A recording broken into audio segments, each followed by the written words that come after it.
So any conserved water will not come back to the district. It'll stay in the Provo City system. Here's some examples of the flip your strip projects that we can see. There's a lot of variety. You can see in the mulch plant coverage requirement, again, these are all immature park strips. There's been some concerns in cities about what kinds of mulch are allowed. Some cities prefer rock and gravel mulch for stormwater concerns. Some prefer compost or bark mulch, which is better for soil health and plant health. That is up to the city. That's not a requirement for our programs. We leave that up to the homeowner, and the homeowner has to refer to the city's preferred mulch. If you want to go to the next. These are some examples of participants in our Localscapes Rewards program. They're the larger projects, again, immature landscapes. We like to make sure that these are aesthetically pleasing and that they improve the functionality of the landscape. So you can see, for example, play areas in a play area, not in the middle of the lawn. The planting beds are in separate spaces and they're all irrigated according to the plant's needs in that specific space. Here's an example of a more mature localscape. You'll see that it has got a lot of color, but also a still functional turf space for someone to play or use.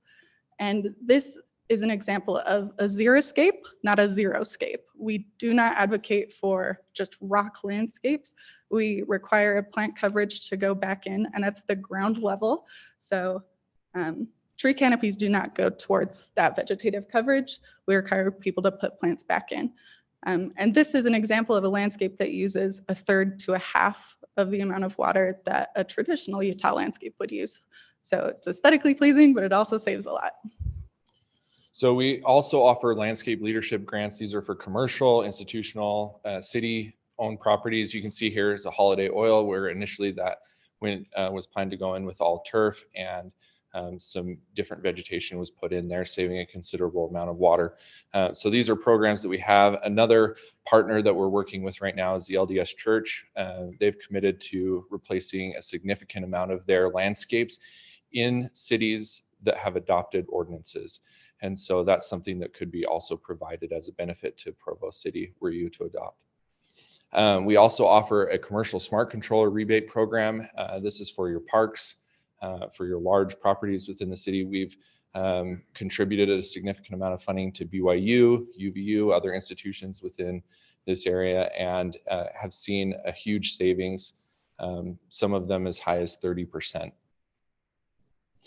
We also offer a water efficiency grant program. This is something that is a catch-all. So if there's any projects that the city or organizations within the city would like to participate in that is not covered under our existing programs, they're eligible for these as well. And then we have new programs in 2023. We are revamping our landscape programs. We require education for all of those programs. It's a significant amount of education. We focus on proper irrigation, tree health, and again, this is for these participants with these new programs, and we're offering a larger amount of funding, and this is also in reference to the funding that we've been provided through the state as well. Just as a note, last year we budgeted about $5 million for our programs that we offer. This year we're increasing that to probably $7 to $8 million in funding.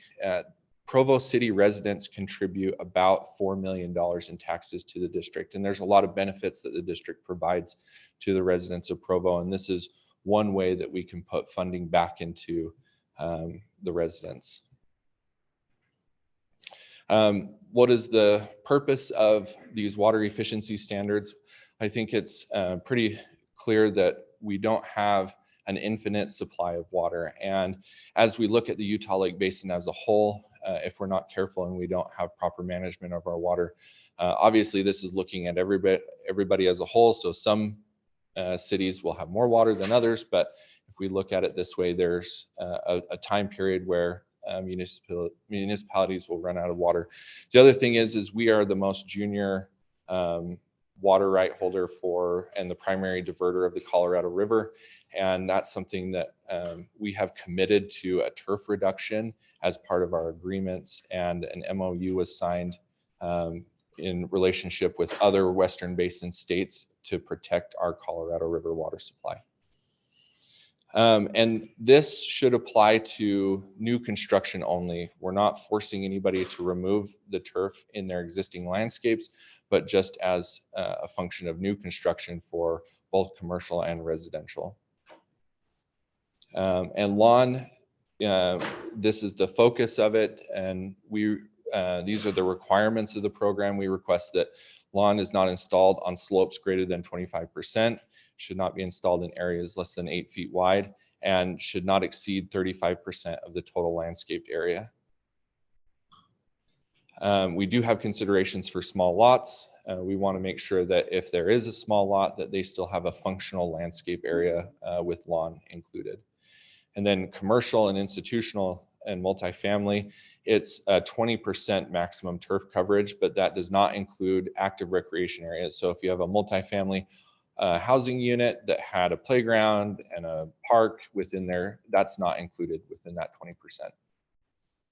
20%. We also have plenty of resources available, and those are links here that are available to you. And here's our contact information. If you have any questions, we'll wait for that point. So thank you. Sorry, there's just one thing that I wanted to add. In the parts of the requirements that we're talking about, it's 35% of turf. That's the maximum, but only in front and side yards. So if a new homeowner moves in and wants to install more turf in their backyard, that's allowed under these requirements. Thank you, Savannah and Rick. I'd like to recognize that Councilor Dave Shipley has joined us, and we will continue with the Sustainability Coordinator, whose jacket I love. Thank you. Do you still want me to state my name and everything for the record as city staff? Just on the safe side. Hannah Salzel, I'm the city's Sustainability Coordinator and a long-range planner with Development Services. I'm here in a coordinator capacity to introduce a program that was developed jointly by Development Services, Parks and Recreation, Energy, and Public Works. This is our unanimous staff recommendation. We just want to make clear from the beginning that when staff says that this district's water guidelines, these landscaping codes, are not the right fit for Provo, doesn't mean that we think it's a bad plan. It doesn't mean that we don't want to do something about the water crisis. We just want to make sure that we're doing it in a way that leverages Provo's strengths and in a way that is going to protect our water ecology, our water rights, and our urban ecosystems. And we think this plan is a wise use of our resources to target our specific needs. Do you have the presentation I sent?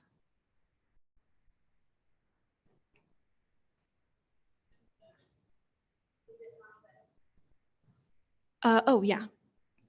This is it. Can I control from here? Great. Okay, we see water use, especially these landscaping codes, as part of a holistic management system. For us, you can't isolate this from our larger water system. You've heard a lot about the aquifers, about reuse and treatment. Now we are looking at wise use more specifically to make sure that we have a steady water supply and that we're using that supply well. And that doesn't just mean always using it less. It can mean using it in ways that are strategic to keep the rest of the system moving smoothly as well.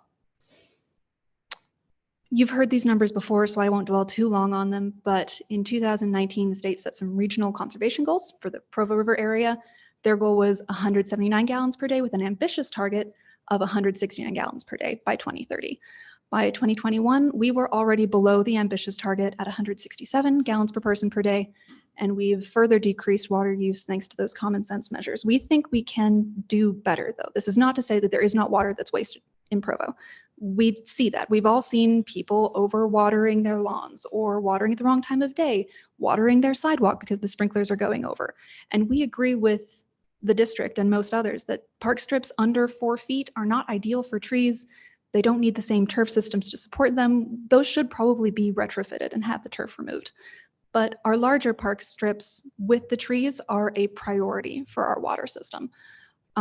Where we disagree with the district is that turf in all park strips, especially our larger 7-foot systems with the trees, is a waste. We don't see that turf as a waste. We see it as part of a larger beneficial system to support these street trees. To maintain turf in their yards, we think we should have systems in place to help them do that wisely. And if they want to xeriscape their yards, we should also have systems in place as a city to teach them the right way to do that too. and help empower them whichever option they decide to go with their yards. Here's a few benefits of turf grass within the water system. Street trees, even in landscapes, according to our urban forester, even in park strips and landscapes that are xeriscaped from the beginning, from what they've seen, the irrigation drip system does not penetrate deeply enough into the ground or water deeply enough for those street trees to develop the adequate root systems that help them become resilient to extreme weather like drought, but also wind and snow. That water also is guided down by the roots and helps guide future water flows like the massive spring runoff that we're all expecting back into our aquifer. And as you can see on the slide, about 5% of our annual aquifer recharge comes from yards and gardens, which is not a huge percent, but every little bit helps. And turf is part of a system that helps get that water there. There are right and wrong ways to do it. We think that we should use our city resources to focus on those right ways. You can see the Utah Water Savers Flip Your Strip website example, and all the other examples they showed in their slides at the beginning that were gorgeous are all on narrow park strips. They were all on 4-foot park strips. Our park strip standard is 7 feet, specifically widened as a wise use of land to support our urban tree systems. And with the increased drought and ambient temperatures, our street trees are already pretty stressed. They're already undergoing a lot. These are not friendly environments for trees. And we worry as staff that further stressing them by reducing the amount of water that they're given could weaken them further or lead to tree death. Rocks, like you'll see in a lot of landscaping, can also lead to sun scald on the bottom of trees, can damage the trees' root systems and trunk systems, further stressing them. Other experts from the other departments will talk more about that. But how we want to actually address this is by doing more with classes and irrigation to help residents do this the right way. Again, we're not opposed ideologically as staff to xeriscape land strips. We just make sure it's done in a way that supports Provo's ecosystem, especially its urban street trees. Here's our rough outline for a Provo specific program. Most of this was in the memo, so I won't go too much into it. We think we would best be served by a phased approach, ideally identifying our biggest bang for our buck. Something like the smart controllers and high efficiency sprinkler heads, like the rebate system that Central Utah has. There was a study from BYU for Spanish Fork that found that switching to these smart controllers saved the average single family lawn about 17% of the gallons they would have used. Let me rephrase that. It reduced water use on the average lawn by about 17%, which was about 4,500 gallons a month. Just flipping your strip can reduce your water use by about 4,000 to 8,000 gallons per month, according to Utah Water Savers. 5,000 to 8,000 gallons a year. Sorry. Needing to check my notes on this. My head is swimming with numbers. Flipping your strip can save about 5,000 to 8,000 gallons per year. Installing water smart sensors, even maintaining your turf lawn, can save about that per month. So we think that is a bigger bang for our buck, and we still maintain those turf systems to support our healthy tree systems, to support our larger water system as part of this collective water management whole. We're also looking at other potentials that could still be explored, but we need a little bit more time. Things like subsurface irrigation, so it's not as exposed to evaporation. Things like turf trade for a more drought-tolerant seed. Some alternatives to Kentucky bluegrass. Central Utah has said that they're going to still consider that as part of turf coverage. We think those water-wise turfs shouldn't be limited. We think they have more benefits, and getting them out in the community in as large a capacity as we can, once we've done our research, would be more beneficial. We don't want to limit people's ability to explore these water-wise drought seeds or drought-tolerant seeds. As for funding, we have had 2 departments. Public Works has said they'll put some of their water budget toward this. They're already working on the smart sprinkler rebates. Those could possibly be ready by April. Power is also willing to put some of their street tree budget into this to get more trees out. In my time at Provo, have almost never seen cities put their budgets on the line like this for a proposal. I think this really speaks to staff's commitment that this is, in their minds, the best solution for Provo, for the water crisis, and for our environment. We're also working on getting some grants from outside partners. We have had some other outside partners that have similar concerns about what these landscaping codes might do to urban forests, which they also see as critical to the water system. So they're working with us to maybe get a little bit more funding. We have also had some interest from other municipalities looking at seeing what Provo is doing because they have the same concerns and want other alternatives. So we hope that this program that we have put together with our unanimous support provides those alternatives not only for Provo, but for other cities as well. The other departments involved, development services, public works, and power will all have some time to speak. Parks has not been given time on this agenda, but they will be available for questions at the end. Thank you very much. Talk to you later. Thank you, Hannah. We will now hear from Public Works. 15 minutes.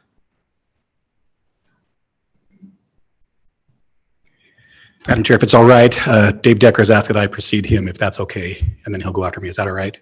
Okay. Oh, okay. So we're hearing from And I'm Scott Bunker. Provo Energy. I'm with Provo Energy. Yeah, I'm Scott Bunker. I'm the assistant director with Provo Power. Was a forester for almost 20 years with the city of Provo. And so, council members, just thank you very much for your time today and for a few minutes for allowing us, to talk about something that is very important to the city of Provo, as it is an asset that the city of Provo that we have been working on diligently for 30 years. Can I just provide this disclaimer? This is not intended to be self-serving or bragging. We're just sharing our 30 years long effort and accomplishments pertinent to what is today's important discussion.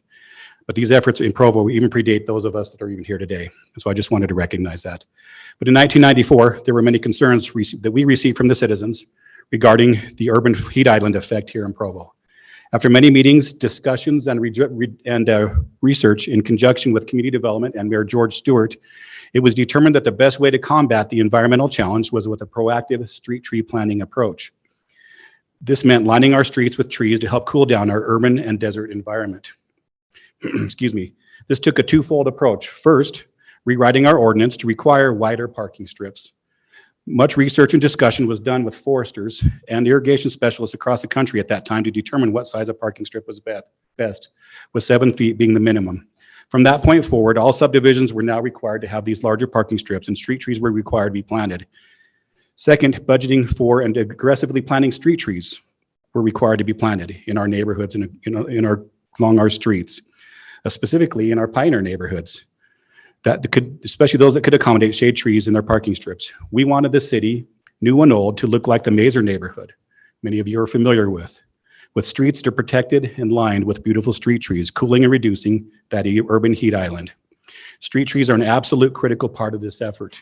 Anyone that will tell you parking strips and street trees are not good do not understand the most basic principles of horticulture and the urban heat island issue and how best to conquer it. Since that time, Provo has worked hard for many years to develop a very progressive forestry program to combat this very real environmental issue to cool our community. This includes planting 3,000 trees in our parks, 11,000 trees lining our streets, and 19,000 trees on private property, which are all shading homes and businesses, for a total number of 33,000 trees in less than 28 years. Just these trees on public property in Provo was a city asset worth a very conservative $150 to $200 million. This is an asset that is real, it's critical, and should be valued more than it is. Any proposal that could negatively impact an asset of this size in the city should be and seriously researched with an environmental impact study before a decision is made. Provo has been and will continue to be the most progressive and proactive forestry program in the state. This is the bragging part I try to avoid. I defy you to find any community in the state of Utah that has planted anywhere near 33,000 trees on public and private property. It just doesn't exist. In regards to water conservation, the city of Provo has met the state's goals already. Provo Parks and Recreation, Public Works, Provo Power have been setting the example for efficient water use and reducing vastly any waste. We used to see an immense amount of water that was inappropriately applied to yards and parking strips. We did for many years, but now rarely do you see that waste anymore. But it exists, just as speed limit signs haven't stopped all speeding. People have listened to our request to reduce, reuse, and yes, even recycle. For the past few years, Chaz, our forester, has been doing a lot of research and proactive work to stop what was initially a slow decimation of our very efforts by homeowners who are rocking their yards and their planting strips. They have been removing irrigation systems, landscapes, rocking the strips, and killing trees. Recently, this slow decimation has sped up immensely, something we have been trying to address. These efforts are actually making our yards and neighbors warmer. Now, I've been told by several people that I'm willing to give up some of the benefits of healthy trees to save water. I ask, at what cost? Is that a worthwhile trade-off? Have any environmental impact studies been done on this? I haven't seen any. My 30 years of experience has taught me the trade-off isn't worthwhile. Number one, because of Provo's unique water situation. And number two, if it comes at the expense of the benefit of our urban forest, it's not worthwhile. Let me just tell you unequivocally, the amount of water you might save from the drastic changes proposed could cause the most damage where the least benefit of gain for water conservation is available. And I think in our programs to date, we've done much better to make this a better situation. We can do it better, not because Provo's better, not because we're better, but because Provo has unique needs, and we do know better how to meet those unique needs of the citizens of Provo. We can't give up the many benefits of our urban forest. Remember, some of what has been proposed already, when applied incorrectly, has underwatered the needs of Provo's urban forest. I will tell you that even now, on average, our street trees are not getting overwatered.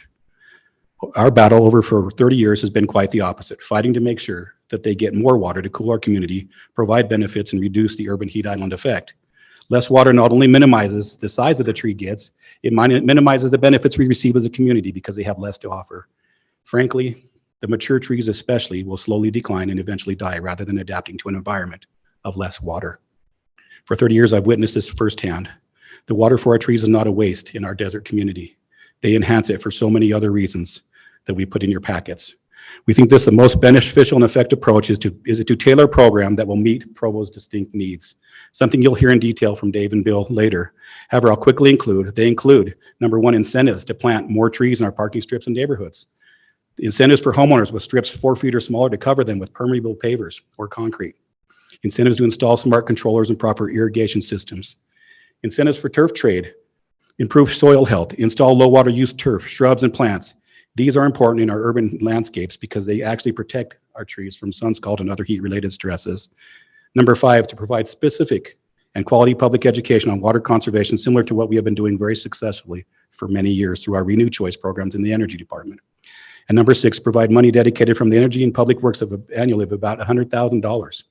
In addition, we have been working very diligently with the state of Utah to acquire a grant for almost $370,000 to spend over 5 years for this exact purpose. They were very excited about our project.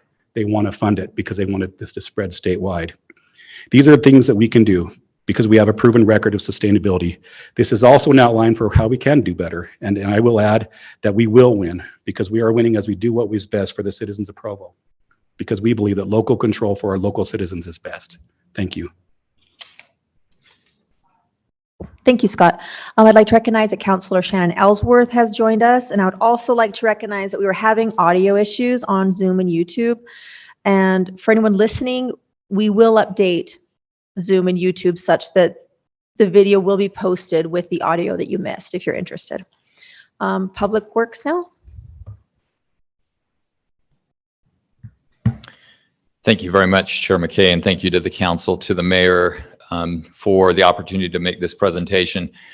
I have asked Jimmy McKnight to hand out a memo. We had prepared a longer presentation on this particular key topic, and we, in being given 15 minutes, we felt like it was not adequate time to present all the key topics. And so in this memo, you should feel like it's augmenting the staff memo that Hannah talked about earlier, but there are some specific key issues related to public works, water rights, and physical facilities that we felt like was important to understand for the council.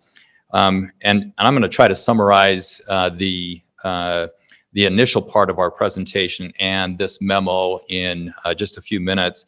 And I think, again, there's some important aspects to understand. I think it's important to understand and verify the differences I've already spelled out as far as physical facilities between Central Utah Water and Provo City that we have and benefits that Provo City has. I also believe it's important for the council to understand the differences that those physical facilities relate to water rights. And I understand that there may be a temptation to say, well, does landscaping really impact water rights? It does. As Hannah indicated in her presentation, there is an overarching water management question at hand, really, in this discussion. And we tried to spell out the differences in the water management approach, differences in the memo. One of the key differences, one of the key issues that I wanted to talk about is some of the weaknesses that have been identified in the Flip the Strip program. Scott mentioned a few of them, but we are concerned, and there's more state agencies expressing concerns about weaknesses, and particularly in the environment along the Flip the Strip program. And so we have taken certain elements and tried to expand and create an independent program, and Hannah and Scott have both touched on many of the same topics that I'm going to recommend. But in Public Works, here are the key elements that we're trying to stress in an independent program and separate from Central Utah Water. Scott's already touched on the energy program that Power already operates. We're committed to add additional funding. We've already initiated the Smart Controller program that is ready to begin and will be managed by Public Works beginning of April this spring. We're also recommending a different turf trade program. You'll see some differences in some slides in just a minute here. We're also developing education classes, particularly along the lines of soil health and landscaping and irrigation options that are a little bit different from Central Utah Water. We've also talked about rebates for high efficiency sprinkler heads. And also one of the key elements that's identified in the memo is soaker systems that are unique to some water agencies outside the state. So this eliminates the evaporation that happens with overhead sprinklers. One of the second phases that we would recommend the council consider in the future, and we've spoke at some length with the council about this option, it's gray water systems. Gray water systems are not included in any conservation program right now in the state, but one of the elements that we would encourage the council to consider in the future, certainly not in the immediate program, but in the future, gray water systems are a potential good water conservation method on the local level with the homes. And it separates certain fixtures in the home that can be used for irrigation outside on the local level at the home itself. So one of the, I think pictures help a lot with the council to understand what we're recommending. Many of these examples come from a water district that is just north of Denver, Colorado, called Northern Water. And you'll notice significant differences in their demonstration gardens that they have.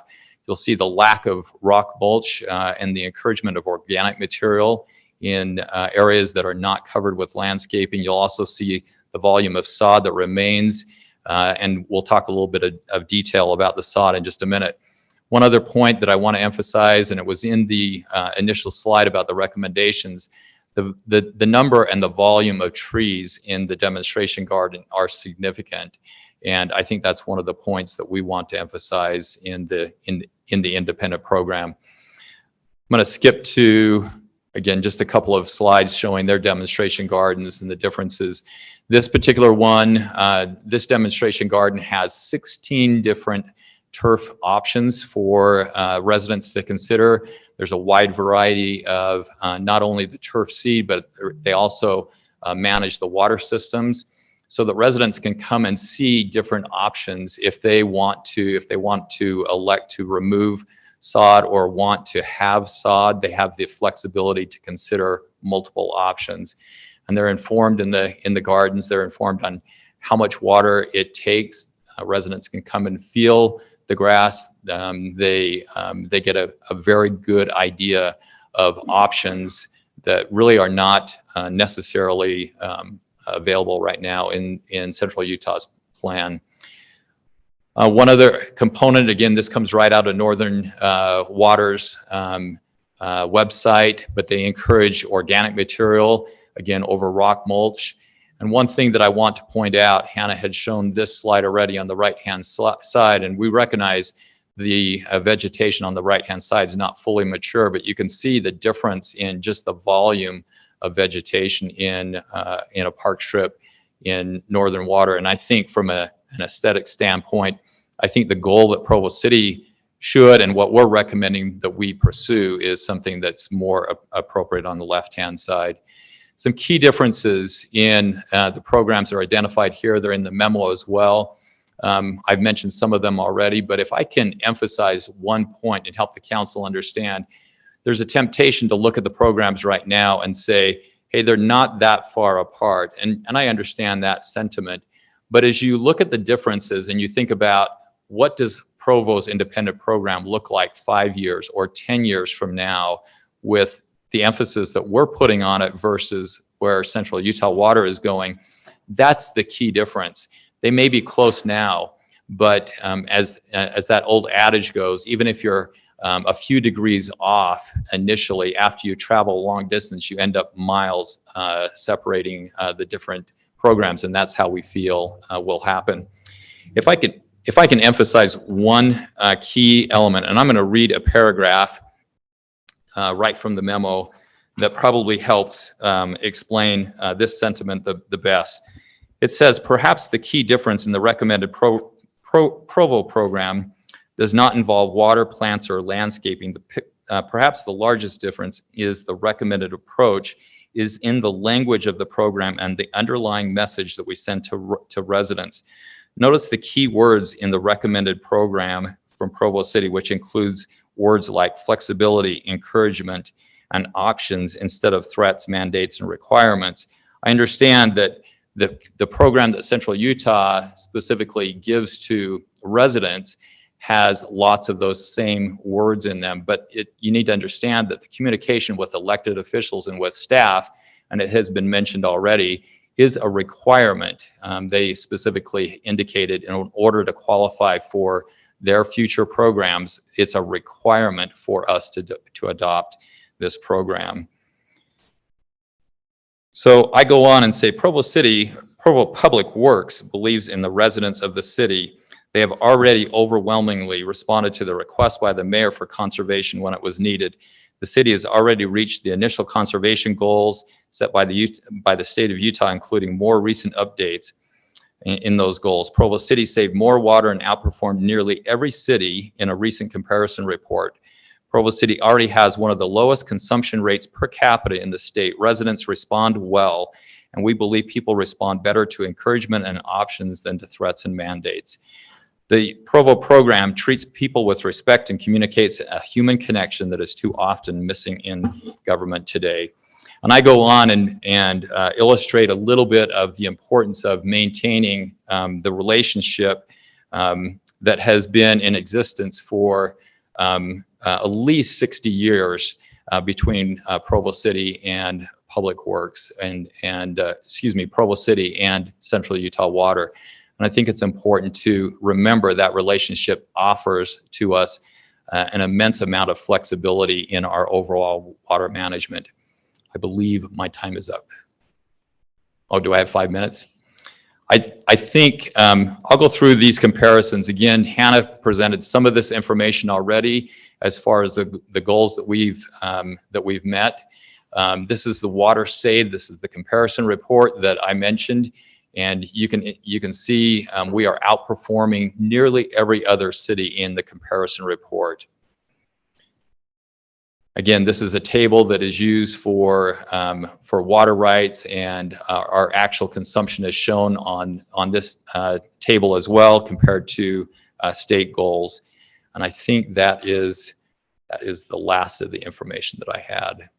There's a couple of things here relative to questions that may come up. So. Great. Thanks, Dave. Thank you very much. All right. We will now hear from Development Services, please. And Bill Pepperoni will present. So we've all heard that old adage, if it ain't broke, don't fix it. And I just say that because Dave's comments on achievements we've already made through water conservation have been noteworthy. And Scott Bunker's comments about the number of trees Provo's planted because of Provo Power over the last 28 to 30 years has been noteworthy. But because of the drought that's been going on, we've been asked to pick up our game like every other city in the state. Public Works and Power and Parks all deal with these issues we've been talking about much more directly than development services. But for me personally, I've been very encouraged, and it's been very rejuvenating to see 4 different departments that look at the city from very different lenses come together and say, okay, well, how do we solve this problem? How do we do better? And to come up with a program that is very reasonable for Provo City, very custom tailored to Provo City. Now, my mother used to tell me when I was growing up, put your money where your mouth is. And I think that that's also been very impressive, that these departments have not only come up with a plan and a methodology, but been willing to put money on the table to encourage what we want to achieve.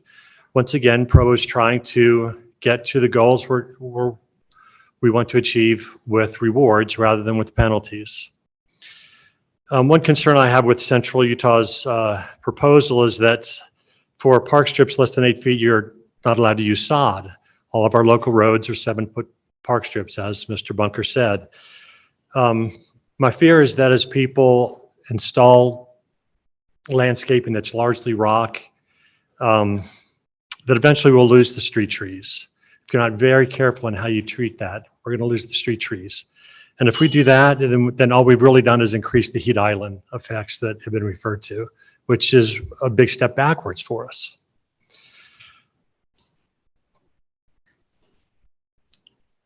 So I think the staff has acted very responsibly to put a plan on the table that is reasonable for Provo, that's achievable for our residents, and that it is not being pushed forward with heavy mandates and requirements. I'm very encouraged by what the city is putting forward, and I really hope the city council will think about these things seriously. Thank you. Thank you, Bill. We will now hear from the Utah Valley Homeowners Association. Is it association? Home Builders, dang, I knew something, I did something wrong there. Okay, Utah Valley Home Builders Before I Association. begin my remarks, I would just like to say how much we appreciate Provo. We had a meeting at the Home Builders with our government affairs. They came and made a wonderful presentation to the builders. Our committee has several different factions of the building industry that are present, including attorneys and a member of the Ombudsman's office. And we also have people from the State Building Inspector's Office that attend these meetings. We're up to 60 members now of our committee, but I wanted to thank Bill and Hannah particularly, and Councilman Chairman McKay for attending that meeting. It was very productive. And as I look at Provo's presentation today, I see remnants of some of the issues that were discussed, and that tells us that they are listening to the home builders. So I appreciate that. So I'll start my remarks now. These remarks are actually taken from the minutes of the meetings, so that you can get the perspective of a builder and a developer. It's a whole different perspective, and also those people who represent them as administrators in their businesses, and also attorneys. And we had building officials there and city managers, and so you'll get their perspectives in these remarks. Okay, this is from the minutes of that meeting on February 1st, 2023. The title of the meeting and presentation was Waterwise Landscaping Code Amendments by Provo City. The comments by the builders and the takeaways were this. Heavy water users continue to be invited and incentivized to locate in Utah Valley. Large data centers and other industries use enormous amounts of water. The concern of the UVHBA is that the individual homeowners are made to shoulder the burden of conserving water to the benefit of large for-profit users. Other large users of limited numbers of people are golf courses, churches, ball fields, parks, swimming pools, and recreation water parks. Several UVHBA builders have installed Xeriscape and found it much more expensive to install and to maintain. The maintenance of drip systems is constant. Drip systems are not efficiently designed to preserve the plants in hot weather, and are especially not efficient enough to cover the large tree umbrella space needed for the proper irrigation of large trees. Asphalt roads and concrete sidewalks are a problem for these trees planted in parking strips. However, The constant vegetation replacement costs can be a concern. The environment is a concern. Studies were provided in the UVHBA Government Affairs Committee, quoting as Provo City did, the University of Minnesota, and the University of Colorado. The studies were provided to us, to the committee, by a serving member, a professor at UVU in building construction, and that's what he teaches there. And so these things are all taught in the university level. These studies were not favorable to the xeriscape landscaping. Ecosystems under the green spaces have a beneficial underground ecosystem that promotes rich soil when watered. The water is naturally recycled and feeds the underground aquifers and wells, depending on the permeability of the ground covers. Photosynthesis and oxygen production from areas with grasses and plant life supersedes areas with artificial ground covers. Many ground cover products are treated with glyphosate. Glyphosate has been found to cause cancer, certain brands of wood chips, for example. Now the next thing, the heat index. Rock is a conductor of temperature, hot and cold. The temperature is augmented in any area where rock is installed.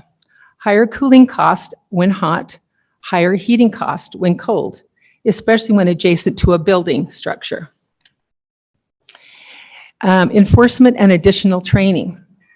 Some cities require a builder to pay upfront costs for landscaping.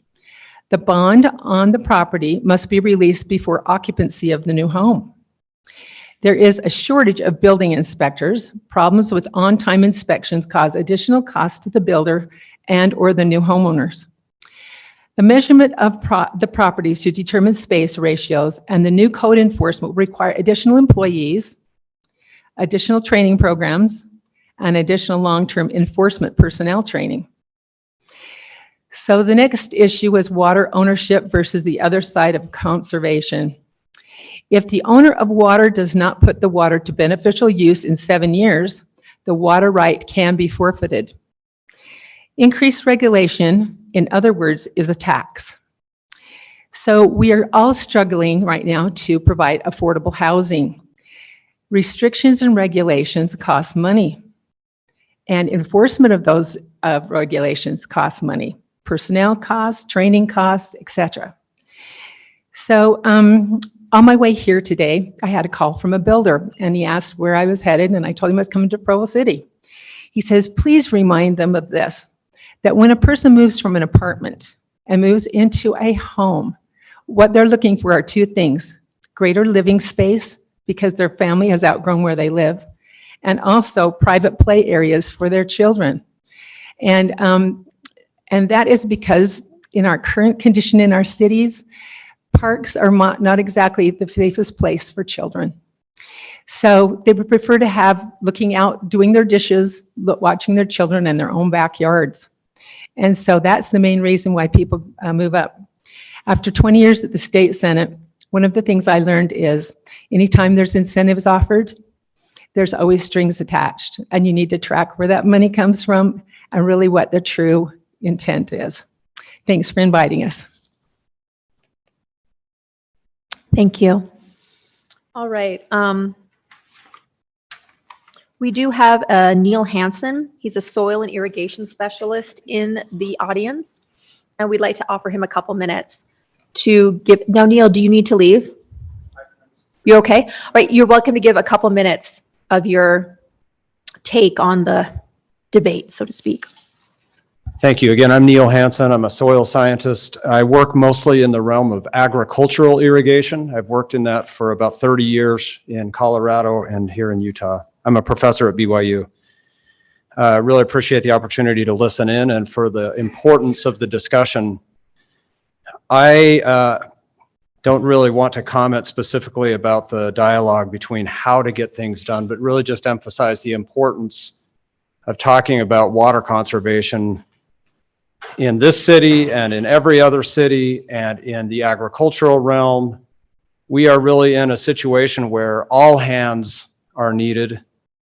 I feel that we have to figure out a way to not find adversarial dialogue in the water conservation realm, but more how do we collaborate to achieve our goals. a really important thing I'd like to emphasize to the city, to the decision makers and the constituents, and it's come up some in the discussion today, is how we talk about water use versus actual water consumption. So this is an odd analogy, but if we try to save water by installing a high efficiency toilet, for example, an individual homeowner can indeed reduce their water use. But the old toilet, the inefficient one, that water goes through a wastewater treatment system and back into the watershed, whereas the new toilet reduces that downward flow. So that's an example of a technology that affects water use in one way, but may not have the downstream effect that we're desperately in need of. And Provo is a city that exists together with all the other residents of our state and our western states, where we're facing unprecedented low water levels in groundwater, in the Great Salt Lake, Lake Powell, Lake Mead. We are over consuming the water supply that we have. I appreciated Scott's comments about addressing the heat island effect and how Provo rallied to address that. I just want to say we need to rally together with all other water users for this new problem of intense water scarcity. And I think Provo City has an opportunity to take what's been done successfully and expand it to really make that an opportunity to save water. So I guess just to summarize, I think we can't focus on water per capita use or even total water use as a city. We need to look at the hydrologic system and the water that we have the opportunity to put back into the system to keep our state and our ecosystems whole. Excellent. Thank you, Neil. George? Yeah, I'd like to ask Dr. Hansen a follow-up question, actually, because I've talked to staff pretty extensively about the issue of trees and the relationship between our city being so tree populated and what could potentially be the impact of certain kinds of ordinances on tree health. Do you have any feedback on that as an irrigation person? I'm just curious to know specifically about this issue of shifting to drip systems where the trees, if they're already vulnerable because of increased drought and climate change, are we putting them even in greater peril? There's no question that water deficiency would stress a tree, and trees in narrow areas, of course, already have a limited root system. But I think we also have plenty of evidence that in urban, I'm not specifically talking about Provo, but in urban areas in the Western United States, we go beyond the amount of water applied to maximize the health. And so I think that the key here is how can we manage water to get to the point where we're maximizing health and not going beyond that. And some of the things that have been talked about can help with that. But I do disagree that drip irrigation in itself fails to meet the health of a tree. There's drip irrigation. I actually prefer the term micro irrigation, systems that deliver water to the plant in a precise way that avoid, wastage or getting water. It's directly evaporated at no benefit to the plant. But something was said, they are technically more complicated. I think it's time for us to learn how to address those technical challenges and put them to work. Could I ask a follow-up question? The other issue that I haven't been able to get an answer to is if a homeowner uses 100 gallons on outdoor water use, do we have any idea in this system that we have here with our aquifers and our clay levels and so on, do we have any idea as to what percentage of that water ends up back into the system, into the aquifers, as opposed to being lost and wasted, essentially? Well, I saw 5% data was reported. Well, I think that was 5% the of the total return amount flow. of water that that doesn't tell me the percentage, and Mr. Decker and I talked about this earlier. That doesn't tell us what the percentage is lost that gets into that 5%. That's the 5% that the aquifer gets from the urban, yeah. our use, yeah. Well, I don't have a specific number. What I can say is if a homeowner reduced their outdoor water use, let's say by 50%, I don't believe that the water savings to the downstream is 50%, because when we cut back on water, yeah, we may be reducing some of the return flow in our inefficiencies. That water savings for a 50% reduction may be 25%. Mm-hmm. And we have to take that into account. And it gets complicated. It's hard for a homeowner or someone who hasn't thought about all the complexities of hydrology to internalize that. But I don't think it's a good argument to say, well, since it's not 50% savings to reduce our application by 50, let's forget about it. I think that 25% is critical. And in all honesty, the outdoor water use is the most important water use when it comes to addressing downstream, like Great Salt Lake elevation water use. Again, our indoor water use, we should be as efficient as possible, but a lot of that is already returning to the system. It's really our outdoor water use where most of the water is consumed and not returned. Okay, thank you. Thank you, Neil. All right, this is your chance, counselors, for questions. I got some questions. All right, this is for CUWCD. You mentioned there are some things we can still do if we do not, put this mandate down. Toilets was the only one I caught. Was there another one? Yeah, smart controllers, and I'm glad you brought that up. So the district, in partnership with the state, offers a smart controller rebate. This has been existing. We've been offering smart controllers to Provo residents for 8 years now. Okay. We have provided over 3,000 controllers to Provo residents. Right. And so this has been something that's been very effective. We partnered with Spanish Fork directly and provided them grant funding for the Ratio controllers that were related to the study that you provided.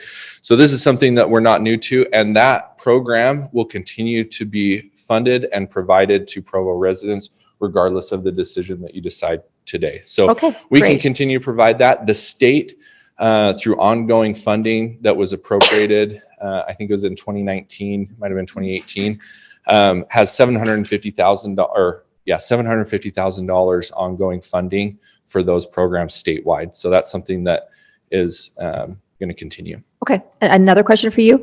You mentioned who's the most junior partner. Are you talking about you, the district, or as a state? The district. The district is the most junior partner Yeah. in water rights. Is that what you're Yes, saying? for the Colorado River system. So Okay. we're also the largest diverter and user of the Colorado River in the state of Utah. We provide that water to the Wasatch Front. Okay.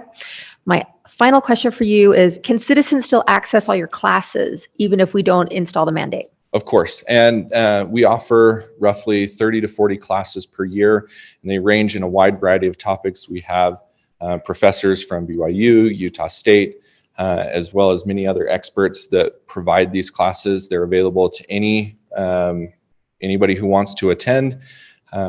We have actually a really good turnout from Provo and Orem just because of where we're situated. So. Okay, and I just want to clarify because it came up, Derek and I discussed it, but no water that we conserve as a city has to be returned to you in payment. That's correct. Yeah, we Okay. don't ask for anything in return to participate. With the Flip the Strip program. Yep, with the Flip the Strip or with smart controllers or anything else with that conserved water, we're not asking for that water back. That's correct.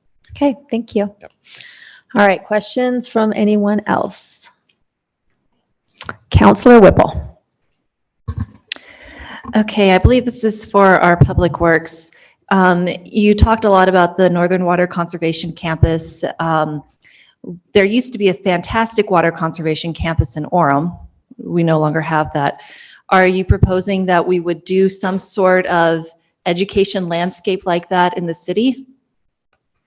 I anticipated that question might come up, and And if it's necessary, we are committed. We've talked internally with the departments involved, and if we feel like that's needed, and it probably would be helpful, as I mentioned, the varieties of sod that Northern Water provide, it's probably a helpful demonstration for residents to come and see what the options are. So the answer to your question, yes, if we need to do that, yes, would be prepared to do it.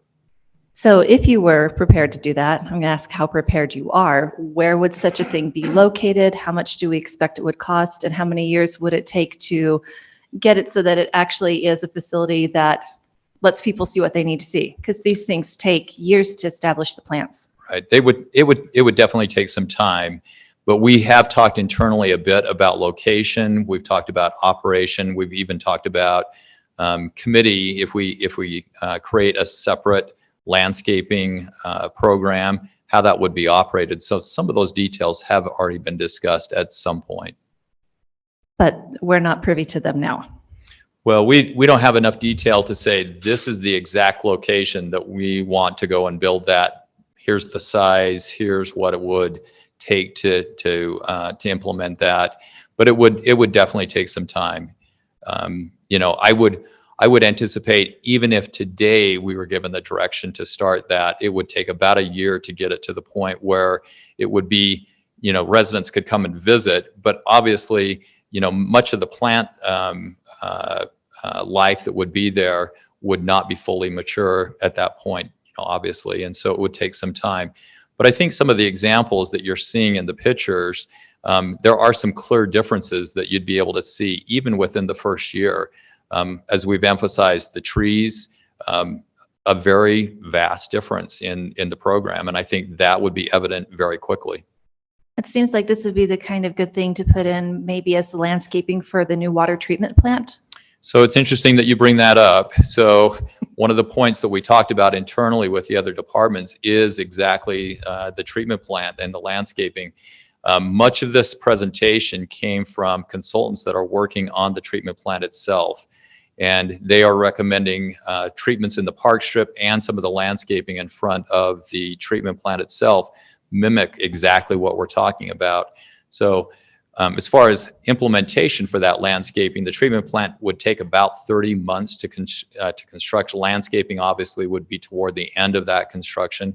So you're talking at the treatment plant itself, probably 2.5 years away from having that ready to look at. So I would actually recommend, if the council is interested in doing some kind of a demonstration, we do it elsewhere in addition to the treatment plant. Oh yeah, we should do this all over. Thank you. That's my question for you. I have another one. I think this would probably be for Mr. Pepperoni. And that is about the current design standards that we have for development landscapes. I was looking through the code in Title 15 or whatever it was. So my understanding is that CUV would say no more than 35% turf grass in new ones. We have a requirement that there has to be a minimum of 35% green coverage, which can include turf grass. So we can have more than 35%. Would it make sense to adjust that code so in some way so that we keep at least 35% really good vegetation coverage, but perhaps less of that would be allocated to turf? Yeah, I think it's been about 10 years since the last time we updated that ordinance or wrote the one you're referring to. I think it is time to take another look at it and see if there are some amendments and changes we should make to it based on all the discussions that have been going on. Yeah, yes, I agree. Okay. Thank you. Because I was looking through it. That code has a lot about planning for water conservation and maintaining your systems and things like that. My next question, and I'm not sure who I'm supposed to ask this to, but this was brought up with our home builders one, is the cost of maintaining drip systems.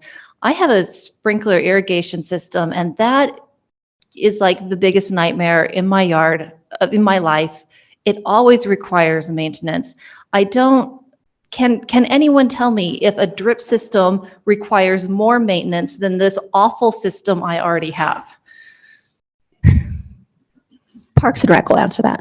Doug Robbins, Assistant Director with Parks and Recreation. Yeah, I think any kind of a drip or bubbler system where the water is delivered right to the site is going to require a little bit more maintenance and observation. That's been the case in all of the systems that we have. It just requires a little bit more attention. And oftentimes when people are used to overhead irrigation, they're used to seeing a sprinkler head rising above grade and, seeing the water flying. And then the system's working, or you have some areas that start to decline. It's a little bit more tricky with drip irrigation because you don't actually see that water because it's delivered at such a slow rate. So it is typically a little bit more expensive up front to install, and it takes a little bit more maintenance and observation. But do you save time that you'd have to spend mowing your grass and weeding it that you could dedicate to babying your drip system? Sure. In areas where you don't have turf grass, yeah, that would be over time, that would be a time and labor savings. So it could possibly balance out. You just have to focus your attention differently. Yeah, and it's really where you want to target that water use.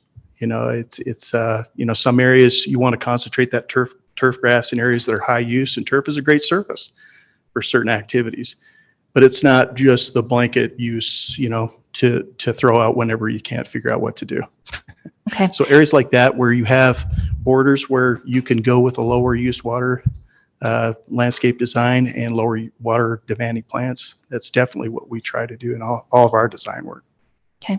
I have one more question. Go ahead. Again, this may go for Hannah Salzel. The CUV program does not help you if your park strip has already been overcome by weeds, or if you've already removed it because perhaps it had been overcome by weeds. Any program that we would do, could we address existing defective landscapes?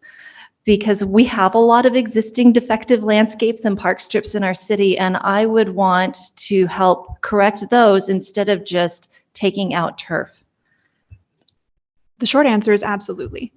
The idea with this program is that we can tailor it to whatever deficiencies or waste we see in Provo. So we can absolutely make sure that those concerns are addressed as we work out the fine details. And also address multifamily homes, because CUV doesn't do that one either. I think it has the 20% they turf do? limit. I was looking on their for website. new family. So with these landscaping codes, there is the 20% turf coverage limit for multifamily for new developments, but I'm not sure about the Flip the Strip program. So we do offer programs for both commercial, residential, multifamily, industrial. We also have programs available as part of the new programs that we're developing for new construction or rehabilitated construction where there is no turf existing. So we offer 50 cents a square foot for somebody who maybe doesn't have anything. They just have bare dirt in their backyard and they would like to participate in our programs. And again, that is accompanied with education. Okay, thank you. Yep. Oh, Bunker. Scott. And then we're going to hear from George Hanley. Okay, just a couple thoughts on that real quick. I really appreciate these questions, Councilman Whipple. I think that is one of our most exciting parts of this project. Is we've seen over the last years, it's these existing parking strips that are causing us a lot of problems, and they not only look terrible, but they are causing a lot of the problems with our heated island effect. And so we are really excited about this portion of it, that we're going to be able to go out and help these homeowners in these neighborhoods.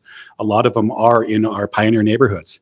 They're in these underserved communities, and this grant that we've got coming, hopefully, that's what they're most excited about. Provo, the majority of Provo fits in that underserved area. And so 100% of that money can go to those communities without requiring any type of backup from the city. I do also want to add in regards to drip systems. Our biggest problem with trees is, as you know, trees grow. And homeowners put in a system, they design these drip systems to match their trees as they plant them. But as these trees grow, a tree's roots, 90% of a tree's roots are in the upper 18 to 24 inches of the soil, and they can spread 2.5 to 3.5 times the canopy of the tree. So that parking strips trees' roots can extend clear back into the yard. Our concern is, as people go back and put in these irrigation systems that are very hard to maintain, are they going to increase that capacity as these trees grow and provide that additional water they need so they can get to the size that they want or that they need to get, so we can get those benefits from them. So. Thank you, Scott. George Hanley. Thanks. I just have a couple of comments and then maybe a couple of questions. One is just while we're on the subject of trees, it does seem that one of the issues that's come out of this conversation over the last several months and in the last couple of weeks is that we need better education for our citizens about our tree population and better instructions about how to take care of those trees.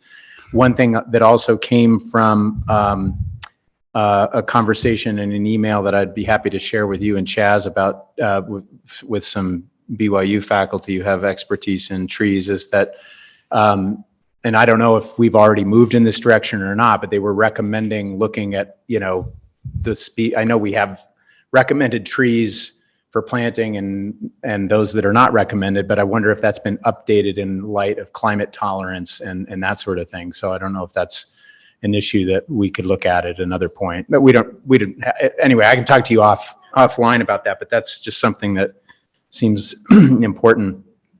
One other just sort of commentary is that Michael listed criteria. I think it was assumed that what was the driving force of this conversation was itself water conservation, but it wasn't listed as a criterion, which seemed to me maybe an oversight. I mean, I'm not saying, of course, that water conservation goals are to come at, regardless of expense or regardless of tree health or political feasibility. But I would like to know actually how much water are we saving?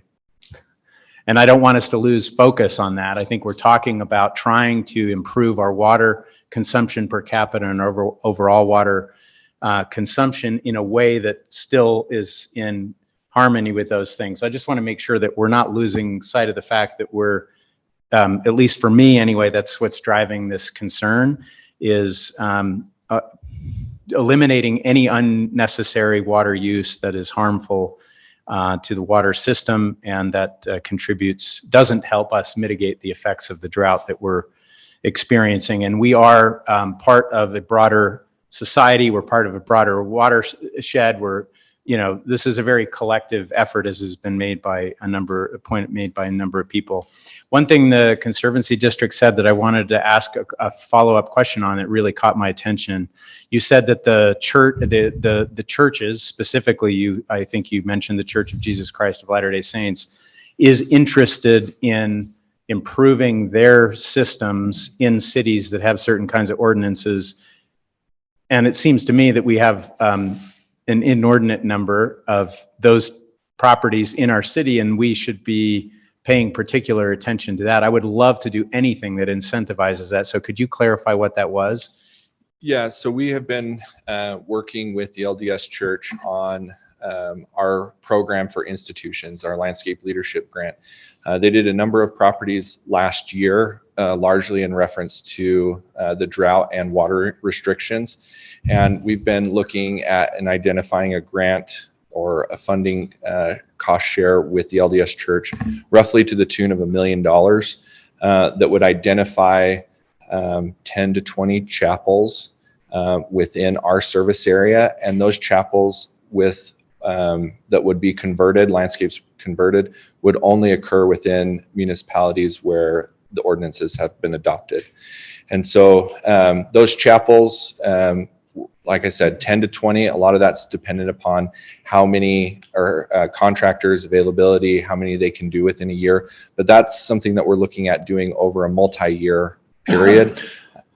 So would you be open to the idea, I mean, if we were, I mean, obviously one option is we adopt your standards. If we had chose not to, but we adopted standards that were consistent with yours for commercial and or nonprofit spaces like churches, would we be eligible to incentivize that? Or are you saying if we don't adopt them, then we can't even have that conversation with the LDS Church or other churches? I think we're open to, one of the things that we've made an effort to do, and we would continue to make an effort to do, is to have an open discussion of how these ordinances can best fit your community, as well as options to discuss alternatives.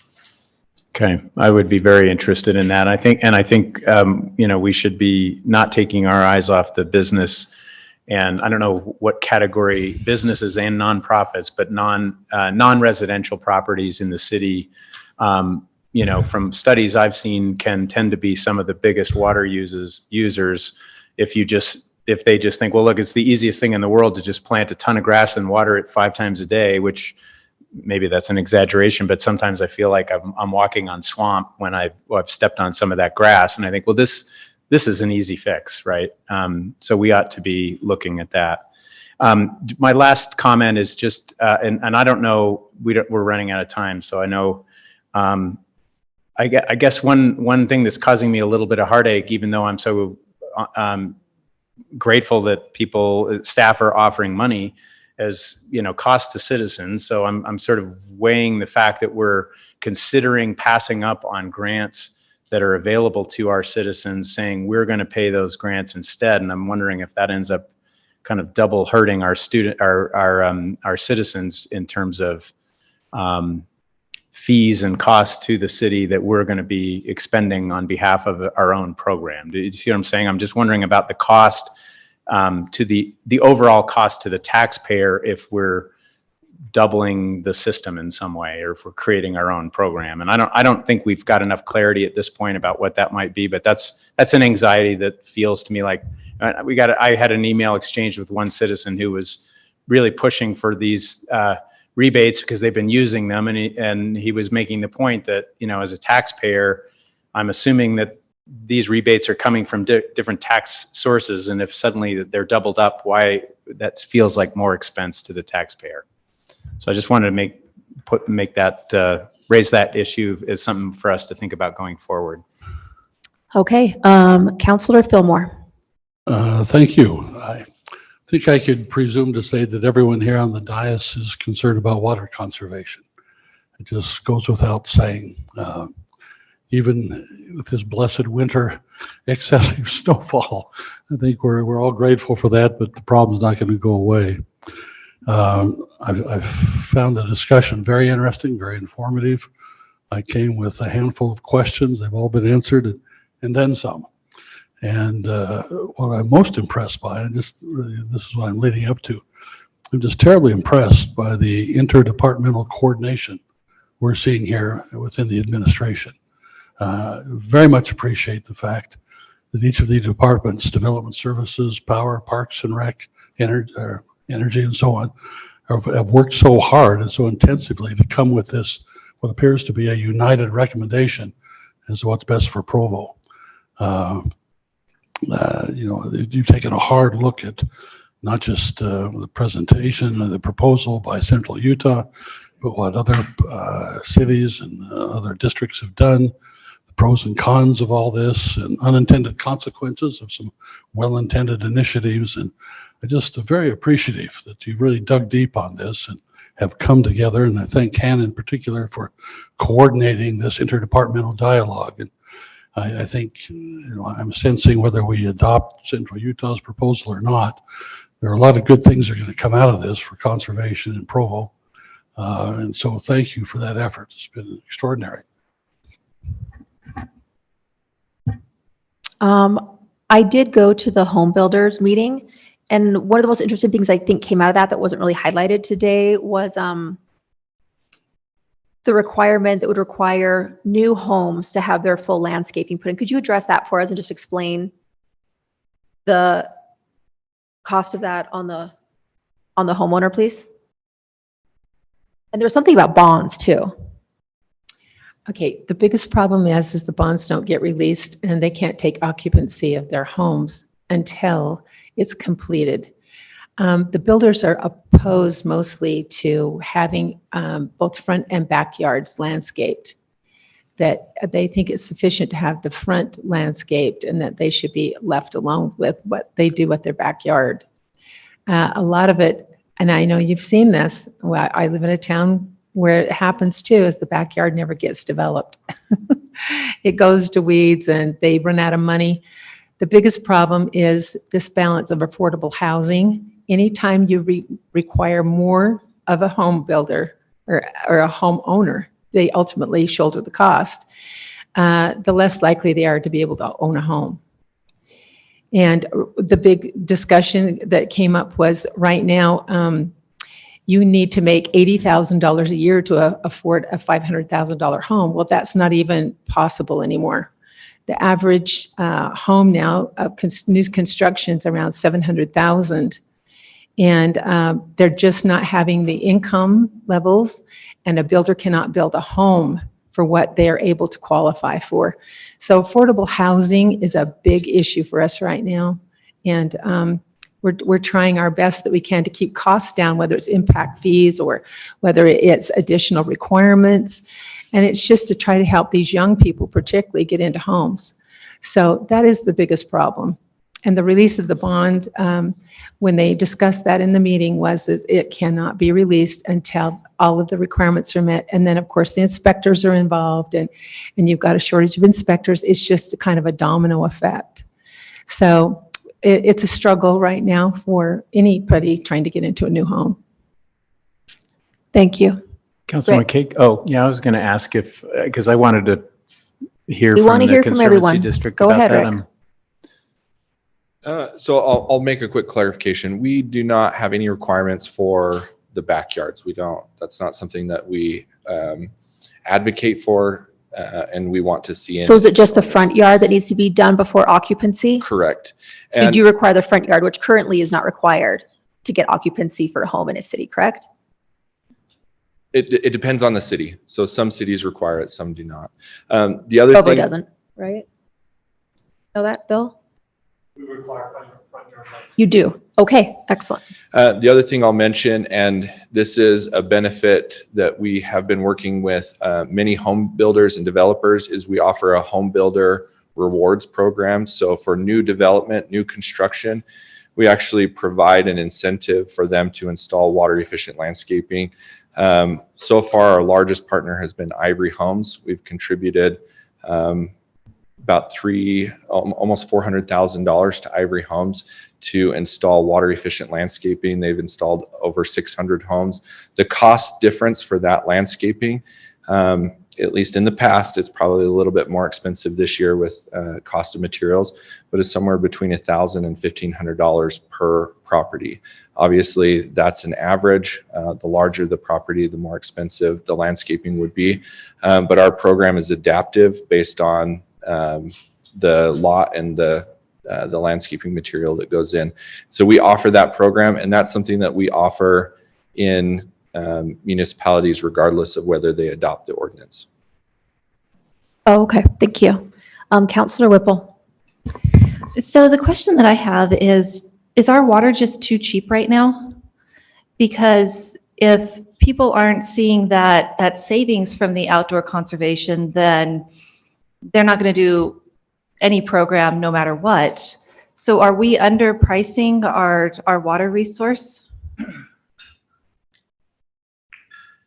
So this is a topic that has been discussed pretty extensively with the council. I don't know how many current council members were in previous conversations, but in the adoption of a rate study that was done, I believe Jimmy might be able to help me. It was 2 or 3 years ago. We specifically had that conversation with the council and provided several options for the council to consider. The state recently, and when I say recently, it's within the last several years, probably 3 or 4 years ago, they asked municipalities to do a stepped rate system. And so the city did adopt it, and it was just shortly after that requirement from the state that we had that conversation with the city council. If that conversation is of interest to have that conversation again, we're happy to come back and present what was discussed previously and the identical options or additional options if you're interested in having that again. But there's some balance that needs to happen there, obviously, with other utilities within the city and Provo's unique situation with population and makeup of that population. Thank you, Dave. I have to say, I lived in the foothills for like 10 years, and they were newer homes, and we had the nice wide park strips and the trees, and our family walked a lot in that neighborhood. We're currently in a neighborhood that has no trees and no park strips. It's an older neighborhood, 40s, 50s, and it makes a huge difference on the quality of life. I got to say that we just don't walk it 'cause it's too hot. We'll walk later at night, but in our old neighborhood, we'd walk so much more, and we didn't worry about the time of day because we could walk in the shade. And it certainly is a lovely thing I love about Provo and adds quality of life. Anyone else? Councilor Ellsworth.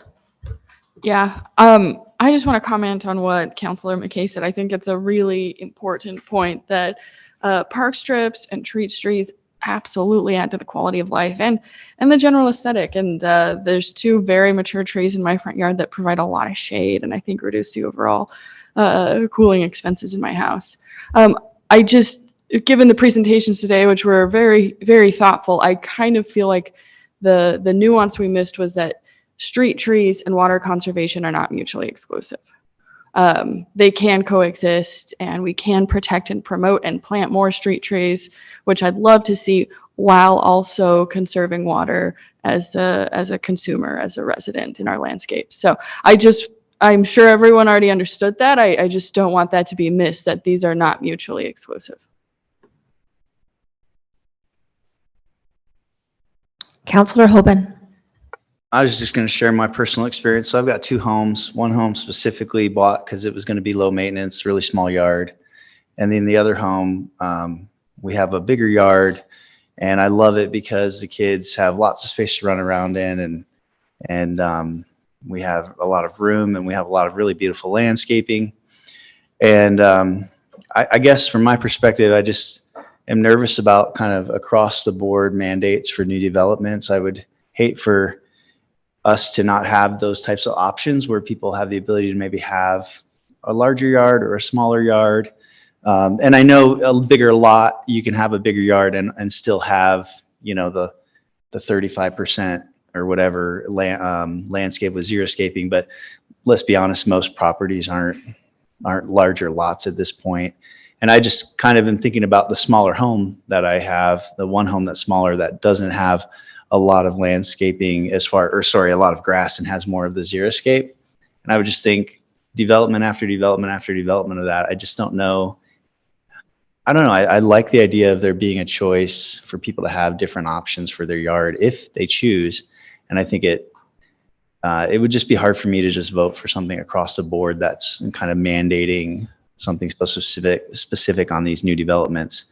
Like side yard, most side yards now are really small. So that basically would make it so that the side yard is, all xeriscaping. Anyways, so I think my personal experience is we need to provide the ability to have options. And so something that's really specific and mandating things across the board for all new developments is hard for me to stomach. And not to say that I don't value water conservation. And also I think, is the water too expensive? So I look at the home where we have a bigger lot, and I hate paying that water bill, but at the same time, we have some areas that are drip irrigation, and it really is a hassle. Like, it is quicker for me to mow than to maintain that drip irrigation, because it plugs, those little holes plug, and the little things come out all the time, and it's like, it is more of a hassle. So I get why people are hesitant to want to have like that high maintenance. The other alternative is super low maintenance, is just put in rocks. So the home that we had previously on Granby, we had like a 3 or 4 foot park strip, and that thing drove me nuts, watering that and maintaining the sprinklers in that little park strip. I would have loved to have just like been able to just replace that with rocks or concrete, ideally concrete, because then it gives the kids more room to ride their bike around on the sidewalk. But so I just think that you're going to have people who are going to go with what's easiest for them. I think you're going to end up with just a bunch of rocks or more concrete, right? And I don't know if I think that'll just be a practical outcome of us trying to mandate these sort of things and people maintain these things, and the drip irrigation is going to break, and then the plants are going to die, and you're just going to have a bunch of rocks. I mean, I'm just going to be honest. I think that's what you would have. So just some practical considerations as far as why I'm a little hesitant to just take a program that wasn't built specifically for Provo and just like say, we're going to adopt this. And my gut feeling is to take something that the city is supportive of and thinks is more specific for the city of Provo, as long as it's still, we can look at it and say, hey, this is going to be effective. It's going to make an impact. It's going to make a difference. that's my initial kind of gut reaction to all of this, and appreciate all the information that's been provided and all the feedback and everything that's been shared. It's been really enlightening to learn more about all this. But yeah, those are some thoughts that I'm considering. One stat that really stuck out to me was that the smart controller can save as much in a month as the flip the strip can save in a year, right? I think of organizations that have a lot of money, the LDS Church and Starbucks, where I just was before this meeting, and their yards have become all rock. My old chapel in the foothills started out with rock and plants. It's now all rock and dead plants. And the Starbucks has become an ocean of rocks. All the plants are dead. I hope they plant them again and start over. But it is definitely easy to see the ones that go wrong and losing, the dead trees and oceans of rock that just create the heat islands that I love that our trees do address. Any other comments?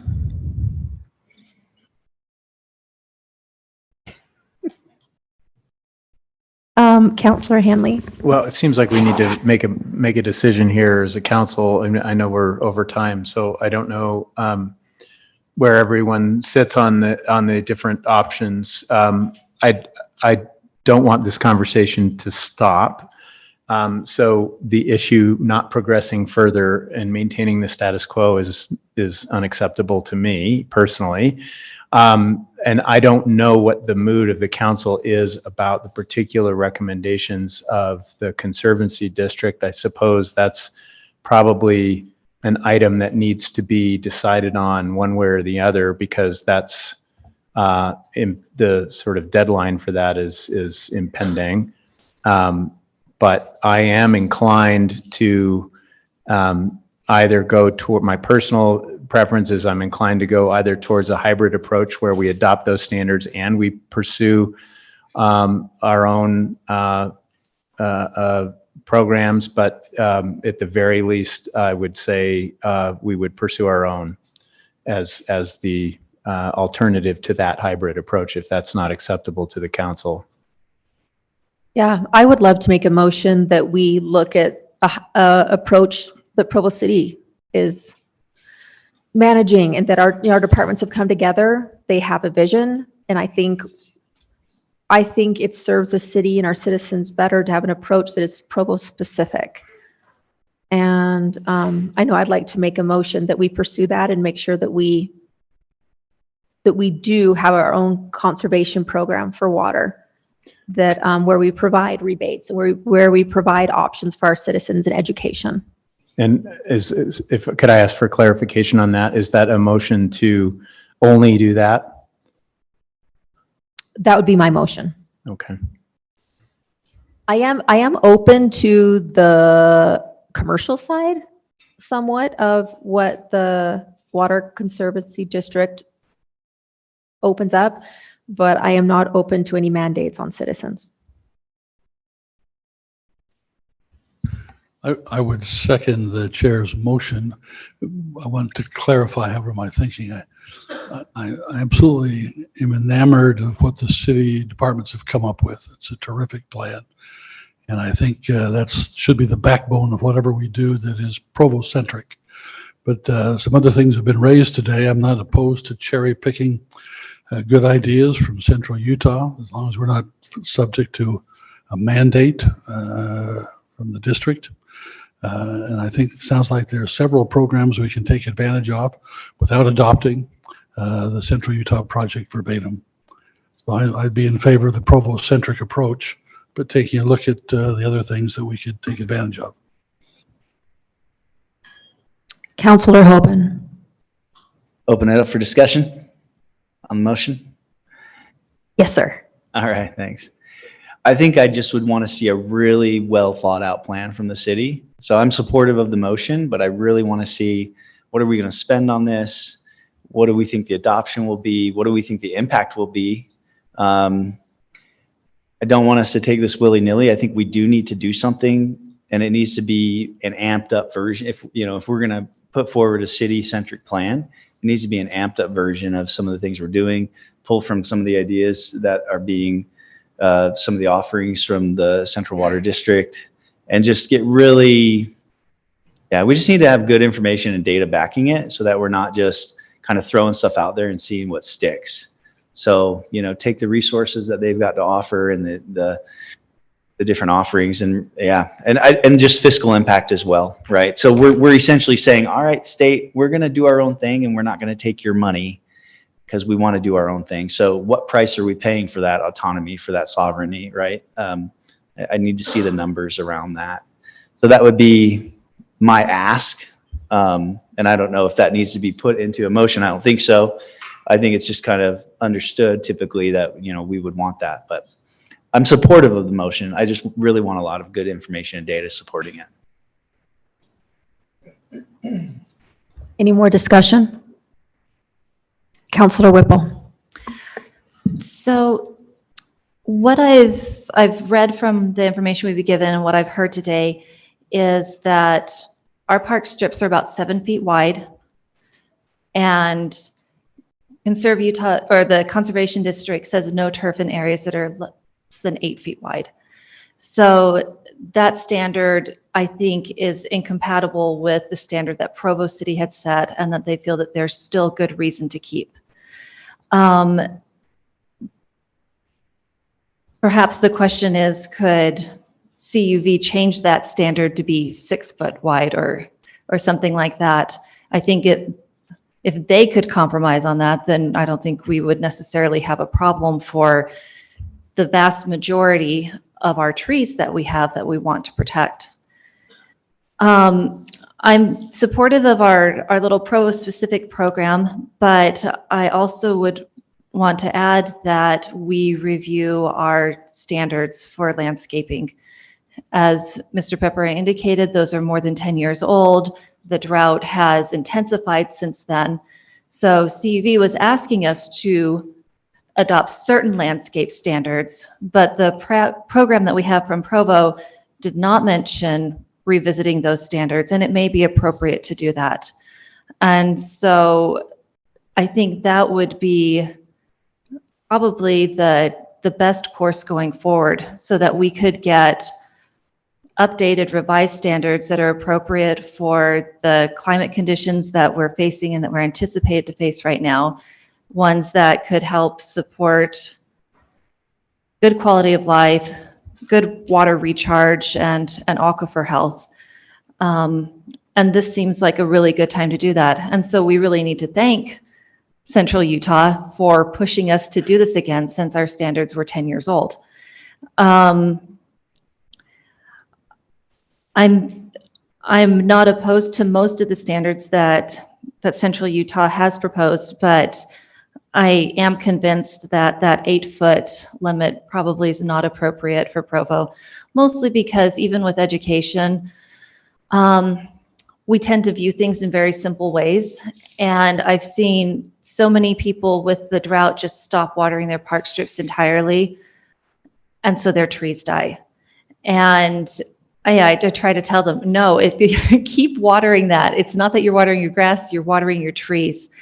And it's really hard for them to understand that. Somehow they just think trees magically grow and don't need water. And it's been a really difficult education thing for me to do. And we've lost some trees for that. Some of these were at the end of their life cycle anyway, but this is where I'm coming down on the issue today. Any more discussion? Councilor Shipley. I think we can just vote on this at this point. I think I agree with the idea that we should move forward with our city-specific plan at this point. Try to adopt as much as we can that's good and right with the district, because I think they're doing a great job. You know, I applaud their efforts and applaud what they're doing, and I think it's a great program. I think, you know, having our own iteration of it and trying to embrace as much of it as we possibly can, I think makes sense to me. I think that's what we're trying to do here, is to try to embrace as much as we can. And the thing I would just add, I guess, is to Councilor Whipple's point earlier, I think it would make sense to review that tiered pricing program again. I think that was just prior to me coming on the council that was looked at. So we're talking, going on 4 years, since that was reviewed in depth. And in my simple mind, the best way to motivate somebody to use less water is to just charge them a little more if they use too much. That just makes sense to me. So I think we should look at that and just consider it again. Okay, so I see Dave Decker making notes of that. And I'm sure our council has. Gary, is my motion understood, or do we need to reiterate that? What's the specific motion? The Excellent motion question. is that Provo City pursue an approach that is Provo specific. And then Catrice shared additional comments afterwards that were not like. Well, I think I want like a motion. presentation back from the city on what they're going to be doing. Yes, and with the data options backing it and- I think that You're achieves directing staff to prepare a proposal to the council for I would like- consideration for adoption. I would like to direct the staff to prepare a presentation for council about options for a Provo-specific plan where we also review our landscape options and You mean the code? the code, yes, code, and specifically address the financial implications on the city. All right, and we had a second from Councilor Fillmore. So we will, Councilor McKay, can we get a date for that, a timeline? oh, let's do that. Could we make sure that we do this before or by the end of April? Is that good? Or is that not enough time? I'm going to look over here. Is that enough time, or do we want to do the end of May? We're pretty comfortable with mid-April. If we feel like we're hitting that deadline and still need a little more work, we'll let you know. Okay, thank you, Hannah. Hannah, would we need additional time to review the code to adjust the landscaping standards? No, early on in the process, staff looked at how we could amend our code already for Great. these standards. So we're pretty familiar with it. Everyone's already discussed it. We can bring that quickly. Excellent, thank you. Fantastic. All right, Can I make one more comment? yes. I'm going to vote against this only because I'm interested in the hybrid approach, but I don't want that to be taken as a no thank you to the staff, because I'm very grateful and I'm very excited to see what they will propose. But I'm also very worried about this commercial, nonprofit, non-residential property question. So I would at least, if this is going to pass, request that that be a part of the proposal, that we have some incentives in there to help large nonprofit, non-residential properties move towards more water conservation. In regard to that, Rick, so if we do not do a mandate, is there any application through your system for commercial nonprofit? So we currently don't have anything, but I think we're open to having discussions with Okay. staff to see what options are available. All right, thank you. All right, let's take a vote then. Councilor Ellsworth, Yes. Councilor Fillmore, Yes. Councilor Hanley, No. Councilor Hoban, Yes. Councilor McKay, yes. Councilor Shipley, Yes. Councilor Whipple. Yes. So that motion passes 6-1 in the affirmative. All right, thank you everyone who came for that, and we appreciate you staying and we appreciate you giving your time. All right, number 2, an ordinance amending the zone map of approximately 11.71 acres generally located at 5515 North Edgewood Drive from MDR to A1 and A1 to PO and authorizing a development agreement. This is the Riverbottoms neighborhood, and this has 5 minutes, presented by Aaron Ardmore, our planning supervisor.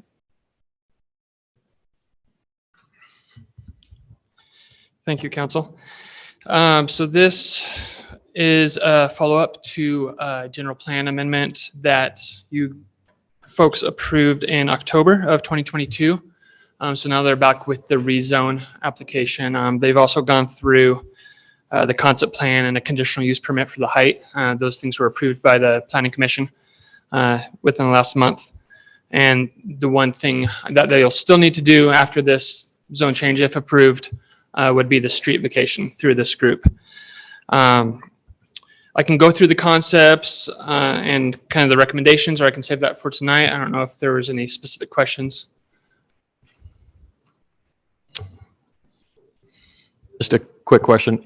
Was there going to be another property in conjunction with this that we also needed to rezone as part of this same project, or am I thinking of a different project? No, so here are the properties that are on for rezone tonight. The other properties on the west side of the river that were zoned MDR was already complete. We already did that part. Yep, Okay, that part's thank already you. done.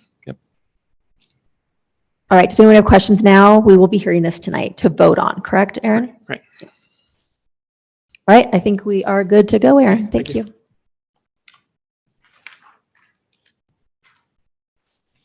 All right, a discussion regarding impact fees for attached ADUs. And this will be presented by Bill Pepperoni, our Development Services Director. So I submitted to the city council a brief memorandum that kind of explained the background and genesis of this.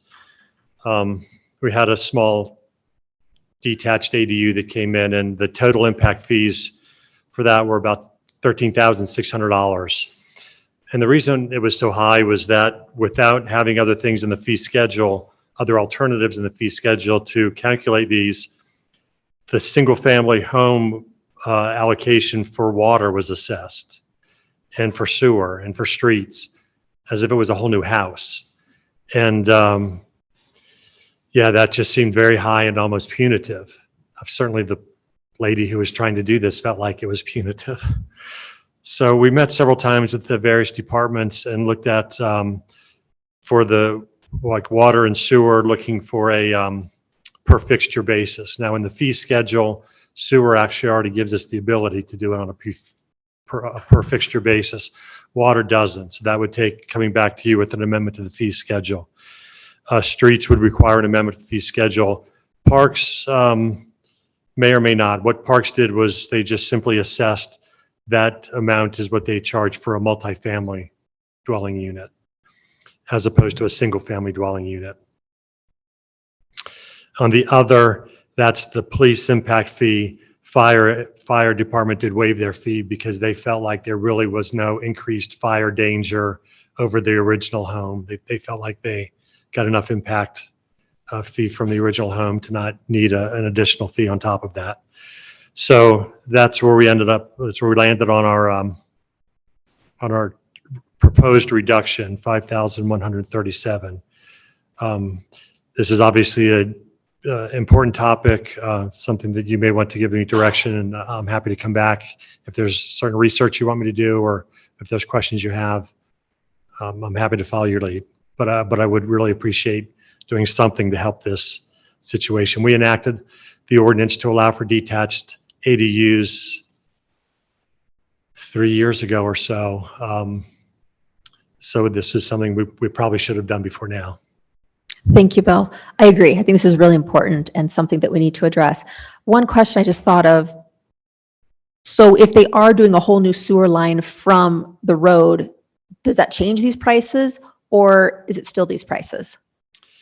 That would still be these prices. And so you see the cities that have zero fees, like Lehigh requires you to bring your laterals off of the house. Provo City Code requires independent laterals. And that's why originally Public Works felt like the full fee should be paid. This proposal would allow independent laterals at these reduced fees. Okay, so you could do it off the house or independent laterals at this price. To do it off of the house would actually require an ordinance amendment to our ADU section that allows for ADUs. That's right. Okay. So that's another thing we could address, Yes, but we're not looking at that right now. yes. Okay. Thank you. Any questions? Well, is there would you prefer that we allowed it to come off the house then, as opposed to an independent line that's going to cost a lot more? I would prefer that. Public Works has been resistant to that. So Okay. I hate to speak for everybody. It's Public Works. And they're gone now. But Oh, Oh, great. we'd love to hear from Gary on that. So yeah, I would like to see the alternative, but like I say, Public Works has been hesitant to go that way. So it'd be good to understand why, because it might be easier to address it that way, or it might be less expensive, or. Okay. Gary from Public Works. So sorry, Gordon. Gary Calder, Public Works, Water Resources. The reason we're against that mostly is the slope of the sewer line coming onto the private property. It's a smaller line, and most times it's almost impossible to hit a detached dwelling unit with the slopes of that sewer, trying to keep it gravity. Okay. Does that make sense? That Because of makes the sense. slope. Easy enough. Don't Okay. want to create another problem. So this is a preferred route from the city then? Usually a straight shot is better with your sewer instead of going to a house and angles and turns. It creates more maintenance down the road as well. So this isn't, just shows how uneducated I am on this, but how much, like, are we going to be, is the city going to be losing money building that line? Or does the homeowner pay for the exact line when they put in a line? Or is that the line totally covered by this impact fee? Now, the cost of that sewer line would be paid for by the property owner. Oh, okay. All right. So Any more discussion? Councilor Whipple. So my question on the parks fee. So what's the price that we charge for multifamily and what's the price for a single family?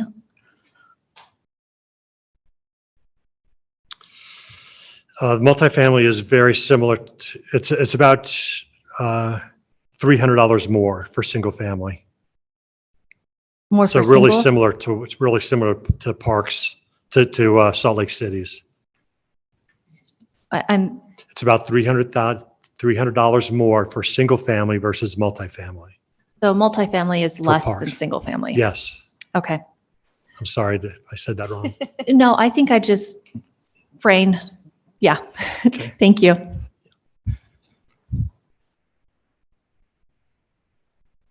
Now, we are not voting on this tonight. We'll be voting on this in a couple weeks. Any more comments or questions? All right, well, we appreciate you, Bill, bringing this to our attention, and we'll look forward to hearing from you in a couple weeks. All right, we now have a 15-minute break.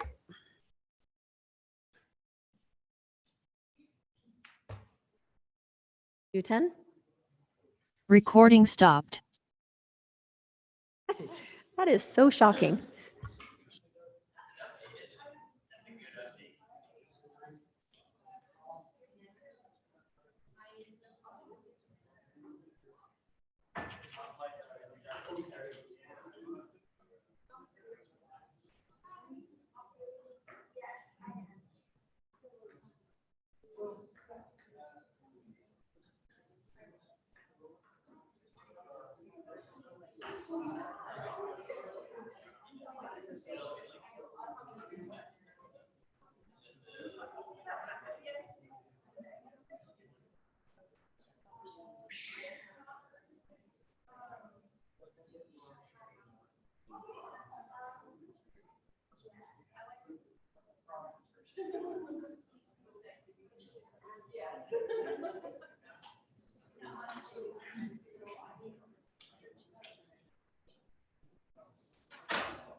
Revised West Side FEMA maps, and this will be presented by Jamie Huff. She's the Risk Map Program Manager for Utah Division of Emergency Management.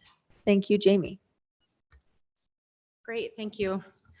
We also have a couple other presenters that are going to help me with this too. Holly Strand, who's also with the Division of Emergency Management, and Tracy Harrison, who's here too with the Division of Emergency Management. And we also have the study contractor, AECOM, and with Bree Hurwitch and Tom Wright are here as well. So we might, if there's any questions or anything, we can address them as needed. So with that, I wanted to come and present some information to you. I did hear that you have been briefed on some of the information already, so I'm probably going to take a step back and not address too much on the study history, because it does sound like you are aware of it, and focus more on what's next, what's to come.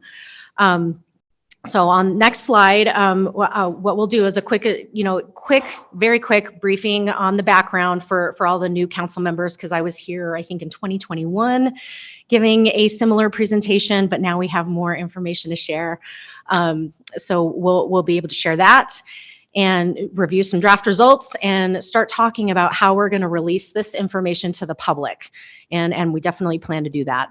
So, and then talk about next steps after the meeting. And I did want to point out there's a bullet point on here on coordination and history of key milestones. That's in your presentation packet that you have. I'm not going to go over that, but that's just for documentation for you to review at your leisure. And if you have any questions on all of the history of the study and the key timeline and milestones, please feel free to review that and let me know if you have any questions. So next slide. Again, this is very brief on the history, but wanted to mention first and foremost that flood risk is never static. It always changes. It changes over time. There's many reasons for that. You know, just think about in 1980s when your last flood risk maps were developed along the Provo River. If you were here in the 1980s, think about how much has changed since then, how much development's happened, how much, what kind of, what the river system looks like now, and things like that. So flood risk is never static and changes over time. So we do periodically have to update this flood risk information to take into account, changes in topography, development, our weather patterns are changing, and same with our modeling technology. It's becoming more and more refined and better updated every day. So keeping up with that is very important to make sure that you guys have the information that you need to plan around this risk and plan for the future of Provo City. So we do have that. Your current flood risk information, again, it's on here. It's from the 1980s. This is in your information packet. And it was in paper format until 2020 when we did a large-scale Utah county-wide study to digitize them. And we did a couple studies there, but we made them in a digital format. So we initiated a flood study back in 2006. Next slide. So you. Oh, I do. Okay, thank you. I thought someone said that someone was doing it. So, so Utah County initiated a study in 2006, and Provo River was not initially identified as a tributary to receive a new study. But in 2007, the city did request the study and to use a study that was already, that had already been conducted and you were possibly using at the time. So FEMA said, okay. But in the meantime, we looked at the study and then we also looked at the 1980s maps and noticed that there is currently a levee identified on the maps that shows providing protection from the 1% annual chance flood. And levees need to be certified in order for FEMA to show that on their maps. So we determined through a process that the certification could not be met and the documentation throughout a process with some stakeholders when we started the study, and the study was revised to perform the without levee analysis for Provo River. All right. So after that, we had a large working group that met together. We call it the Local Levy Partnership Team. It consists of over 40 members of stakeholders that had interest in Provo River and the levee system in general. And we've met numerous times with this group to try to, figure out how we study, this river. So first I want to thank everybody. There's some people in this room on that team, as well as other members that aren't, but we did reach out to many stakeholders to perform this. So there are 3 jurisdictions that are included in the river analysis. So that's Utah County, Orem City are also included, and as well, Provo City. We do have, again, the previous maps were developed in 1988, and that was using data possibly even years before that. And then it does, again, show the levees as providing protection, but they are not certified. So we developed the team to try to come together and try to figure out how to map it. This particular effort is not to certify the levee, and I think you have other stakeholders that you've talked to that have come up with some ideas on how to do that. This is not to do that. It's basically to show what the river system risk is as it in its current condition today within a set of FEMA processes. And that's not to say that can't change, because if levees are certified, we can always update and revise the maps, whenever that happens. So again, uncertified levees cannot be shown on any FEMA mapping as providing protection, and there's a code citation there for you. And then just wanted to point out that even brand new levees or perfectly maintained levees do have some kind of risk, residual risk associated with them. They can breach or fail. Not to say no one ever wants that to happen, but that still is a possibility. So there is still some risk even behind levees. So here is what your current map, and this is, so we performed a study from the mouth of the canyon, Provo Canyon, all the way down to Utah Lake. This is only a portion of the current effective maps. It's I-15 is on the right-hand side of the map there, and just a portion of the west side of I-15. But it basically does show again that the area is protected by the levee. And unfortunately, it's not certified, so we had to review that information and map it as it was not. So with this group and this team and during this process, we had many data sets that we collected to update the risk information. There was new LiDAR data that was flown at the time in 2016, and that's new digital topography data. We utilized that. And then for the Provo River analysis, we conduct, have boots on the ground and do a field survey in 2018. And then we updated the hydrology information, or how much, water comes into the system. And then once it hits the ground, the hydraulics will show where that water goes once the precipitation and water hits the ground. We did do that in 2020 and 2021. And just kind of a note here, we did take into account Jordanelle and Deer Creek. So that, because that was a very, very big and long discussion to make sure that we accounted for that, for those. Yes, go ahead. Because that's a question that'll come up later. So while you just mentioned that, so how do you account for it though? I mean, the idea is these dams have capacity, right? Correct. And can hold. So the idea is that at some point we get so much moisture that they have to release. There's no way that they can withhold.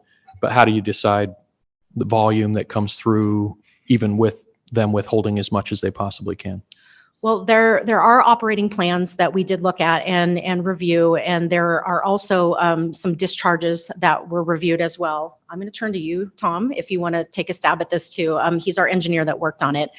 But we do take into account discharge rates of what they do. If it's meant for emergency purposes or flood control purposes, we can take those into account. But if it's not, we would look at spillway. I'm going to turn it over to you for more details. Sorry, Tom. Yeah, come on up. It's an excellent question. What we considered a few different things. We did look at their operation and maintenance plans.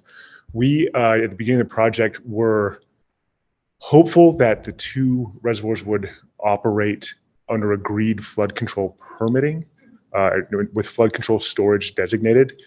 The agencies were never comfortable having that constraint on their system. They do work in tandem together, and they manage floods, but only Jordanelle has a flood carrying capacity. So what we do then is we look at the gauge data after a certain point after Jordanelle was filled, and we just did basically a very standardized statistical analysis on the gauge data, and we were able to lower the 100-year flow that we expect, or the 1% chance storm that we expect in the Provo, from the original mapping. We dropped it probably from, I'll use round numbers, 3,300 CFS down to like 2,300 CFS. So, but it's safe to say that if there was a more coordinated plan between those two and the agencies associated with them, that there might have even been a more aggressive estimate on how much they could have reduced that flow in that event. In general, you're correct. They might have discovered that they would have needed to raise a dam or something like that. So it could have been a large capital expenditure that maybe I'm deep in the land of speculation right now.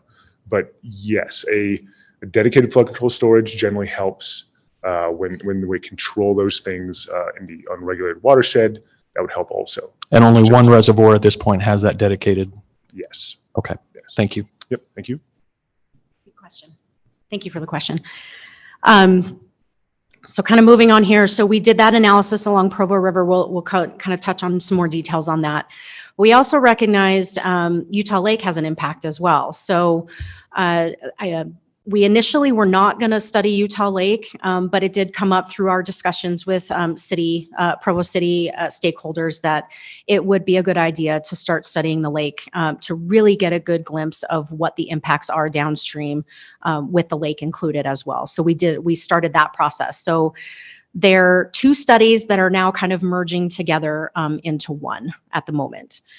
So as we were moving through the Provo River process, we did initiate the Utah Lake study as well. So we started that in 2018, a little bit after the Provo River study started. And then we again had a field reconnaissance. So we had a survey team out there looking at various areas around the lake and surveying the lake. And then we performed a hydrology analysis. Again, how much water's in the lake, the storage. We did this in conjunction with Central Utah because we know this is a highly regulated lake. So we wanted to make sure we had the right numbers and information there as well. Salt Lake County was included too, because I know they have the outlets information. So, and then right now we are finishing up the river tie-ins to that lake. So Provo River, where that joins with Utah Lake, and then we're also doing the other ones around the lake, American Fork, Spanish Fork. Anyway, the other ones are escaping me, but the ones that tie into the lake, we're doing that right now. The lake is going to change slightly too. There is a wind and wave analysis that we do because we do see high winds, hurricane force winds here, and they do produce waves. So we did do a wind and wave analysis from that. This might be this and the next image might be of interest to you. So when we did the study for Provo River, we did look at all of the tributary hydrology or contributing hydrology within the system. And so you can see, Jordanelle up kind of toward the top of the page, and then Deer Creek's towards the middle left there. They're different watersheds, but they have that contributing factor for Provo River. What is very interesting, if you look downstream of Deer Creek, is there is a lot of uncontrolled precipitation and hydrology that factors in, that moves down into the river. And this might be a better image for you. So that outlet for Deer Creek is kind of up at the top of the image there. And all of that watershed, where rain hits and where precipitation can be received, is uncontrolled in that. So that's a factor as well into this analysis.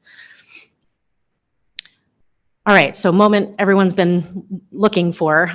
So here's our draft results. Tom just alluded to this about reducing the flows, so how much water is coming down. He did mention that we did reduce it about 1,000 cubic feet per second, or CFS. So that was a really good, and that was hard work by that local levy partnership team to come up with that and figure that out. So that's a positive. Then what we did is we conducted the levy analysis based on those new numbers, the 2,300.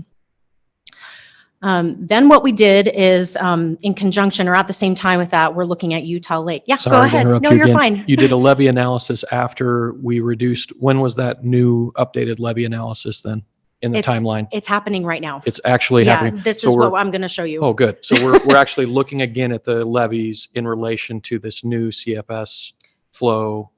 Right. So the analysis that we're going to show today is based off of the 2,300. Yeah. Thank you. Okay. So then Utah Lake, again, where Provo River ties in, that is a contributing factor as well. We were also able to reduce the lake elevation based on data from Central Utah and others, from 4497 to 4494 feet. So that's good. But then also we do the wind and wave, so that adds on top of that. So our varying elevations for the lake, around the lake, and this will make sense when you see the image, is 4495 to 4500 feet. So that's what regulation will be required to be looked at ultimately down the road. And then there are new flood zones around the lake that are going to be very new to the lake because of the wind and wave analysis. So that is going to be a training opportunity for all of us, really, because not many lakes within the state have this analysis because it's very advanced and very very detailed in what we did. We're learning too.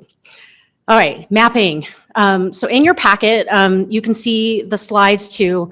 I'm going to go. So there's a series of 4 maps that I'm going to show here. And we're starting from the mouth of the canyon and moving down towards the lake. So these are the changes. I don't know if you can see them really on the screen. So the colored areas, so you see blue and then the red and blue, those are the areas that are going to be changing. So being updated and revised. Behind that, there are black cross-hatching or stippling that you'll see on the lower end. That is what your current information is showing, current flood risk maps. So in this particular one, if you see the black and you see color that's reduced, basically, that means that area is being reduced in risk, or the area that's being shown on the map is reducing. So there's a significant reduction then? Correct. In some areas, but we'll talk downstream. That's the other way around downstream. Oh, okay. But yes, but this is good news. You know, I think that, you know, property owners, at least in this area, this will be good news to property owners. So there's still a risk there. I don't want to diminish, because there are levees. I don't want to diminish that, but at least the new hydrology is showing the reduction in the mapped flood risk area. Okay, so that's mouth of the canyon. Then we're going to move, I think, down towards the golf course.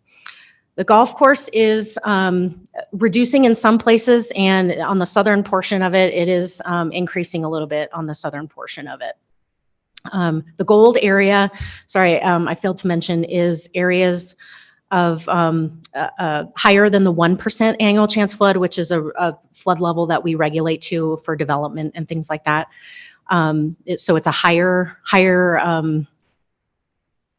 flood event, but there could be some shallow flooding that's noticed in the 1% event. So not necessarily need to be regulating to the gold area, but something to consider in planning and development, because you could see some water in that area. Okay. All right, we're gonna move down to down west of I-15. Okay, you can see a kind of a glimpse there. So here is west of I-15. These are where a majority of the changes are going to be occurring. Again, you can see some of the kind of blackened stippled areas are areas where it's reducing. And also, again, the gold area is not the 1% annual chance flood. It's a higher flood event, but you could see some shallow flooding. The areas of focus you're going to want to pay attention to are, again, the blue and the red and blue, which is the floodway. It's basically the channel of Provo River. And then the yellow and green striped areas are the areas that are changing as well. So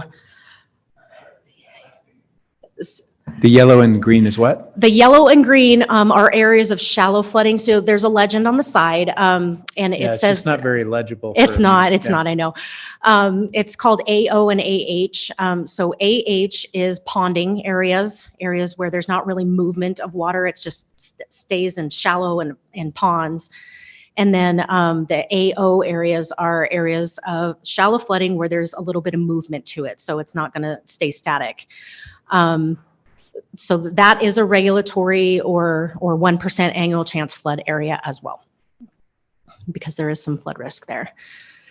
So and then keep going west offshore of the lake. Those are the V zones, or they're shoreline hazard zones, or FEMA calls them coastal zones. We don't have coasts.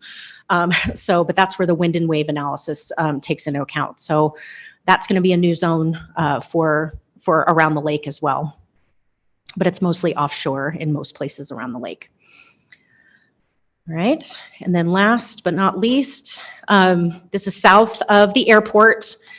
And again, if you see black areas kind of above, that means the area was reduced in flood risk.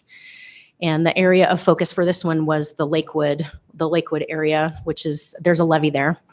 And luckily, though, it's not holding back any water anymore because we reduced the lake level with this new analysis. So there was no need to show it as high flood risk.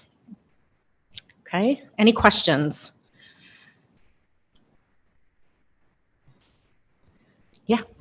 Councilor Whipple. Just want to be sure I understand the levy analysis.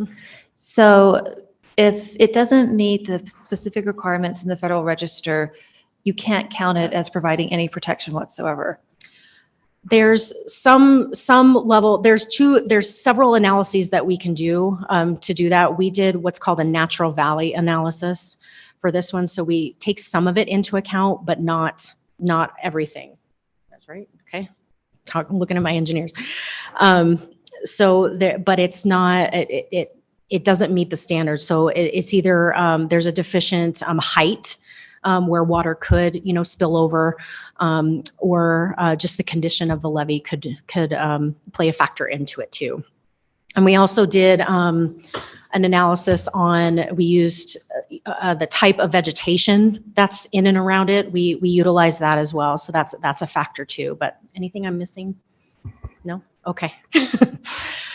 So the natural valley analysis gives a little bit of credit because there is a physical thing there, even though it doesn't meet the standard? It's more topography based than anything. Oh, because you've got a higher thing. Or berm, is that right? Yes. Okay, so it acts like a lump, but not a levee. Yeah, there's a lot more into it. There's a lot more to it than that. But generally, yes. In the okay, simplest of terms, yes. We're going for simple here. Thank you.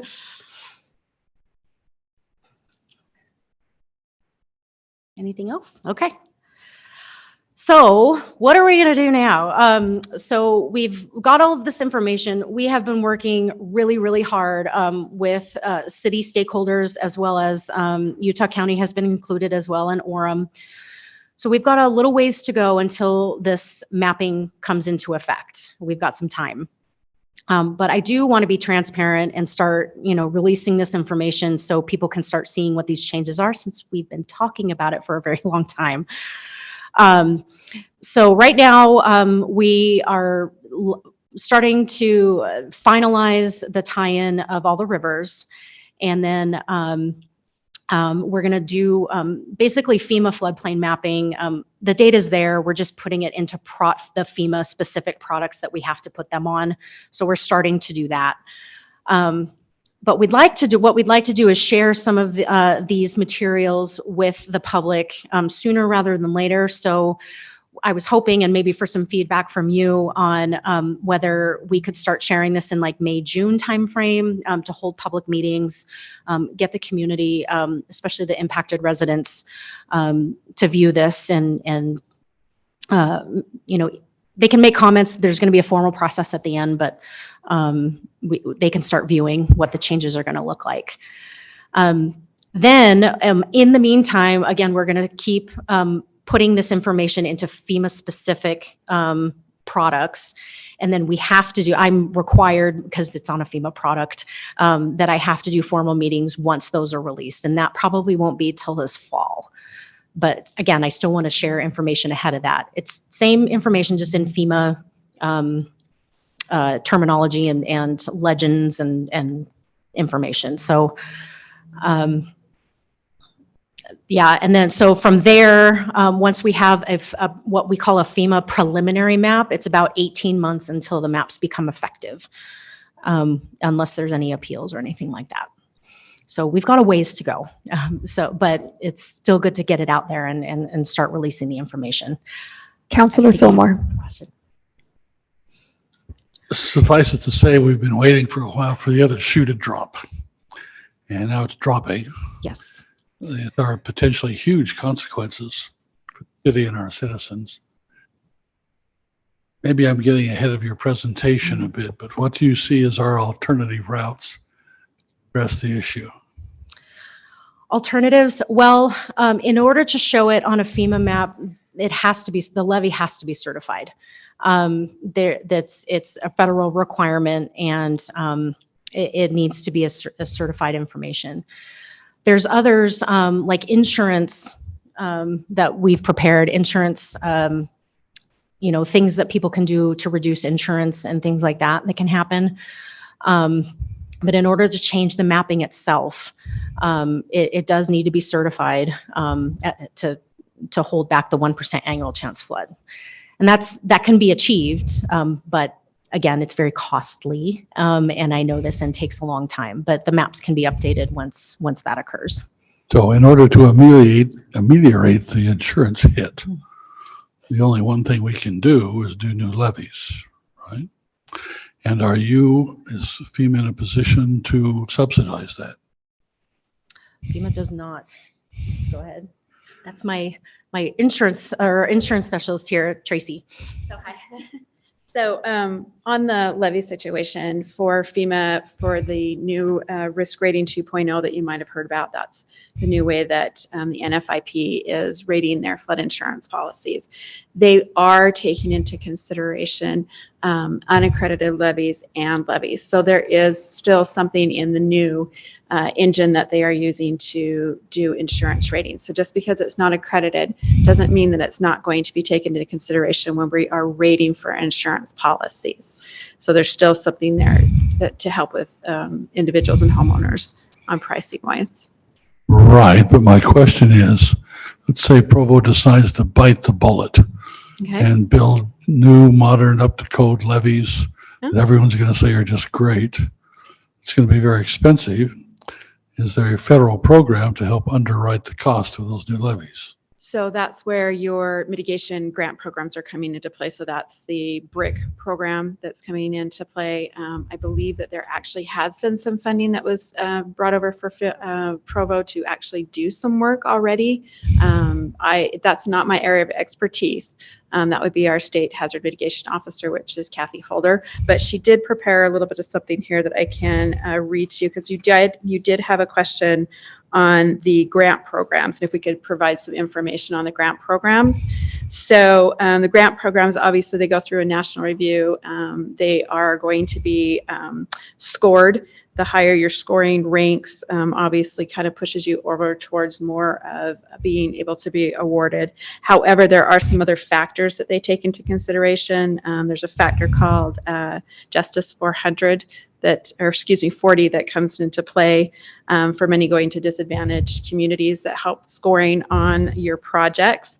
So there are funding grants that state hazard mitigation officers can put together to, if that's a proposal plan that you're going to want to do with the levies, that can help with doing some of that funding. I believe there also is the community match, which would be that 25%. But there are some funding opportunities that are there. Okay, so I'm going to ask Mr. Parker, who is our city expert on FEMA grants to help with the levies if we go that route? Do you want to come on up? Okay. Come on up, Ben.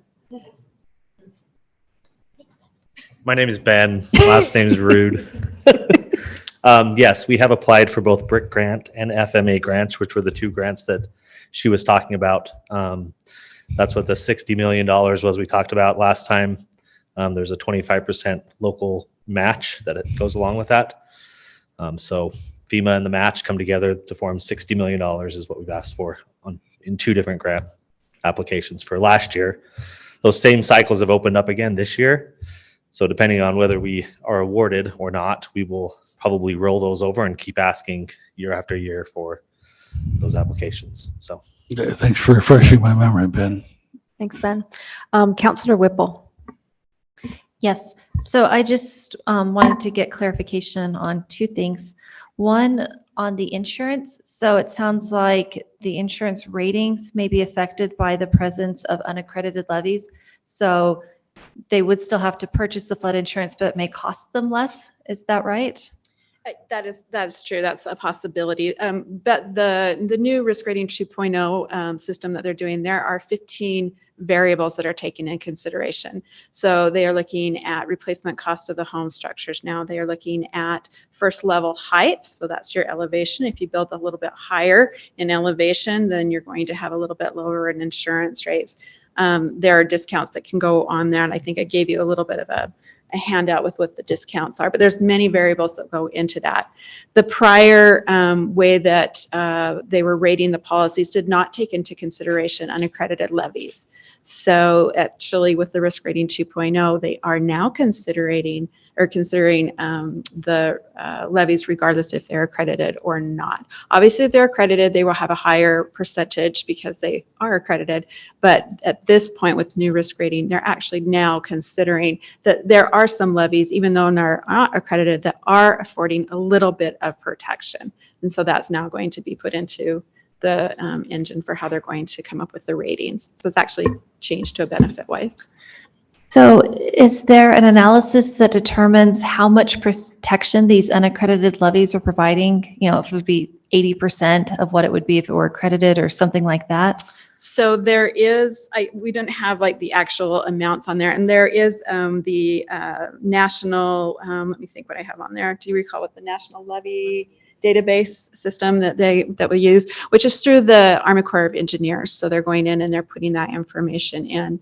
So, and that is updated as they go through and do more accreditations. So if, like Jamie mentioned, things are changed with your levies and they end up being accredited, you guys would just give us that information. We would, give it to the Corps and they would update that database. Okay. The last question I had was just about the public comment that's coming up. So that's just everyone, stakeholders, members of the general public, but you don't anticipate any changes to this program based on the public comment? Like you can't get a ton of citizens saying, change this and it'll happen. Right. Yeah. No, that's a fair question. So yeah, we want people to see it. We want anyone that's interested to come out. I maybe anticipate even media showing up as well. So and that's fine. But again, in the May, June timeframe, these are still draft work maps and we're still moving through the process. And they can comment to us on, whether or not they like them or whatnot. But in order to change them or update them, we need technical information to show that our analysis was inaccurate or incomplete or wrong. And that is through, once we get it on the FEMA preliminary mapping, and we have to do that required public outreach process. We'll start what's called a 90-day appeal period about 90 days after the maps are issued or released. So there will be a period where people can send in technical information. But yeah, someone can't say, I don't like them or I don't agree with them, because we did do a lot of work and there were a lot of stakeholders included in this analysis, and want to make sure that, we can move forward. Well, thank you so Yeah, much. you bet. Thank you. So Councilor Shipley. we're at a point where we have maps. Do we have Yeah. data on how many households are impacted? Great question. Yes, that's in your packet as well. Okay. So I want to caution on this number. It's 166 approximately that are moving into the high risk, or what we call the special flood hazard area, based on this draft information. And I say approximate because when we did our analysis on development and what was in it, it was from a 2021 aerial photo. So if you've had any development since then, it wouldn't be included. We also don't have specific parcel data. And so it's, that wouldn't be a fact. The city would have much better detailed information than what we do at the state. It was just a desktop analysis. So a few hundred households, Mhm. Give or take some, Mhm. are going to be added to the flood zone. Added. And is there still a cap at 250 on the coverage amount for the insurance? Or did the new underwriting standards expand that some? No, that's the same. It's a federally regulated program. The Congress sets those limits. So it's still 250,000. Come on, Congress. Yeah. It's still 250,000 for home residential. It's 500,000 for commercial. Okay. What we have now showing is a private market that is more supplemental. So that you could insure for over the 250,000. You would just start out with the primary being our market, maybe the National Flood Insurance Program, and then you could go supplemental for that. Okay. Or you could go straight to the private market and do 500,000 straight that way. So we don't promote one way or the other, but that is still the cap. So there's the potential, if we're talking about a few hundred households, that half of them have paid off mortgages and there won't be anybody requiring flood insurance of those folks. That's true. How do cities assess? I mean, we're trying to weigh, 10, 15, $20 million of our part of the cost of updating levies. How do we assess the cost to citizens do you have, I guess what I'm asking, is there a good way to assess if we don't have, updated number of households and we don't have the actual amount of households that were required to hold it, on top of that, right? So they're in the flood map, but they might not be required to get it based on a lender not requiring it or having a house paid off, right? Yeah, and that's going to be difficult because, how do we challenge. know if somebody's going to need to have that? When we go and do the CCO meetings, when things come along and we're progressing, and we ask, we work with you to see when you hold that, we have the public come in and start talking to us. And if you're talking to somebody and they're like, well, I don't have a mortgage, we can kind of explain to them, then you not necessarily have to get the flood insurance. You're at a risk, and we would, Right. caution you to do that. So that's where we can really get more on a one-on-one. And I've been to many CCOs, and that's when the community comes in and we can actually have the maps and we can pinpoint to their house and really have that conversation. Other than that, it's kind of up in the air because we can't tell which kind of mortgages that they have or not. Yeah. And I'm also limited to know only what I've got in the National Flood Insurance Program, where there's the private side that's on there too. Yeah. So, but Okay. they're very good. They're very good questions. And we might have somebody that says, I don't think that I'm at that risk because I'm a little bit higher up, and they can do letter of a map amendments and possibly get out of that requirement. Okay, thank you. Yeah.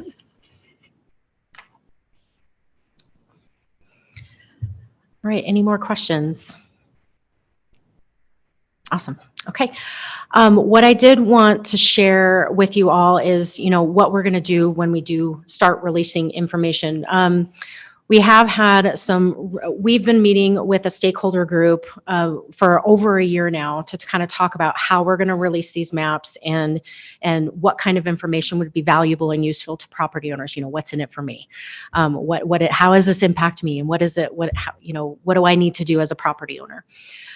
So we've been holding monthly meetings. Some of the folks are in the room now with us to kind of look at, what we're thinking of doing. So again, that May, June timeframe, we were looking at holding 2 public meetings to start. one virtual and one in person. Probably somewhere here. We haven't figured that out yet. We haven't determined that, or a date, but hopefully somewhere here in Provo where they can, review the maps and look at the information and ask questions. We've also developed some really great outreach materials that I think, one, we'd like to show you in just a second.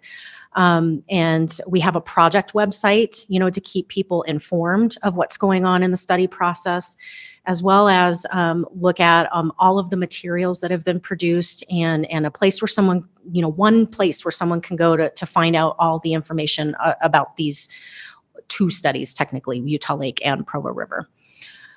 So that's the project website, which hopefully we'll get to dive into here in a quick second. We also have some key messages that we've developed collaboratively as a team. We want to talk, like we're talking in one voice, instead of mixed messages. And we've also got a Provo River levee video, which I think is amazing, and I hope we get to preview it to you guys today too. And then some fact sheets that, someone can take home with them at these public meetings and, find out more information on why this is happening, why is it happening now, and what can be done in the future. And then we've got, an open house planned, same with that in-person option, and we've got social media on tap, some templates and materials for that. And I know there was a request for a draft press release. We have it ready. I couldn't provide it in the materials, but we do have it ready and happy to work. I think it's Nicole that whenever we're ready to put a date on it and kind of look to it, we can work with her to get that out there. So with that, I'm going to turn it over to Holly. Holly Strand. She has worked very hard and tirelessly on all of these communication materials that you're going to see today, especially the website. So this is probably the project page for this site is probably the most robust we have right now. And I'm very pleased with it and hope it, provides some information to the public on, what they can expect and the why. Yes. Okay, thank you, Jamie. Yeah. Number one, we really appreciate how you got back to us on all those questions that were asked in our council meeting. Really appreciate that. Yeah. And I do know from the citizens I've heard from, the insurance is their biggest question, right? There's just this big question mark. Always. And they need some sort of price span. So that is the biggest hurdle that, and I guess cause for anxiety that is being dealt with. Councilor Filmer does have one more question for you. Thank you very much for all your information today. There are a host of uncertainties here. One of which kind of hanging over our head is the fact that we've been blessed with abundance of snow this year, which heightens the flood risk, particularly if it continues and we have a quick melt off, right? If we did have floods this year, how will that impact this whole process in terms of your calculations? Again, maps are a snapshot in time, so they're only as good as the data that is used at the time they're used. We don't look at future conditions or anything like that. So every time, all those dates that you saw of when we completed activities for the entire study, that would be the snapshot of the data that was used. So we don't really look at future conditions, future risk or anything like that. It's just a snapshot in time. So. So even if we had floods this spring, that wouldn't factor in because the data we have is historical. Correct. In the past. Yep. Okay. If there was a future analysis to be performed, that would be a factor into the analysis in the future. Thank you. Yep. All right. Ms. Holly? Just for the record, we have about 10 more minutes. Yes, thank you. Okay. I'm just going to So Malia, can you bring up the Provo website? That's it. Okay. So yeah, as Jamie mentioned, this is this is the most extensive information, online information group of products that we've ever done. The levee and the Utah Lake, I think, warranted that we put out a lot of information that's not easily findable on the FEMA websites. So I'm just going to walk you through this very quickly because we don't have a lot of time. And then I'd like you to take a look at a video, which is our first video at DEM that we've done for the program. And it's about the levy, and it's made specifically for the property owners, people who really aren't familiar with your levy system at all, who might live very near them and be affected by the new maps. So we thought they needed to have a little bit of extra background in very clear language. And yeah, so and in all of this information, it's kind of split up into technical information for those of you who are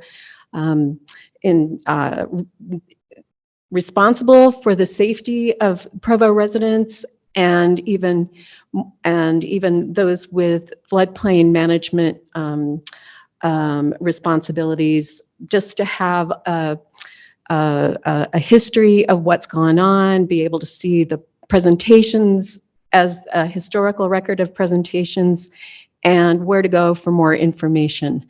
And then for the property owners, the language will be very simple, and you can actually even you can use some of this information on your websites or in your communications, and refer to it when if whoever needs to be answering questions for the public. So let me go through this really quickly. There's a front page. We just go through the flood. We just talk very briefly about the flood risk. And Malia, can you just kind of scroll through here really quickly? We talk about the Deer Creek Dam and the watershed. That's where the water for potential flooding comes from, and the process of updating. And keep going. And a little bit about the levies. And this is on the left, you see the levy analysis and mapping plan, which was put together by AECOM, and you just click the icon there, and you can see the report. And then wherever we could, we put links to reports and meetings and everything. So keep going. You can see the timeline, and then there's a click here for, oops, down a little bit. Click here for the other way. There we go up, yeah. For an archive of project documents, so that's kind of a boring page, but if you want more information and more meeting information, it's right there. These, and then right here, you have fact sheets that are very helpful. So I encourage you to click on those and read those. Then a lot of the information that we've presented to you here is in those fact sheets. Okay, and then then we have flood, at the very bottom, there's flood information contacts, and we included the cities and the county in there. These were contact numbers that were given to me to use. So that's where the public can go for more information, and also to Utah, the state Division of Emergency Management. So let's go on all the way up. And there's a property owner page. I don't think we have time for it. Nope. Okay. I'm going to take you straight to the video then. And you can take a look at this. We're still putting as long as we're waiting for the maps, then I'm still editing this a little bit, but I think it's like 98% there. So I hope you'll find this useful for communicating risk to your citizens. So let's go ahead.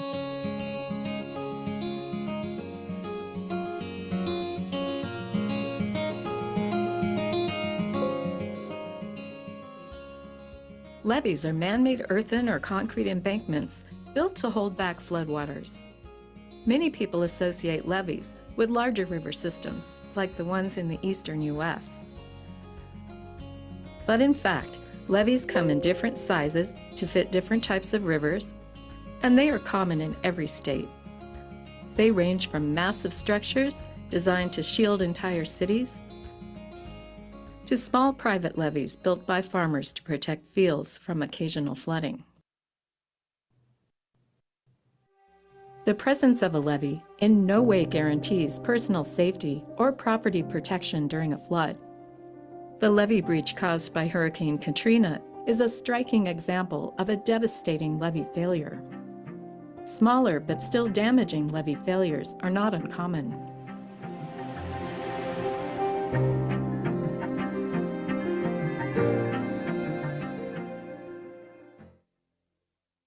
There are over 100 miles of levees in Utah. 2 of the larger levee systems are in Utah County. The so-called airport levees protect the Provo Municipal Airport from occasional high water and wave surges in Utah Lake. Utah County's other levee system lines the Provo River, from the mouth of Provo Canyon in Orem all the way to the river mouth in Utah Lake State Park. Beyond the levees lie homes, office complexes, shopping centers, and parks.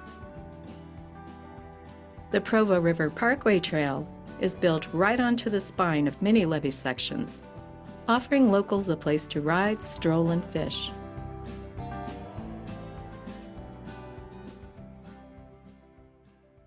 Levees helped protect Utah County during the 1983 flood. In that year, city and county workers and volunteers worked round the clock for weeks to save homes and property. But the water kept rising, threatening to overtop the levees. The Army Corps of Engineers helped raise and extend the levees while the floodwaters were still rising. We know that the Provo River will flood again. Localized superstorms that drop vast amounts of precipitation in a short amount of time are becoming more and more common. If a fire burns the slopes of nearby Provo or Rock Canyon and is followed by a heavy rainstorm, flooding is almost a certainty. Erosion and vegetation overgrowth on the levees increase the chances of failure over time. And as a result of new development in the last 40 years, the potential amount of damages from a major flood continues to grow.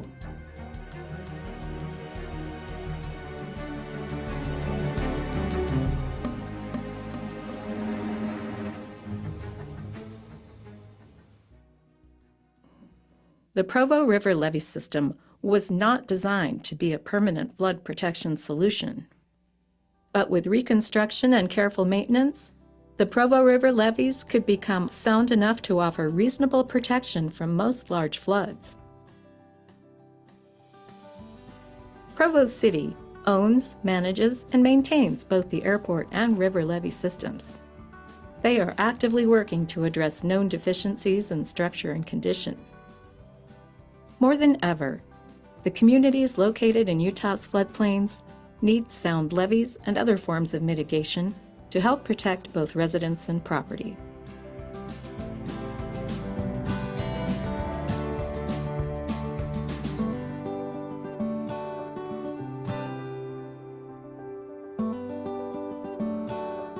That's okay. We don't have to go through the credits, but I just want to recognize Melissa and Mitchell. I don't know if he's in here, but they walked me through along the levee and helped provide the inspiration and the knowledge that I had for this. So thank you.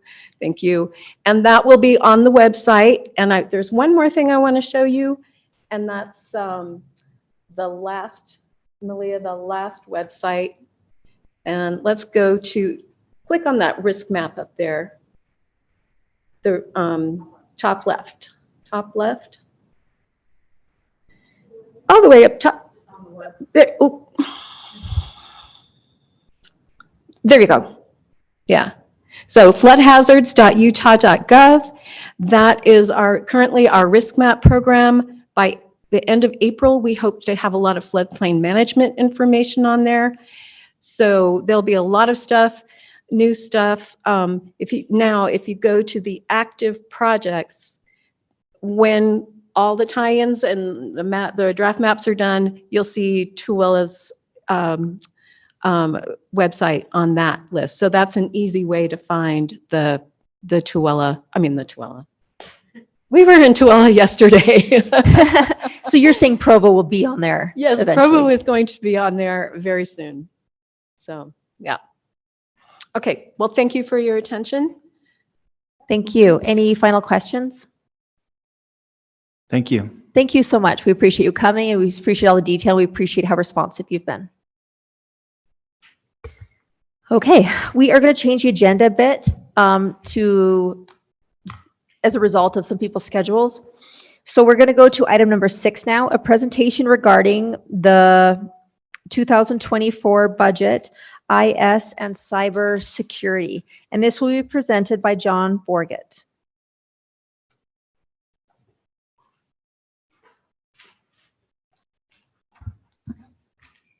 Thank you.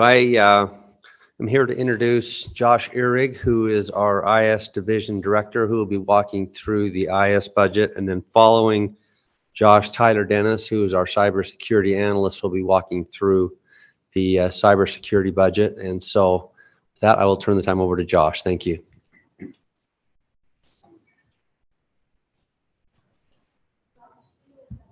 Okay.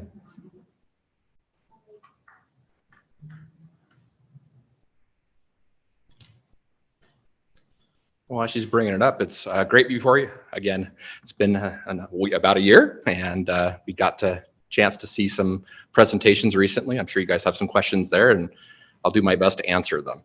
But I do know that the council members wanted to keep this very conversational, so I'm happy to oblige there. I do have a lot of materials that are available out there, so as we need to speed through something or something you're not interested in, feel free to speed me up, slow me down. We can address those areas that you want to hit.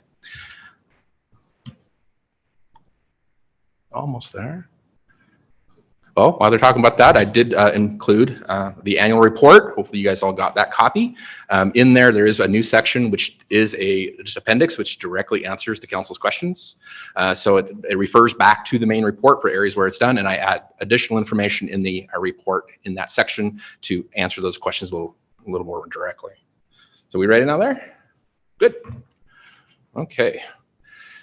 So I do surveys every year, and often there's just a certain comment that comes out that goes, yeah, that's a great capture. And I want to take a moment just to really thank my staff. We run lean and mean, we really do. And it is noticed by our customers in those survey results. And you'll get a chance to see some of those again in the annual report, and we'll cover it a little bit. But when they say the IS group is amazing, the amount of work they get done with their available resources is truly remarkable. Just a shout out to that team that makes it possible for me to be up here to present to you. They are an amazing team working on behalf of the residents of Provo. And so I just want to give a quick shout out to them as we kind of dig in. We'd already talked about the annual reports there, that is. So now let's talk a little about, you guys talked about trees today. It sounds like quite a bit. I like trees a lot too. And so I kind of want to talk about technology in a way that hopefully makes it a little bit more achievable. So as we talk about tech, you know, that's a picture of my dad inside and my late step grandma, or my late stepmom. And we lived early on in the mountains. My dad immigrated from Germany. He grew up through World War II in Germany.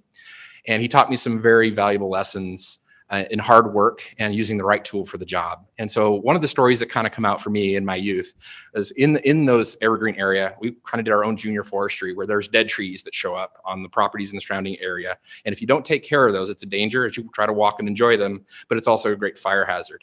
And those forestry service agents that came through, they had a bigger job. They had to, you know, chop large swaths of trees in order to create fire lines to protect the community and do various things there. Well, I remember very clearly going up and as a 10-year-old only getting the axe and feeling kind of sad that I didn't get the chainsaw to chop down those trees, because as a 10-year-old chopping at that tree, it just doesn't work quite as good as that chainsaw. So you kind of get an appreciation for those tools. But also as you're chopping the log, you kind of realize the right tool for the job does matter. But as we talk about business, a story came in my career by a mentor that really has stuck with me, that really ties me back to my roots with my dad and the idea of the tool. And it goes a little something like this. There's two foresters that are the best in the world. Okay, best in the world. Of course, we all know you can't have two that are the best. You need to figure out which one. So you're going to have a competition, clearly, right? So in that competition, they decide that there's 100 trees each, and whoever can get those 100 trees down the quickest, because all these trees need to go down, they're trying to create the fire line. Whoever can get them down the quickest is clearly the better forester. So they have to choose, well, what's the right tool for the job? Well, they choose the tree saw. And of course, a big crowd shows up to this engagement because they're pretty excited to see this. Trust me, it was exciting. And the gun goes off, and the first forester runs to that first tree and just starts tearing through it. The second forester, having just been handed his saw, decides to walk up, kind of check out the trees for a second, and goes, sits down, and starts to sharpen that saw. Well, of course, the crowd is just yelling, "What are you doing? A person's already through the first tree. You haven't even started. What are you doing?" The second forester ignores him, continues to sharpen it. First one's at tree 3, finally steps up and walks to the first tree, and it's like a knife through butter. Well, knife through butter, great. If you work really, really hard, you can catch up to that first forester, and you might be able to win this, but you have to work hard. Not satisfied, he goes, sits back down. About tree 10, he finally gets up, goes to that second tree. It's like a hot knife through butter. Fast forward to the middle of the day, first forester is sweating, barely getting through that tree. But man, that person's sweating, and the crowd is going, man, yeah, that person is working hard. The second one, every couple of trees, sits down and sharpens a little bit. Fast forward to the end of the day, first forester died on tree 75. Second forester got all 100 down. So we talk in business a little bit about this story. Okay, well, what is the more? There's a lot here. Like, one is you need to sharpen the saw. That's a good training. That's typically what this story in business is used for. But we could also talk about who is the audience, and that typically is what we like to call management, who we decide what we're rewarding. Are we rewarding the business outcome of the 100 trees going down? Or are we rewarding the fact that, yeah, the person worked hard? And we can do that, but that's not what I want to talk to. I want to talk to the idea of the tool itself, which is technology. Forever, we've used tools as humans to make jobs easier. Right? Whether for the first time we used a rock to, maybe open something or, do something, we've used tools. And I would propose that if my job was to really get those trees down as quickly as possible, and me as IT coming to you and say, hey, I would like to propose something, or as the business looks at this, say, hey, we got a better idea. The tree saw maybe is not the best answer. I would really like to do this instead.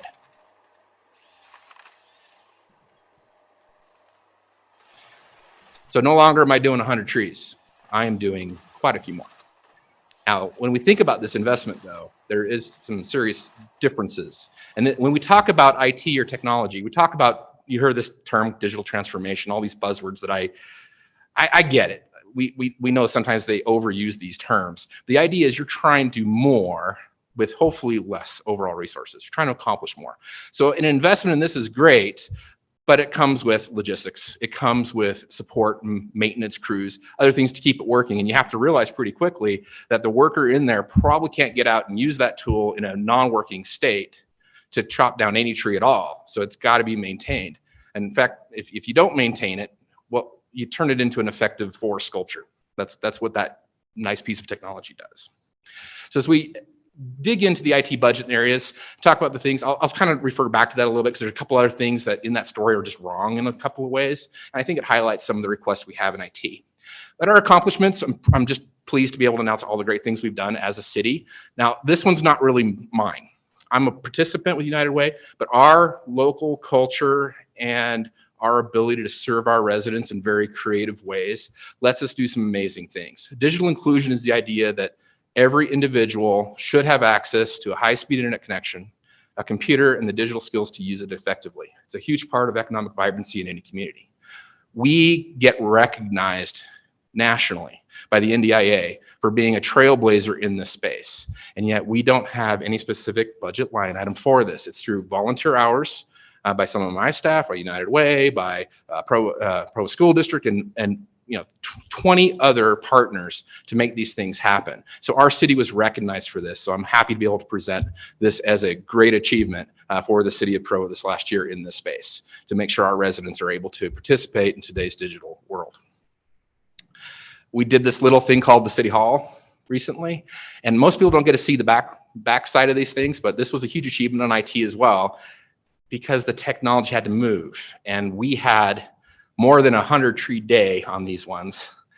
We had a project that was more like a 200 tree day, and the team knocked out. We moved 256 servers, 337 workstations, 132 unique services, everything from the old facility to this facility. And the achievement we really had here is there was no downtime that was unscheduled or unauthorized, right? So everybody was able to continue operating. We didn't have to take any downtime because of what we were able to do and get it moved over to this facility. So pretty proud of that in the work that the team did on this. At the same time, we did an airport.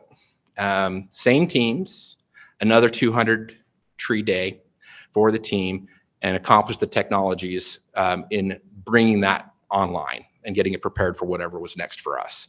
So we look at that, the baggage handler systems and all the back office areas, being able to bring the different airlines in to have their own space, their ability to connect and interact with it, with their needs and to support those businesses. So pretty pleased with that one.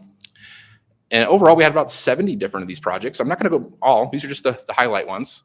We did a 911 dispatch and Orem consolidation. So not only did we move the dispatch over to this facility and all the technology that went with that, we also supported the consolidation of Orem into that dispatch center, providing improved services across the areas.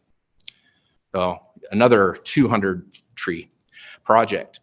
Mapping, 22 applications, some of which I think the council used quite a bit of, especially when you were talking about the redistricting. The Provo Centennial Arsonist, we helped take that data for public safety to help them narrow that down so they could hopefully have a better insight to what was going on, how permits work, how everything works. And a lot of the projects you guys have, what you're trying to accomplish are supported by the mapping and the technology we do. And yes, there was a tree application that we did create this last year to help our foresters identify, service the trees in our community and help them be hopefully a little bit more able to serve those trees and to take care of that resource in our community. I'll skip that one. Not going to spend a lot of time on this one, but you did ask, what were there last year and what wasn't approved and what do we do? So there were 3 that were approved. The other ones, unfortunately, we weren't able to do, and we had to either accept the risk or we worked a lot of time. I know the mayor has often said that there's times that are, late evening, she's in the elevator and she's riding it with somebody to come to find out it's an IT staff member working extended hours to serve the community. That's how we handled some of these. So a lot of these will show up on this next year's area, but I'm not going to spend a lot of time on all of these because we just don't have enough time. It's in the annual report, and if you guys have any questions on them, happy to hit it, but I am going to hit at least the top 3 in critical. Last year we did have City View upgrade. It was necessary, and the longer we wait, sometimes these things in IT tend to become critical over time. Hopefully we don't wait until everything, things become so critical in the future, but we will hit these. So first one, kind of to analyst. Tree. Did anybody catch the tree saw concept? Tree saws are not a one-person tool. There are 2 sides, and you pull back and forth with those 2 resources. We're using a tree saw to do our critical service financials and utility billing, and we have less than 1 FTE on it. So in this one, we are requesting to put a person on the other side of that saw to help manage and maintain this system. Includes patches, includes updates, reporting, and other aspects to maintain this system, which is an ERP system that runs the city. Now, I did put a note at the bottom, 7 months to hire qualified. That may change right now. I mean, we just saw a lot of layoffs in that space. We might be able to capitalize on that, but for municipal government to hire qualified talent, it is a little bit difficult for us. Yes, there's the pay rate aspect, but also making sure all the background checks and a lot of those technical workers can work anywhere in the world. And we typically have the requirement, because a lot of the work we do is physically present, physically touching in the police car, helping officers, firefighters, and other areas. So it does take us typically a little longer to hire qualified talent in that space. So the next request is Airport Public Works Analyst.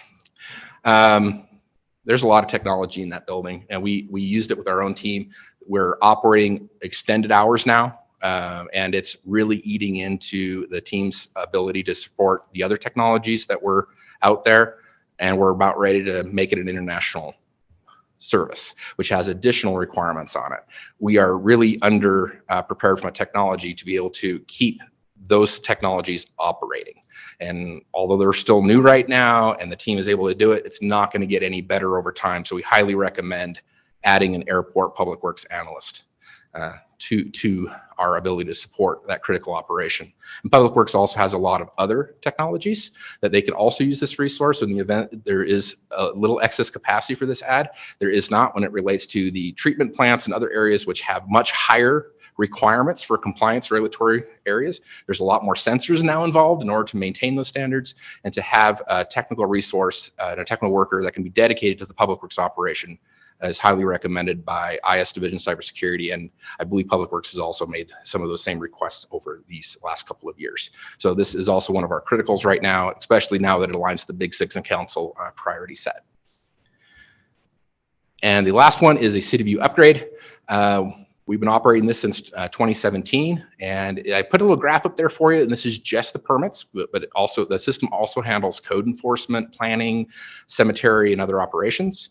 But when permits alone, we operated a year, so that if you see a sudden spike, it's not necessarily a spike. We had better visibility and traceability to the permit operations. But when you look at the next year and you see the green, that was most through the year. And then we implemented the web services, lets our residents and business owners or people that need to operate and ask for a permit to then ask for that all online. As you can see, the dramatic shift from it being a piece of paper they printed off with plans they bring into the offices, and Provo staff having to then re-enter that into their other systems is now all done online. And that's the majority of the usage. So we've been operating it for a number of years. It is recommended when we did the original analysis that every 5 to 7 years we do an upgrade process. In this case, we do need professional services help from the vendor in order to do this correctly. It is our hope that as we have moved some resources to better support that, maybe in the future we can do those ourselves. But right now we do need that help to that upgrade, and there's services there. So this is a one-time opportunity here. And then in 5, 6, 7 years, I'll be back again, unless we don't want to change that structure. But I am asking for the $191,000 there to do that upgrade in that space. And please, if there's any questions on any of these, just jump in. I'll happily answer them. Now we talk about the Big Six and the council priorities. And Councilor Whipple does have a question, yes, please. Thanks. Hi. So I really appreciate the work that you do and how you support all our departments and everything. I'm just wondering, where something like the airport is causing lots of demand on you, can you send them an interdepartmental bill or something like that? How does that work? So today they already pay a portion of the IT services for the services we offer. They're just right now consuming a much higher percentage of those resources we currently have. So in this ad, it would be 100% a public works resource. They would report to IT in this scenario so that they have the right oversight, because it's pretty hard to manage a technical worker if you're not a technical worker management team. And also when that person needs to do a vacation, you do want to do some cross training so that another person can support that individual. So we can still provide that from the central in those areas. And then there's still all the other services we're providing to Public Works, which is all part of that common. But right now what we're doing in order to support those areas is we're basically robbing Peter to pay Paul. That's the only way to say it. Somebody else is not getting service when we're servicing everything. That's the bigger critical piece. So this past year in our survey results, everyone was very, very happy with the service that we were doing, but it was also very clear that several of the directors out there are not getting the services they need from IT. We're no longer able to hit their strategic needs fully. And there's a pretty long delay in our ability to respond to the projects in these areas. So 6 months is not necessarily able to really meet what they need to do in 3 weeks.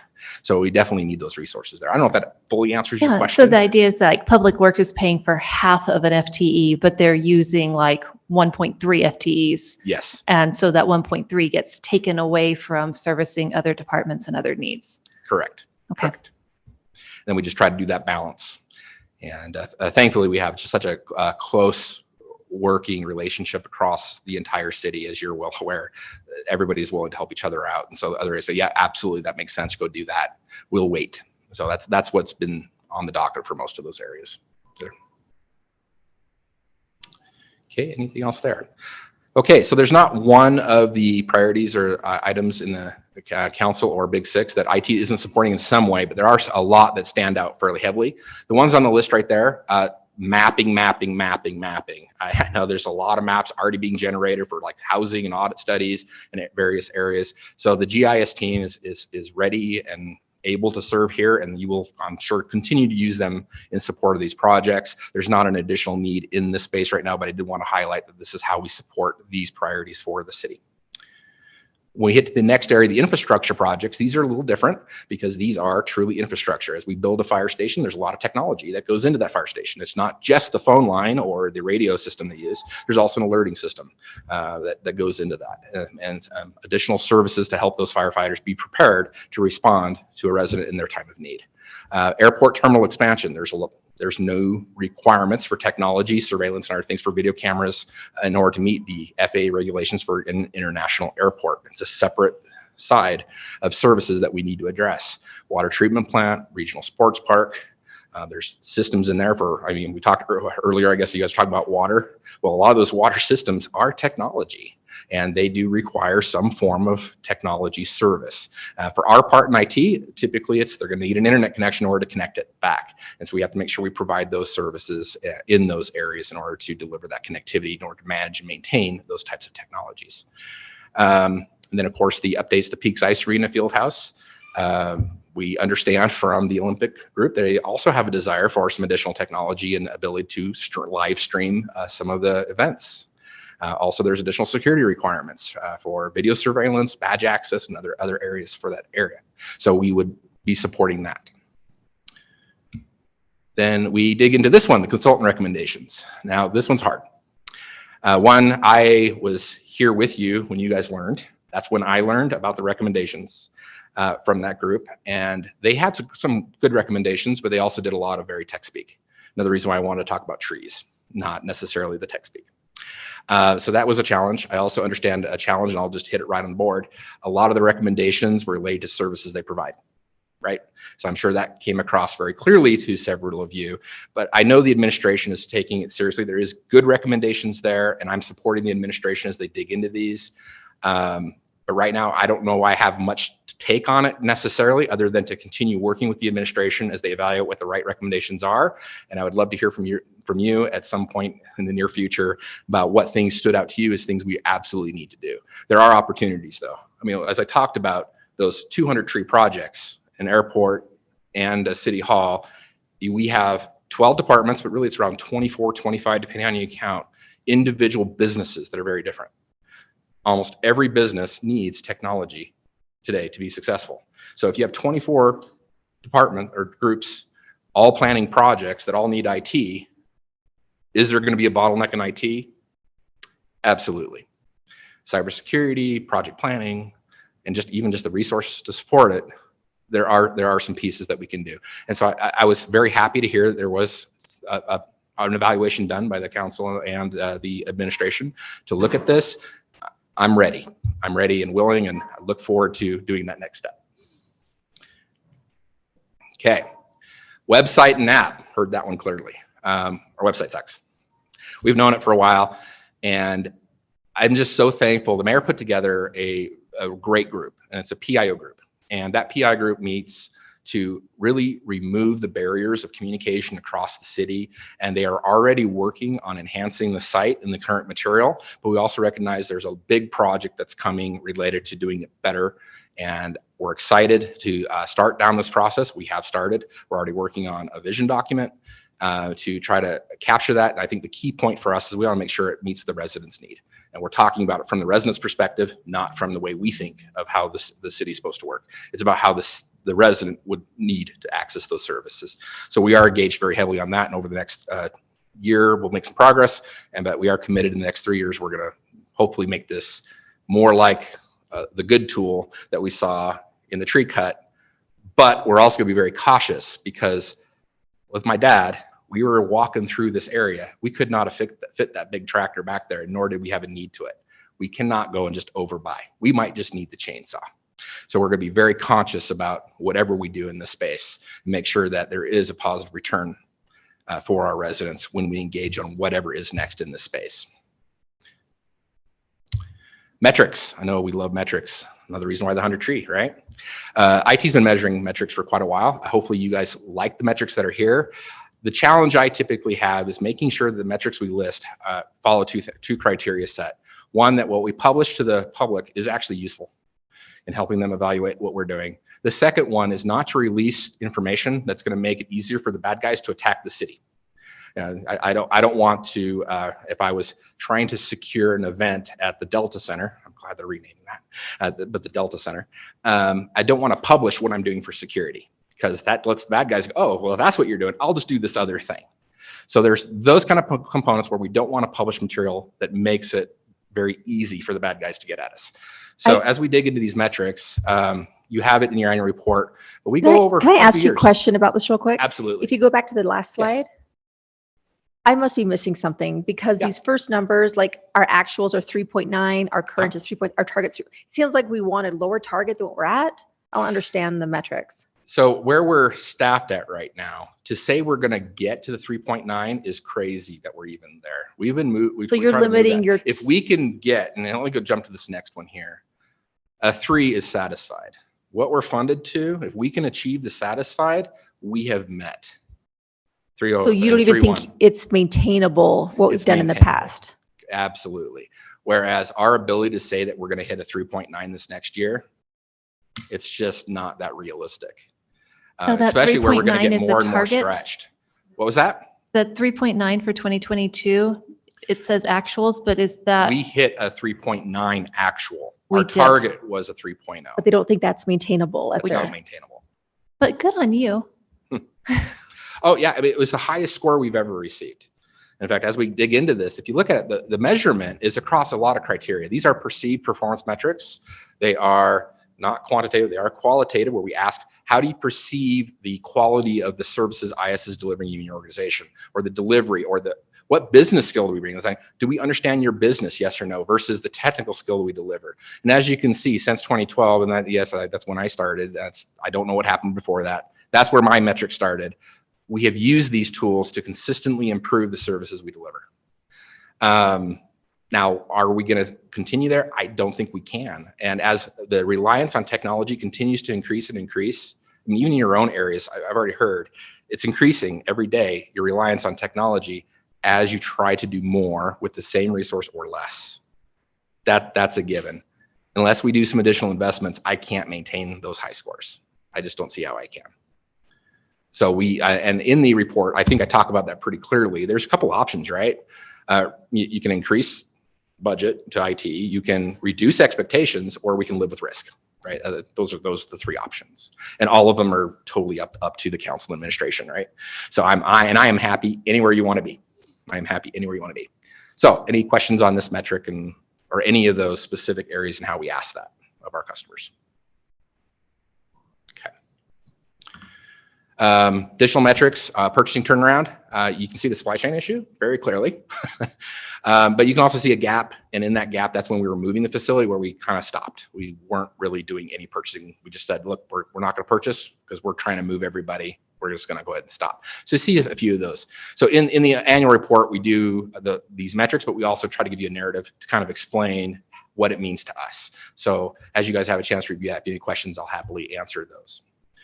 Ticket quantities to average close days, we do track those over time as well. Projects completed, you can see it is an increasing trend. Now there is the 2021 drop, but that's where we were working on the 2 really, really big ones. City Hall, that's where most of the City Hall work happened for the build out, is where most of the airport work built out. So we didn't complete projects even though we may have started it. So we have a fairly large backlog right now of project requests. We're working through this as quickly as we can.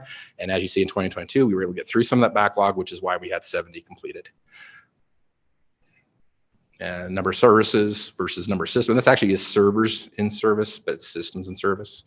And you see like a hump and it comes back down a little bit. That is when we implemented some of the Provo 360 stack, where we had to increase initially and then we reduced after those were implemented. But at the same time, we had a lot of other systems coming online to support the business's needs.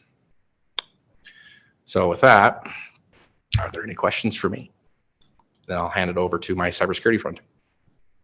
Do we have the phishing campaign slide? I had a question about that, but I don't have the paperwork in front of me. Oh, yeah, you will have it in a second as cybersecurity comes up to present it. They're going to be great. talking about Okay, phishing and cybersecurity. And yes, Okay, everything we do in IT, we're hand in hand. Okay, hand we'll in put a glove hold with on that. Any cybersecurity. questions right now?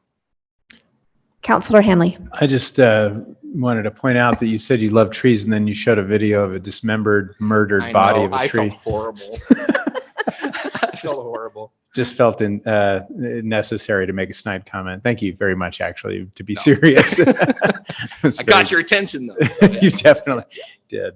No, thank you so much for that presentation. I mean, I guess maybe my question is partly for the administration, partly for you, but I mean, are we just kind of waiting for these recommendations to get more specific so that we and presumably that would change or be added to the things that you've already specified you would need. Yeah, a lot of the requests that we are on record for are actually in very close alignment with exactly what they said. A lot of the requests tied to the cybersecurity program, they're not out of alignment. There's a lot of requests in there that in the last 2 weeks, even though we tried to decouple that, it's very difficult to decouple all that and present it in a way. I mean, even the materials, we had a week, we got them to you last week. So to have done that in a week, get you the materials and get it presented to you in a meaningful way right now, that was just too big of an ask based on how it hit us. So it's going to take a while to decouple that. And I'm sure you guys are all probably in the same mode. Yeah, there's a lot. Well, it still feels to me like, especially, this conversation's been going on now for at least the last year, but certainly longer, I'm sure, in your department. But it feels to me like a big deal. Like this is not I mean, and I'm not talking about financially, right? It feels to me like what the city really needs here is potentially quite expensive. And so the sooner we have that information, in detail, I think because it potentially obviously immediately conflicts with every other request for money. But I'd sure like to find a way to make this a more broad reaching service to the whole city, more deeply embedded in everything we do, because I think it just makes us better. It makes us function better. It makes us safer. But unfortunately, it's not going to be cheap. Yeah, and as I showed you the tree dismemberment, that's kind of part of that point. Is we are at that stage of, do we continue doing IT like we did before? And now we're looking at, we need to start servicing our residents in maybe a 500, 1,000, even maybe 10,000 tree kind of mode. And we're not going to be able to do that scalably by just adding more people with chainsaws or more people with tree saws or axes. It's just, that's not how we're going to get to where we need to be. So you're right, there is maybe some ideas. Now, as far as that expense goes, I don't know that it needs to be that, but this is also where you had a lot of discussions. And I remember Phil and I were talking about the idea of centralization, decentralization, and cost. There are discussions there. If you do things centrally, typically, I hate the centralized, decentralized concepts altogether. It's how do I do it most cost effectively? Like we go back to a Ford day, it was really cheap as long as you want black as a color, right? Typically, when you're doing that, it's less expensive when you use something more centrally, but it does lose your ability to be nimble. But when you do it nimbly, you need to not do things in a way that removes your ability to be secure or the ability to be safe. Like if I was to do that and just have the person do it, they'd start taking off the pieces that let it work faster, but it starts causing injuries. That's not an okay thing to do. So it is pretty easy. Like in the airport, you have secure line. Well, if you let every restaurant in there just go ahead and decide they're going to let their customers in through a separate door and they're just going to bypass all the security requirement. Yeah, they're very nimble. They get their people in, but now you've bypassed all security for the airport, right? So there's a lot of those discussions that we need to talk about, but it is bigger and it's not something we could have done in 2 weeks to get back. And I'm sure these discussions will be ongoing probably for the next 5 years as we incrementally move the needle better to make sure that we're doing the right thing in how we operate IT, how we operate technology, and keep it secure. Okay, thank you. We have about 15 more minutes. Any more questions before? Cybersecurity. Yeah. Oh, yep. Councilor Whipple has a question for you first. So we did get that IT recommendation presentation. It didn't focus very much on security, which is what we're interested. Do you think we actually need a particular study on that? Or are the recommendations or supplemental requests that you're asking, would that be enough to cover the security risk as you see it? So you've heard me talk the story about the house before, where when we're securing our own property, we're trying to mitigate the threat. Do we need a machine gun nest, right? And with a big wall and barbed wire and everything? We have to still decide. So a security assessment, do we need to do that? Well, we're going to have a closed session, I think, at some point, maybe, where we can really talk deep. We don't want to say, hey, look, we got this big hole in the front wall, and it doesn't matter that everything else, and the security assessment can tell you, hey, your second floor window is unlocked, and a person with a ladder could get in. Why does that matter if your front door is wide open, right? That wouldn't matter. So there are things where we ask from a cybersecurity perspective that are like, hey, let's take care of these obvious things, because the assessment is just going to come back and it doesn't make sense to spend a lot of money on this to find this out when we can't afford to do this other piece. And so we have done security assessments, by the way. Yeah. We have done them. And I think was it a couple of years ago that we presented results to council in closed session, and we've done a lot of work in this space. It's just the bad guys are working fast.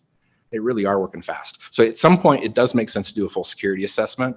But right now, if I was to recommend and support cybersecurity in their requests, fund those first. And if you can fund all of them and fund the IT operations, because if you're not able to do some of the IT stuff and we're not maintaining something, it doesn't matter that you found out that it's broke, because there's no way to fix it, right? If you can fund those things at that point, I'd say absolutely go down that next step and then continually find out the things you don't know. But right now, if there's a front door open and we know about that, let's fix that. Thank you. Mm-hmm. Right. I just want to make two comments, then we'll have Tyler come up, and this will be quick. First of all, I just want to let you know that administration has met reviewing the Hartman recommendations and assessment, and we have another meeting scheduled to discuss further. And so just let you know that we're working on that. We want to get back with the council. The other thing is that, and I mentioned this before, but it kind of what Josh mentioned it, but we think it would be very helpful to have a closed session where we can give you an update on some significant things that we've done, and also be prepared to have some deep discussions so that we can be open, because it's such a secure thing. With that, I'm going to turn the time over to Tyler. Okay, everybody good to do a closed session? Okay, let's make sure that we get that on the. Yeah, make sure you tell us how much time you'll need for that. Good afternoon. I'm Tyler Dennis, and I'm excited to be here. We're going to start off first with a disclaimer. We've already talked about a closed meeting. Some of the questions that you may have today may need to be addressed in that closed meeting. I'm not trying to wave you off. If I say we need to discuss that in a closed meeting, that is what this disclaimer is talking to. We're going to move quickly through. So our 2023 accomplishments, we had various cybersecurity program improvements. We enhanced our ability to identify threats and our detection capabilities. We improved our incident response as far as our procedures and our training. And we've also been able to improve our reporting. So over on the right hand of the screen, I was able to provide these statistics over the last year to measure trends and to help our program. We also participated for the first time in the nationwide cybersecurity review. That review and assessment went through the NIST cybersecurity framework controls. So it helps to measure our program's maturity and our alignment with the NIST CSF, which is the framework that we are currently using to build our cybersecurity program. It also helps to provide us our metrics to identify and prioritize our areas for improvement. The results of this, I would be pleased to share with you in a closed session. It also helps fulfill requirements if there are Homeland Security grants that are available. Participating in this review annually allows us to be eligible to apply for those grants.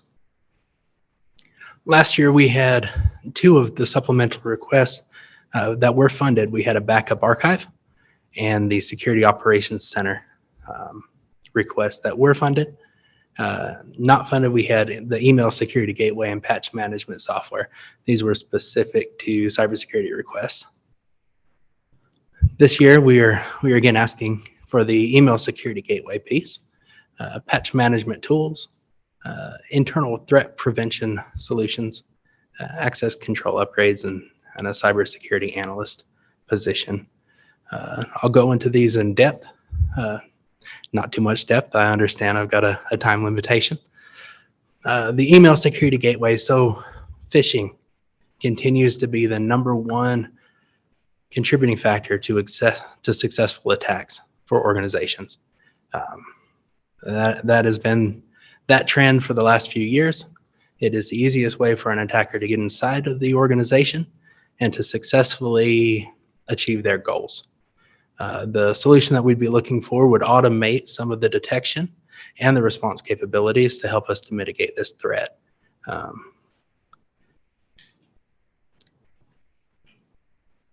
Our current response is good. We have procedures around it.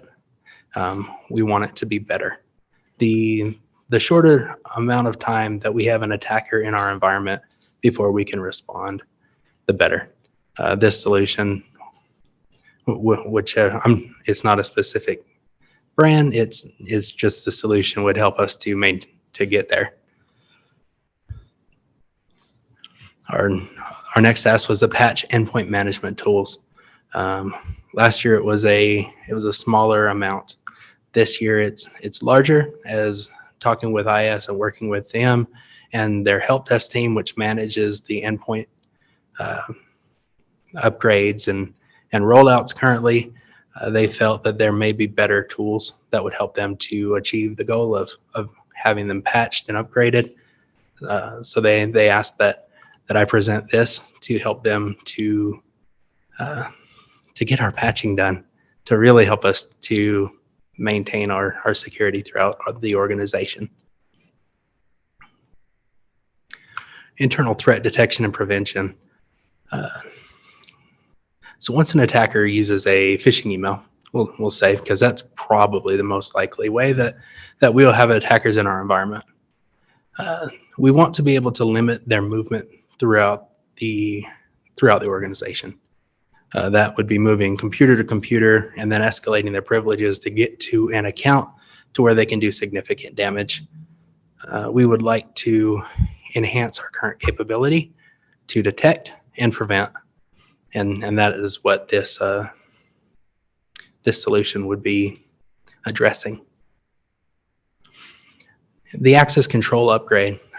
The new city center and airport and some of the other buildings have received a new access control system, which is for badging. It allows entrance through doors and tracking. Throughout the city, that system is disparate, that we have multiple systems. We're asking for a one-time funding to bring all of the facilities onto the same standard, which would increase our physical security at some of our other buildings. So what are the other facilities you're thinking of besides City Hall and the airport? Because they would have the new systems, right? Correct. The airport and the City Hall have the new systems. Like Public Works? I don't want to be too specific with which buildings have which security systems in place in this format. Note for closed meeting. I will make sure I have those facilities. And then the last task we have is for a cybersecurity analyst. We have identified over the last year that there is a lot of work in cybersecurity. The threats continue to grow. Our resourcing requirements are also needing the requirement to grow to meet those threats as more and more of the IS resources are consumed to make sure that all of the threats are addressed in those areas. We have the consultant recommendations for specific to the security program. I know they didn't go very far in depth. They made recommendations for a risk management program, vulnerability management, third-party security assessment, incident response plan testing, and also for a CISO position. We are in the same boat. We fully support the administration as they review those recommendations to see the direction that we're going to go with this program.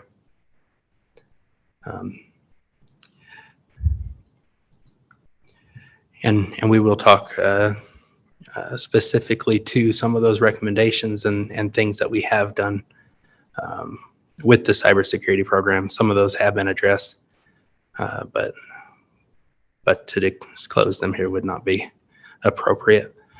The performance measures for 2023, a lot of these revolve around training. As Josh said, we don't want to necessarily put all of our metrics around things that would point to holes in our security posture.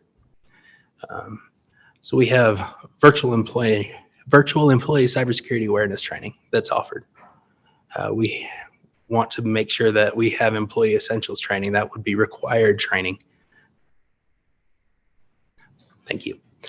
I'm also addressing the creating and updating security policies and procedures, making sure that those are up to date, that we're able to see them and start to implement them across. Most of these right now are departmental. Some are organization wide. And then the last is to perform phishing campaigns and the number of campaigns performed or departments that we have phished and have results for. That's what I didn't understand. So those things you've done to check your vulnerabilities. Correct. Gotcha. Yep. Those are campaigns that are performed in-house by the cybersecurity division across the organization to understand our employees' understanding of what is a phishing email and what is not, and to help teach and inform on how to report those things so that we can get in front of them quicker. And are there any additional questions?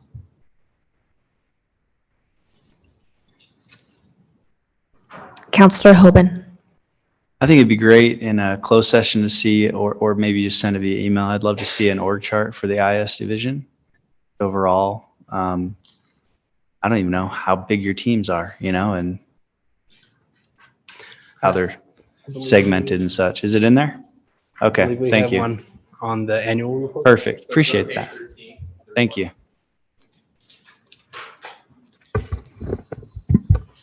We were just saying, we wonder who's writing your stuff because it's really well written, clear, easy to follow, well organized. Like, kudos to your team for doing these things.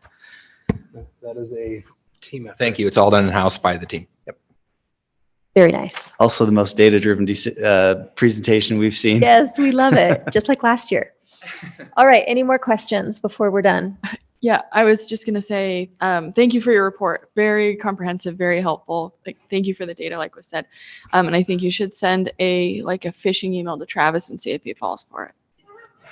And let us know. The mayor just sent me an email Sold. asking for gift cards and such.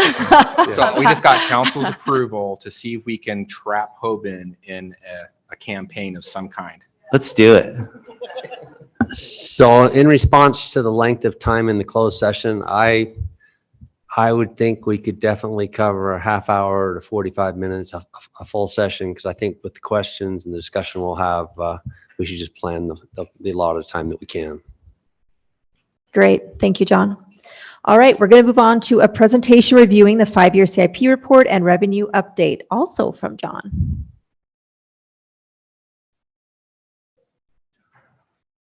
We're going to have Kelsey Zarbach, our budget I'm officer. so sorry. We are having a break, and I Are missed we? that. Okay, when we're back, we're going to have Kelsey Yes. present that. So we are going to have a 15-minute break. I apologize for that. Recording stopped.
Recording in progress.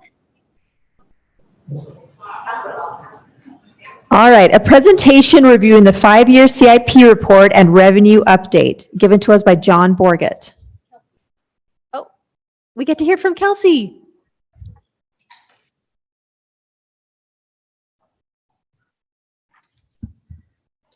Good afternoon. I'm Kelsey Zarbach, not John Borgett with Finance, and today we're going to go over the 5-year capital improvement plan. I noticed on the agenda that it was also labeled as revenue projections. Today, I'm only prepared to go over capital improvement projects with you. I think that might have been left over from a previous year's label. So anyway, if you're interested in revenue projections, we can come back another time and talk about those. So before I get started, I just want to give all the credit for the capital projects to the departments who worked hard to get all of the information gathered. They're the ones who identify the projects, the funding sources, the expenses. They do the research. They put all the detail sheets together.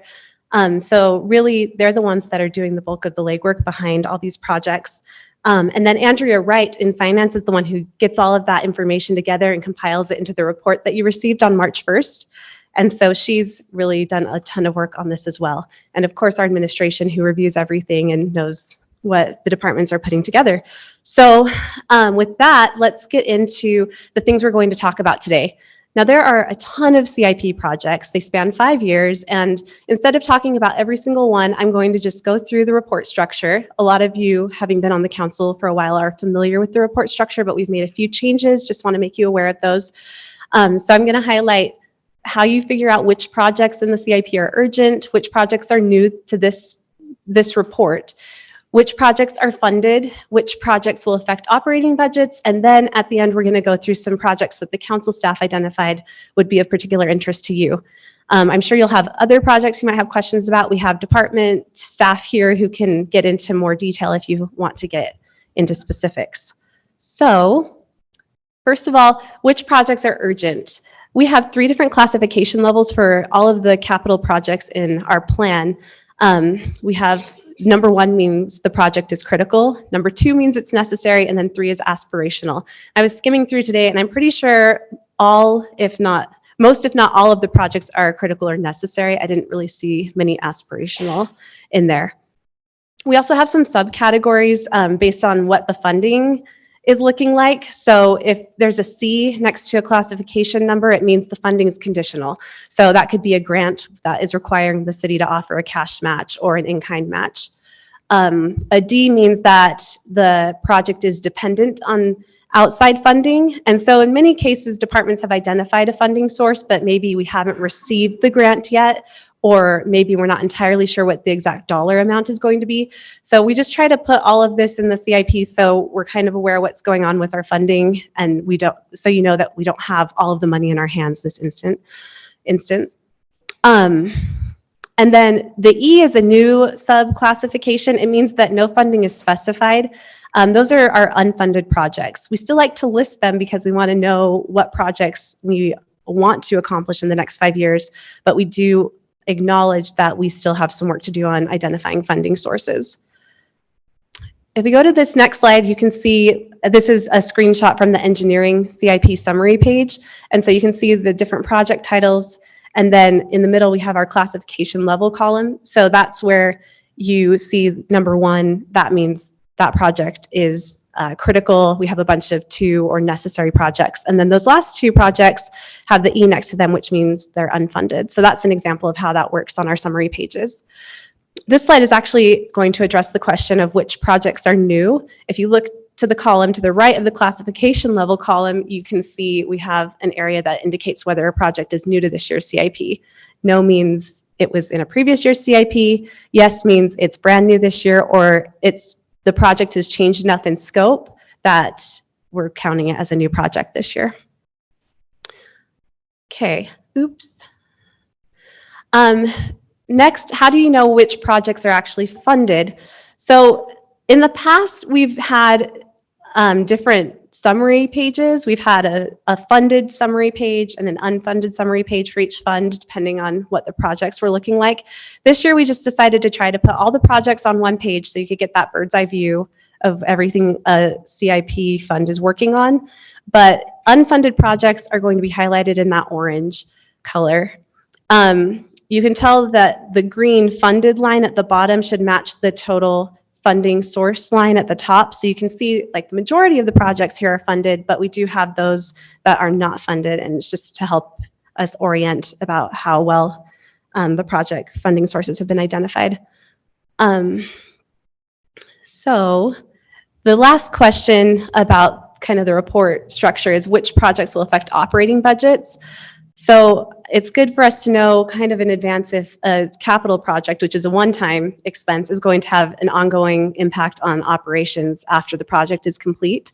So again, here we have our descriptions from our engineering CIP, and then we have an operating impact column. If there's an A next to a project, it means that the completion of a project may actually decrease our operating budget. If there's a B, that means it'll have little to no impact on an operating budget when the project's complete. And a C indicates that the operating budget might actually increase. And so that's something we should be aware of as we're looking at our capital projects. Okay, I just want to run through an example of how this all flows together. So again, engineering CIP, there's a project I know that some of you are interested in, Center Street Phase 1. It's listed here on our engineering summary page. And if you look, its classification level is a 2. I think it's number 10 on this sheet. But the classification level is a 2, which means it's a necessary project. The project is new this year, so there's a yes in the project is new column. And then you can see all of the different, the funding for the next 5 years. Really, for the Center Street Phase 1 project, we just are funding $250,000 in fiscal year 24. And the project's funded, and I think the operating impact was little to no impact that with that B indicator. So once you identify a project you might be interested in on the summary page, you can go to the detail pages. So here's a detail page for the Center Street Phase 1 project. And here you can see that it falls in engineering division. Gordon is the contact. It will be in the downtown neighborhood. And then if you're wanting to know what does this project consist of, what is the scope, you can look at the description and see that for Center Street, it's going to involve speed tables, lighting, and outdoor dining improvements. So that's the top half of the detail sheet. If you go to the bottom half, you can actually see the numbers.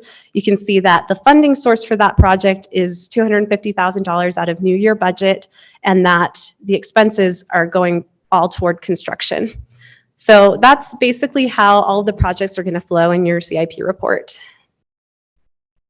Now, getting into some of the projects that are of particular interest to the council, again, you might have others as well, but we've already touched on some from the engineering CIP. The funded Center Street Phase 1 project is one that I have heard that you have interest in, and that will be funded out of new year budget in fiscal year 24. We have 2 unfunded projects in the engineering CIP involving the regional sports park, 2 roads that, one's a collector street, and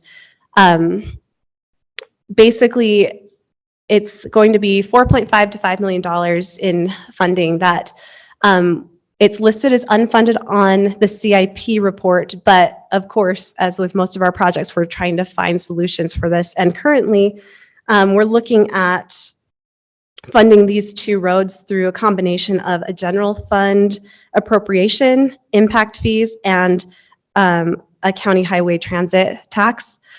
And we will likely be coming back to the council for a mid-year appropriation to get that general fund portion.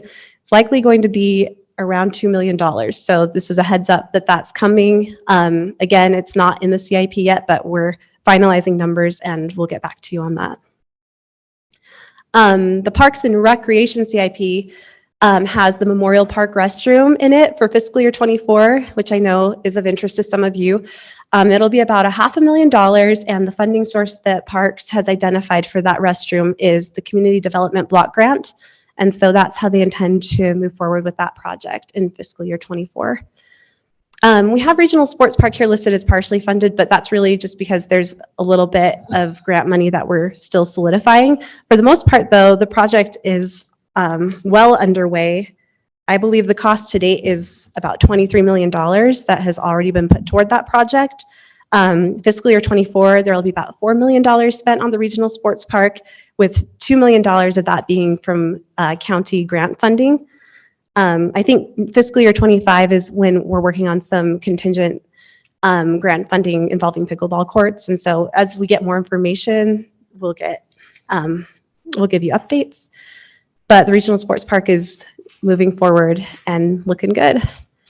Then we have some projects in the B&C CIP. So every year, this CIP has funding for sidewalk replacements. This year, $500,000. We also have some unfunded projects, again, just so they're on the radar. We know they're important to the council and to the public.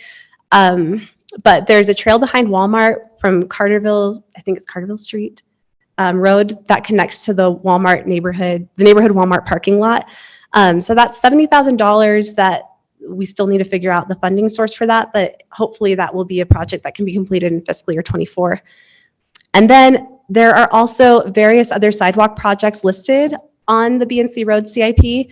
I know $500,000 specifically for some sidewalk improvements near schools, and then I think another $500,000 related to sidewalks. So I know that Public Works is looking towards sidewalk repairs, but again, it's always just a battle for funding. So you'll see those listed and they're on the radar. That's all I have for examples, but if you have questions, again, I'm happy to answer questions you might have, and we also have people from departments who can help out as well.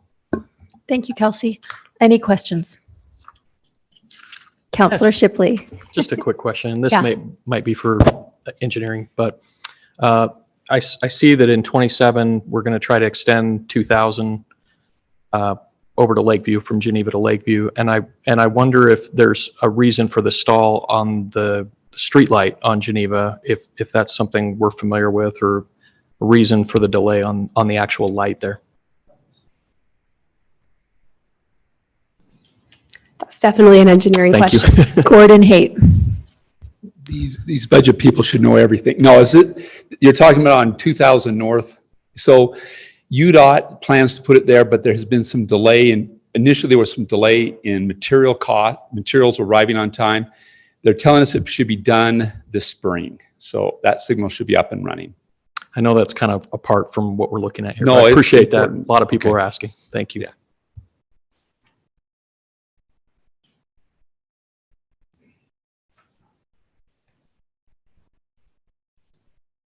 Any other questions for me?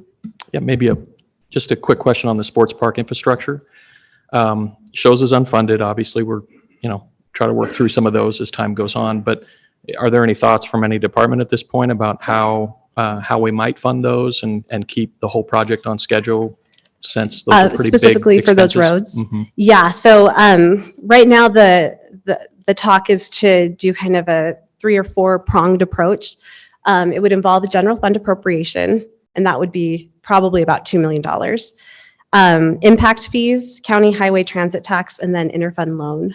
And so those are kind of the different components, and the dollar amounts are getting solidified. Thank you. Yeah. Before you leave, those are just internal roads within the sports complex, right? I believe one's internal, correct me if I'm wrong, but another one is like a collector street, it looks like, that kind of goes alongside the regional sports park. John Borget. What we would propose with that is that we have money that comes in each year from the quarter-cent sales tax for highways and roads. It was introduced a couple of years ago. What we're proposing is over the next 10 years to commit a portion of that each year, and then deal with an internal loan to deal with the timing difference, and it would be paid back as we collect the tax later. So that's where the plan would be. Okay, those 2 roads are critical to the park's viability, right? Yes, and so that's Yeah. why we need to do it now or Right. in the next year or two, and then we could utilize that funding over time to pay for a portion of it. Yes. So you're fairly confident, John, that if you get the funds according to this schedule, the park won't be delayed in terms of. Oh yeah, that's all planned. Okay. They're looking at doing some curb and gutter and some important infrastructure this summer, and so yeah, it's part of the plan. Great. We want to make Thanks. sure you have a heads up on it. Right. Thank you, Kelsey. I don't see Dave Decker. Are we good? Okay. All right. Now we will, a presentation regarding the 2024 budget with Public Works. I'm Jimmy McKnight, Public Works Business Manager. Dave is on his way and he'll replace me as soon as he gets here, but I'm going to get us started. And I think we're going to show some more information about the sports park and show an image of the location of the roads and things. So hopefully that will help with your previous question as well. So we wanted to start out our budget presentation. We have a lot of funds, both operating funds and capital improvement project funds. Just as an overview for the department, you can see our 4 divisions here in the sections or major components of each division to kind of give a lay of the land for the things that we're going to be talking about. We're going to start in public services, actually with sanitation. Doesn't have a heavy capital component, but as we go through each fund, we will talk about potential rate increases and reasons for potential budget increase requests. And you'll see as we go through, rather than just say inflation, we try to identify specific places where we have costs increasing and needs for budget adjustments. So in the sanitation fund, we have our last rate increase was in FY20, and we're proposing a 7% increase. Right now it's showing if that 7% is applied equally across the 3 curbside cans that we pick up, you can see the rates there in red, what the increase would be. And we wanted to mention we have a big portion of our sanitation operations are interrelated with the South Utah Valley Solid Waste District that we're a part of and are a major component in. Our most recent meeting with them last week, they indicated that we'll likely see an increase to the tonnage rates at the tipping fee, it's called, at the transfer station for solid waste and recycling. You see those are significant impacts and major justifications for the proposed rate increases, the $175,000 impact almost of increased cost to us at our current tonnage that we haul to the transfer station.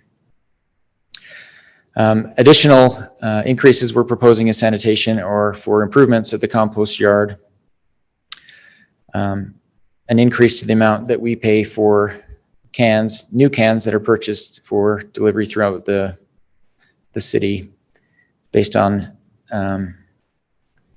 mainly the cost of plastic that they're made from. And then we've also seen a dramatic increase in the cost for garbage trucks. What we do a loan program through our vehicle replacement, which we'll talk a little bit about later, where we pay for those outright, or we pay for those outright from the vehicle replacement, and then we do a loan from sanitation to pay those off over the life of the vehicle.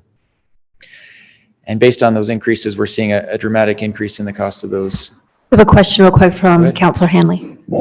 Jimmy, maybe you don't know this, but I'm curious to know if you know anything about the contamination rates, if they've been, I know they were quite high, they've improved, but that's been a while since they went from like 40 to 30% or something. They're supposed to be down by 10%, and that relates to cost. It increases the cost quite a bit. Did that come up in that meeting?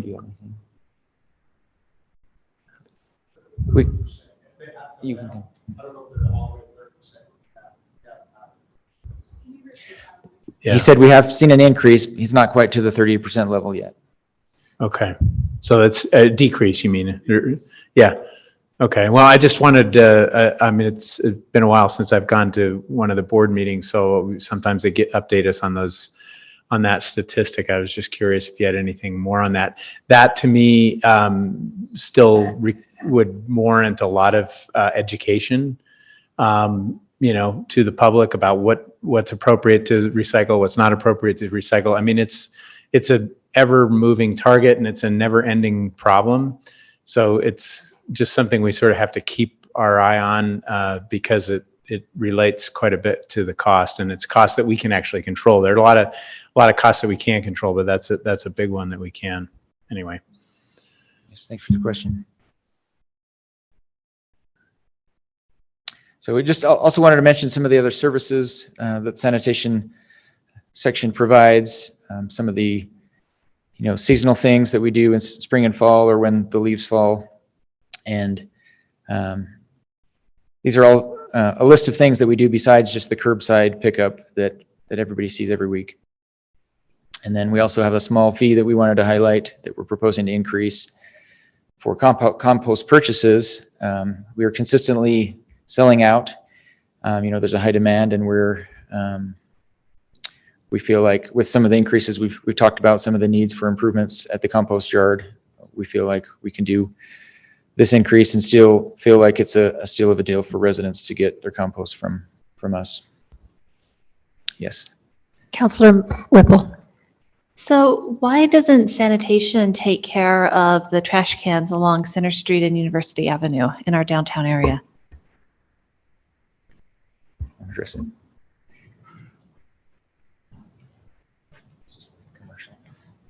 So we take the single family residential. The commercial are taken by private parties. I'm talking about the cans that are on the streets for people to use as they walk by, the sidewalk cans, Oh, the sidewalk. not the dumpsters for the businesses.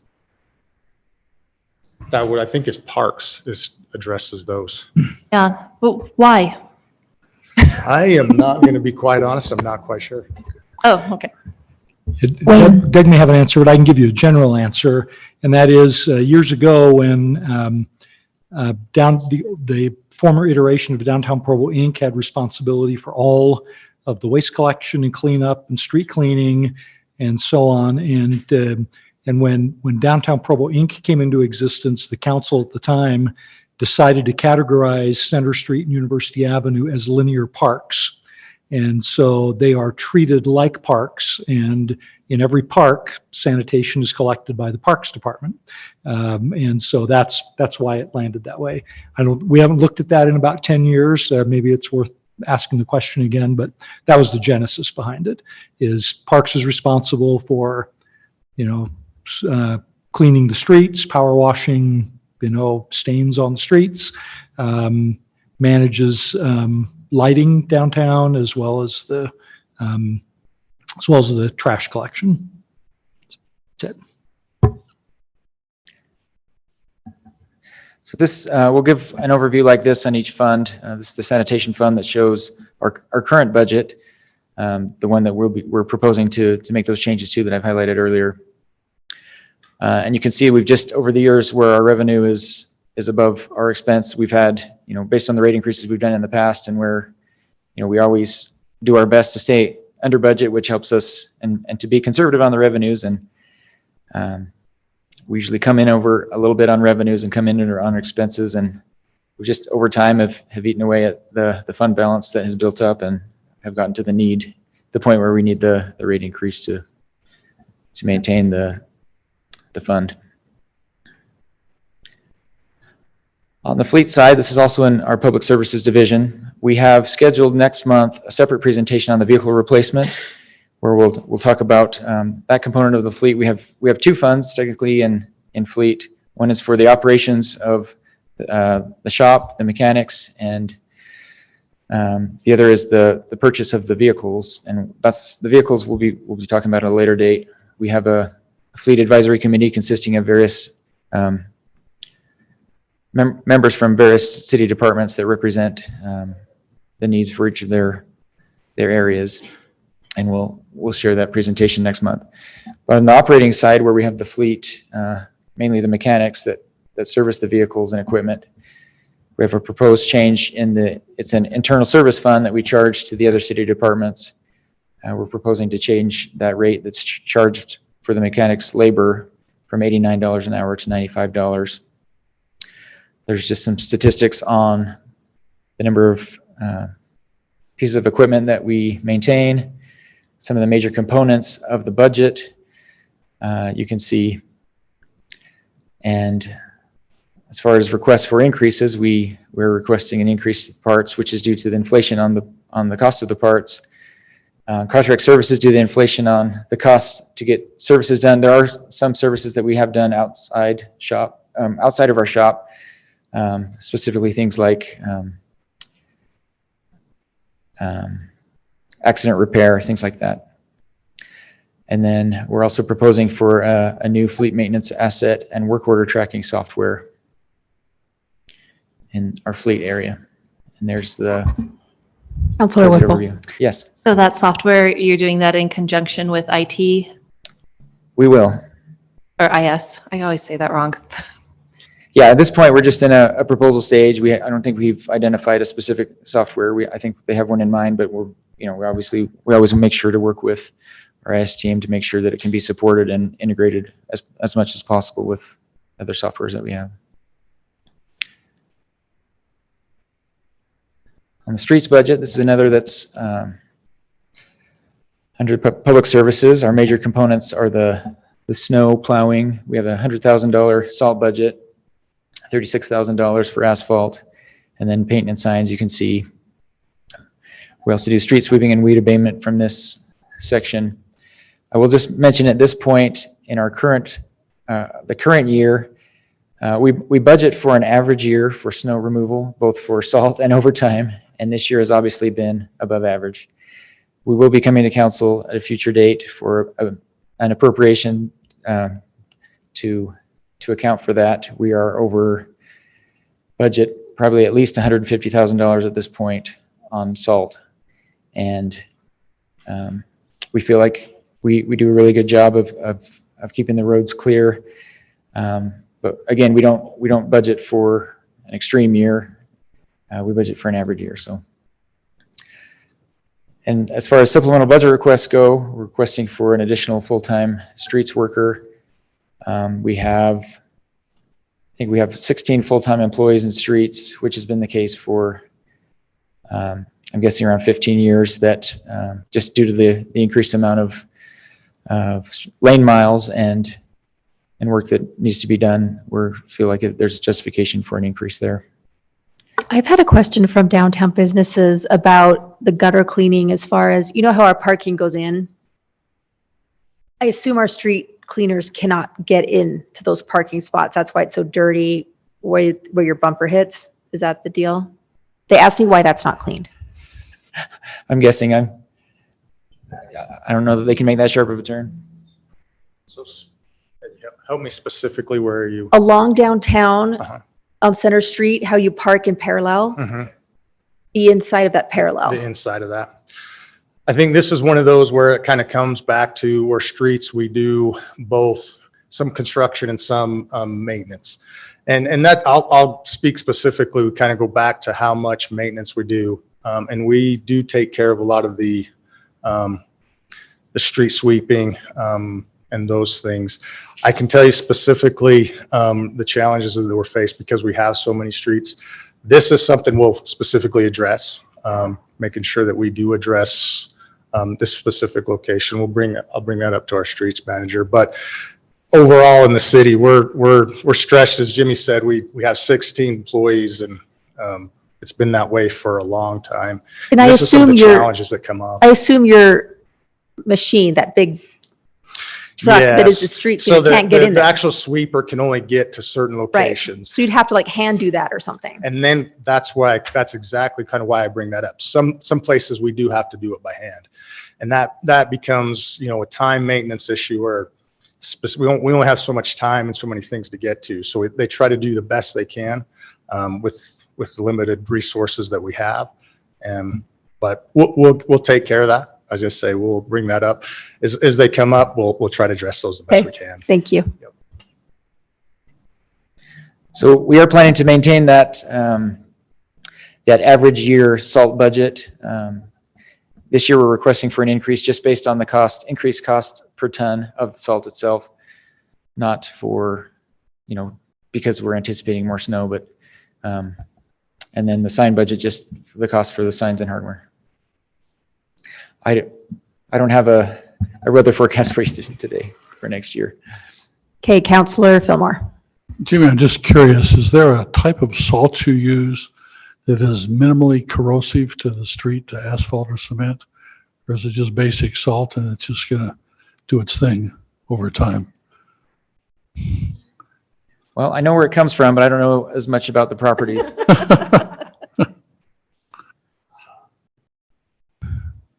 So basic salt is corrosive. One of the other things that we've been looking at is called the brine solution, where you pre-wet salt.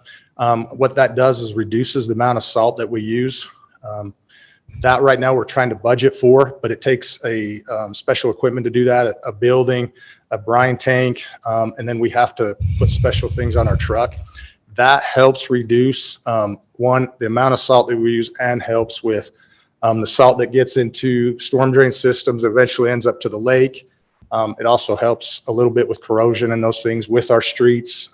Salt does do damage to our bridges, our roadways. And so if we can start to reduce the amount of salt, it will help be less Okay, corrosive. thanks.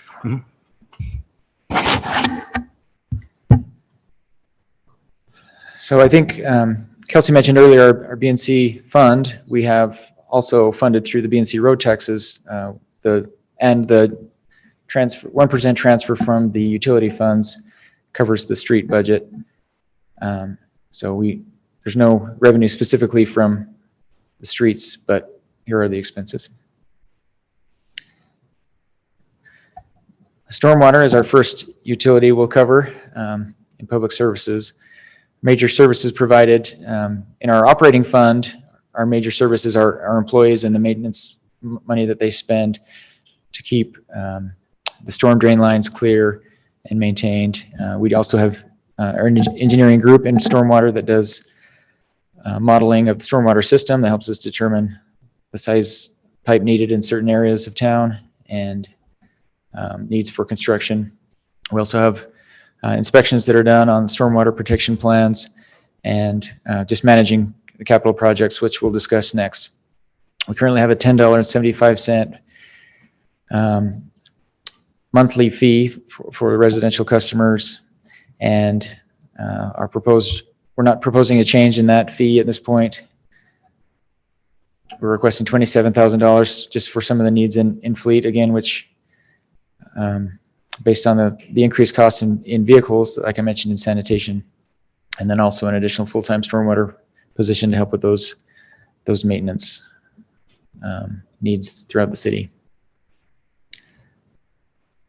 Here you see the operating budget. The revenues obviously far exceed the expenses because we also are funding projects, which you'll see next. In the CIP, we have the big bright yellow unfunded levy plan that we already talked about earlier today. We want to make sure it's on the list so that you keep in mind where that would come from. And then we show the specific areas that we're going to target this year. We have storm drain in the Carterville area and the Franklin area that we're trying to focus our needs in on the capital side.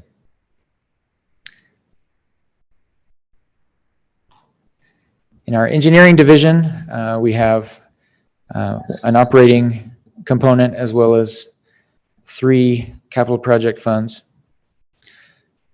You can see I'm not going to read each of the areas where we have our major services, but there have been some questions about the best place to have the floodplain manager position for the city. And so we put that here in case there's a potential that there's a change there. And then a supplemental request, a small amount for an increase in uniforms and safety equipment. The operating fund it's a general fund operation. We bring in some revenues from permit fees, inspection fees, from our public works inspectors and public works permits. But those revenues are just part of the general fund as well as the expenses that cover the inspectors, engineers, and employees in that division. As far as capital project funds in that division, BNC road funds are spent here. We have a large unfunded list. We have one of the things that we try to cover with each of the 3 funds where we can is maintenance of our existing roads. We have an remaining service life calculation that is done. We get help from LTAP, Utah State University, to do a study on the roads to determine how we're doing as far as maintaining those. And we're getting behind, we're losing ground. And so you see here in the past, we've spent about $500,000 on the street overlay. We're proposing to increase that to help just maintain the roads that we do have and to catch up and increase the remaining service life of our roads overall. Can I ask some questions about the street overlay? Yes. I get a lot of emails about that. And we've driven around a lot right now, so we're all seeing the problems. Like one individual texted me about 3,700 saying, you know, it was done 4 years ago and it's full of potholes. And is that normal? Now I know that we use contractors to do a lot of our overlay and roads and such. Do we have a good accountability process in place if they deteriorate sooner, or are they just going to deteriorate fast and there's no way around that? Because they just seem to deteriorate so quickly and there's so many potholes. So we have had some experiences where there were some bad workmanship by contractors, and we ended up negotiating a lesser pay for them just because it didn't do a good job, and we've had that. This past year, we've gone back and looked at the roads we did last year. The last 2 years, in fact, and they seem to be doing really well. So we have changed up in terms of the material we're requiring them to bring in for the overlays, and we're being a lot more specific on the details and the design, whether we're doing a seal or if we're actually doing a whole remill of a road. So I'm hoping, I believe all the bad work will not follow us into the future. We're doing things quite a bit different than we've done in the past. And that even happened before I got here. We've been changing and we've been doing a really good job with seeing this. Yeah, two particularly bad roads, right? Is Center Street in front of Provo Peaks School, Yeah. and then 3700 North in front of like Will's Pit Stop going up to Costco. Like both those roads are just unreal. So Center Street, you're talking on the west side? East side. Oh, the east side. Okay. Right down Near the here. roundabout. Yes. And in Pardon? front, the roundabout by Provo Peaks Elementary School, so Oh, okay. 700 East. All right, we'll have to take a look Yeah. at both those. So we've gone in, we've had all roads rated, and that is a problem. As Jimmy had talked about, UVU looked at where we are with our serviceable life for our roads. 3 years ago, our serviceable life was 14 years was the average. Right now we're at 11. Once you hit 9, it's not a good thing. You've hit a tipping point where you're going to have to maybe bond to catch up or something like that. So we don't want to get into that place. So you're going to see we've started putting together money. So as the years go out, we're going to be putting quite a bit more each year into road maintenance than we have in the past. Is that number lessening because the number of people are increasing, so more road use? Is that why it's decreasing? It's not because the quality is worse? No, it's just the old roads are getting older, and we should have been doing some things in the past, and we're just now getting these bad roads that we were able to do some kind of light maintenance. Now we're having to do complete reconstruction, and so the cost goes up and you do fewer roads. So you should be doing these maintenance overlays sooner than later. So right now, Provo has a really good program that's not done by any other cities that I'm aware of. We require the developer to give us a bond when they finish a project. And so the next year we'll come in and overlay the road after all the heavy construction, after all the work's been gone in, the homes are in, and that adds a great deal of life to the roads. And so you'll see us come into a road that's fairly new, maybe a year or two old, but it's because we got the money from the contractor. And so we're starting to find some really unique ways to add a lot of life to our roads. Yeah, I've seen that. That has worked well in areas where I know it's been done. Okay. Okay, thank you. More questions?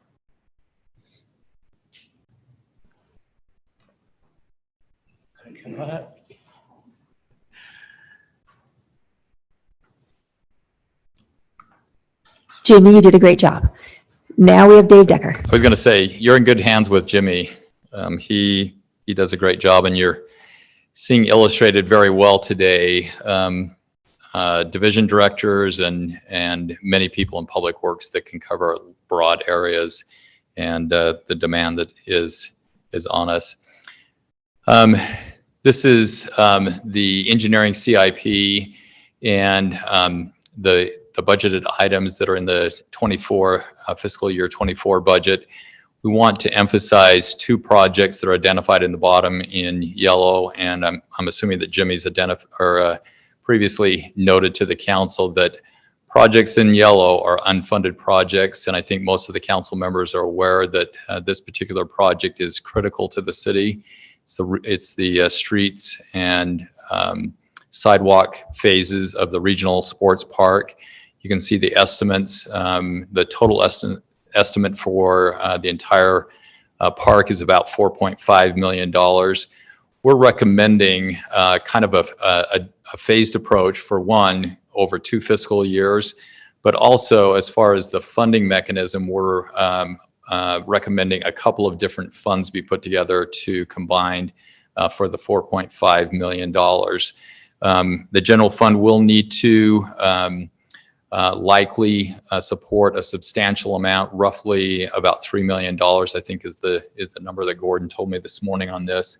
But we are recommending a couple of other mechanisms to fund that, including impact fees, potential tourism tax that comes to Provo City, and then some additional funding mechanisms. Let's see if we...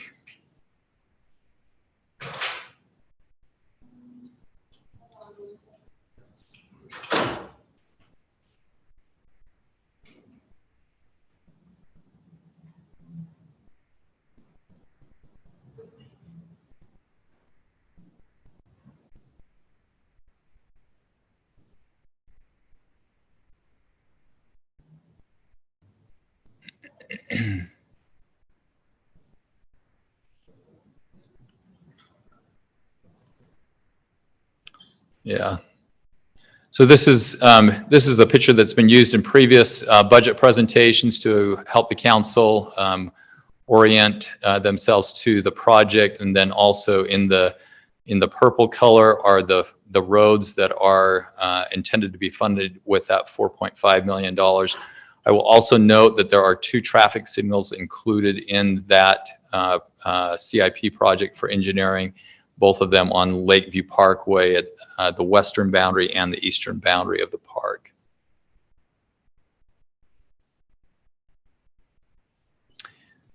Briefly, we wanted to mention the Utility Transportation Fund. This is managed and used through engineering, mostly for road maintenance. This is combined usually with B&C road funds in order to do street maintenance throughout the city. We are recommending a small increase in the utility transportation fee. It has not been increased since 2013 when it was originally put in place.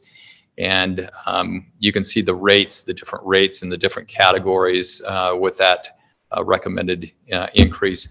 And I'm sure either Gordon or Jimmy or both have indicated that we're just simply seeing the money going less. It's covering less square footage. It's covering less lane miles because of rising inflation. And so the primary reason for this increase is simply inflation. Hey, Dave, can I ask you a quick question on that one? Yep. Well, on this. Pleasant Grove was sued over this, but I think the courts recently ruled that they were, ruled in their favor, right? That's correct. Okay. Yeah. Just That is correct. add that to mind. Thanks. There was another question. Yes, so on that fee, we just had a quick presentation from Bill Pepperoni about the fees for detached ADUs. So would those count for the multifamily or the single family rate? So let me go back here, if it'll go back. So generally detached, I would think, I need to check with Bill for sure, but I would think that the detached ADUs would fall into the multifamily category. So in that case, and that's a monthly fee. So yeah. Bill's presentation, I think, was more about impact fees versus monthly fees. Exactly, but it still made me think to ask about this. But in that case, would the single family home be assessed at the residential A and then the accessory dwelling unit assessed at the residential B on their bills? That's the way it's put together right now. But again, one of the things I think you're seeing in just the presentation from Bill, I think you're seeing staff look at ADUs and saying, do they fall in a really easy, clean-cut category, whether it's monthly fees or impact fees, and we're willing to review those and potentially go back to the consultant that did this study originally and say, let's have you look at ADUs specifically. Thank you. So just a little bit more on the utility transportation fee. You can see where Provo sits relative to a number of other cities that have enacted this fee, and we're very much at the low end of this particular fee.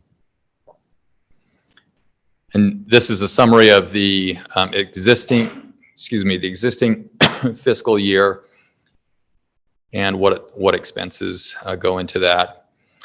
Just a couple of other categories to finish up the budget presentation on wastewater. This is a division that is overseen by Gary Calder in wastewater. You can see the major services that are provided.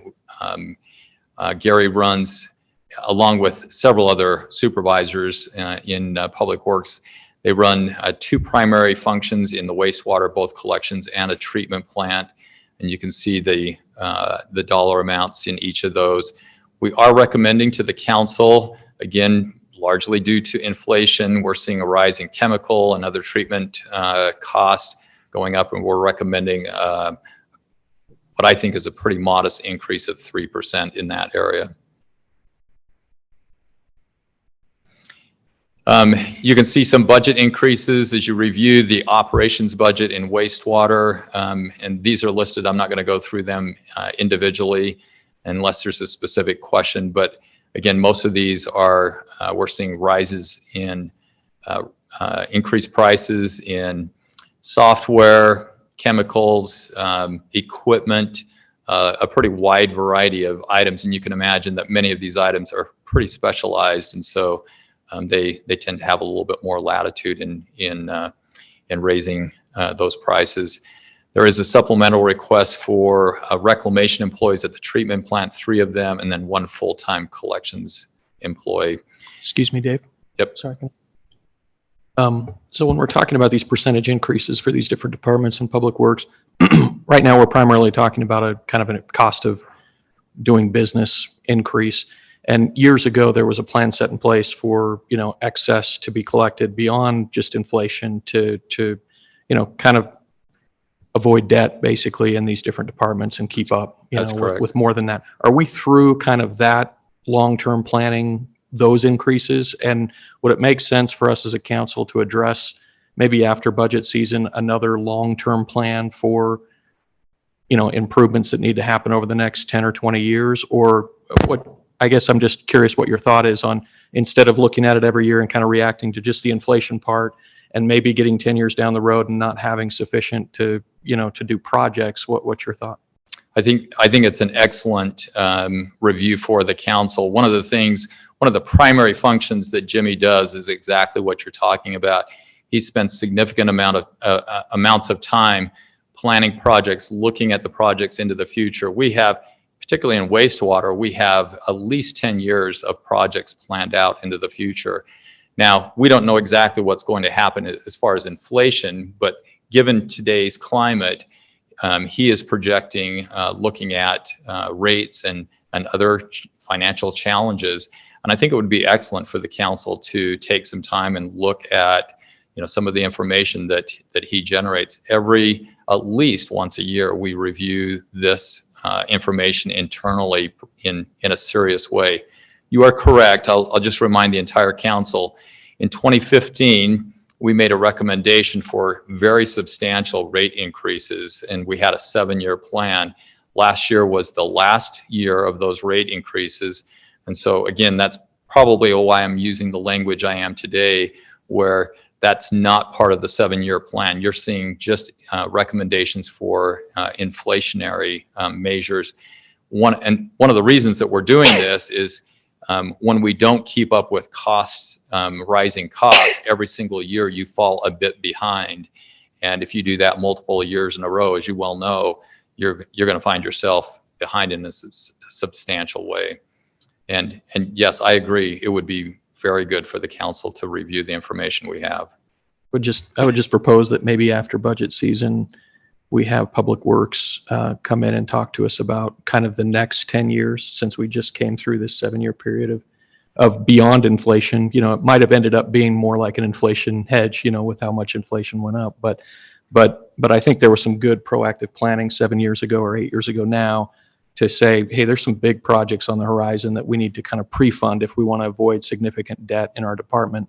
And I'd be interested in going through that exercise again if we can. I'll second that. Along those lines, Dave, I would assume due to this unprecedented inflation that we've eaten up what Dave referenced as far as saving and, you know, right? Well, I think the main concern with Mr. Shipley's comment that you'll see as we look internally, there were really 3 major goals that the council and the administration set for us when we, you know, before we started putting that 7-year plan together. One of those goals is planning for the future and starting to save money for projects. And you have to realize the exercise that we went through for those future projects were based on current cost estimates at the time, 8 years ago. Well, what's happened to the cost estimates since then? And particularly in the last 2 or 3 years, those cost estimates have, you know, seen substantial increases. And again, this is not something new for Public Works. We're looking at this every single year. And yes, most of the inflation numbers that you're seeing are just year-to-year costs for chemicals and, you know, maintenance and just keeping up. But the CIP projects are another matter. And again, I think it's an excellent review for the council. Thank you.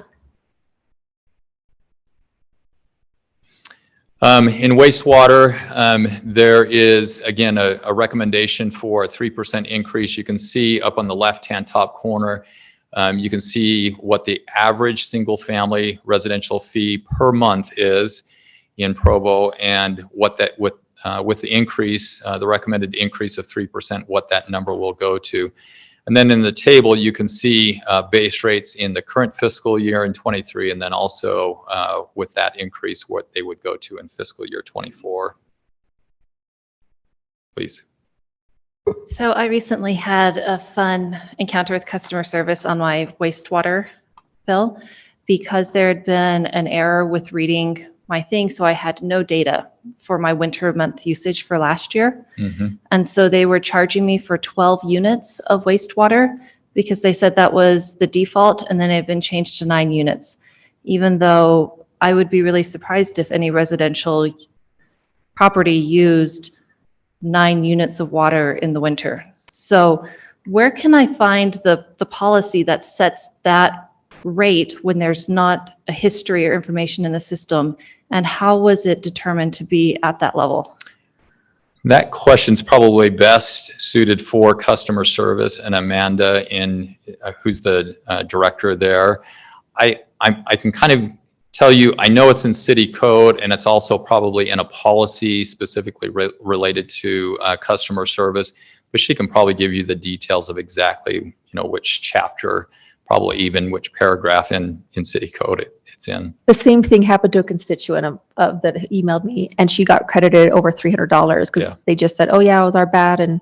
But she had a hard time with 311, and I don't know. I was credited over $500 once I brought this to their attention, but I couldn't find where that default usage was in the code. I could only find the base rate information. I can pass that question on to Amanda, and I think she'll be able to quickly respond. And they're fantastic. I was just, okay. She's probably the best source. So thank you. Thank you.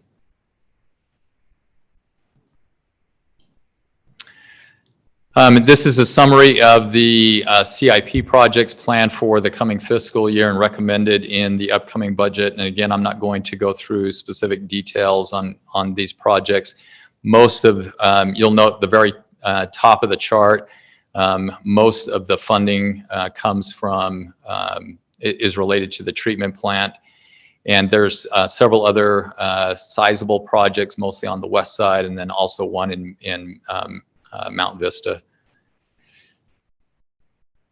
I will note, I'm going to go back one or two slides here.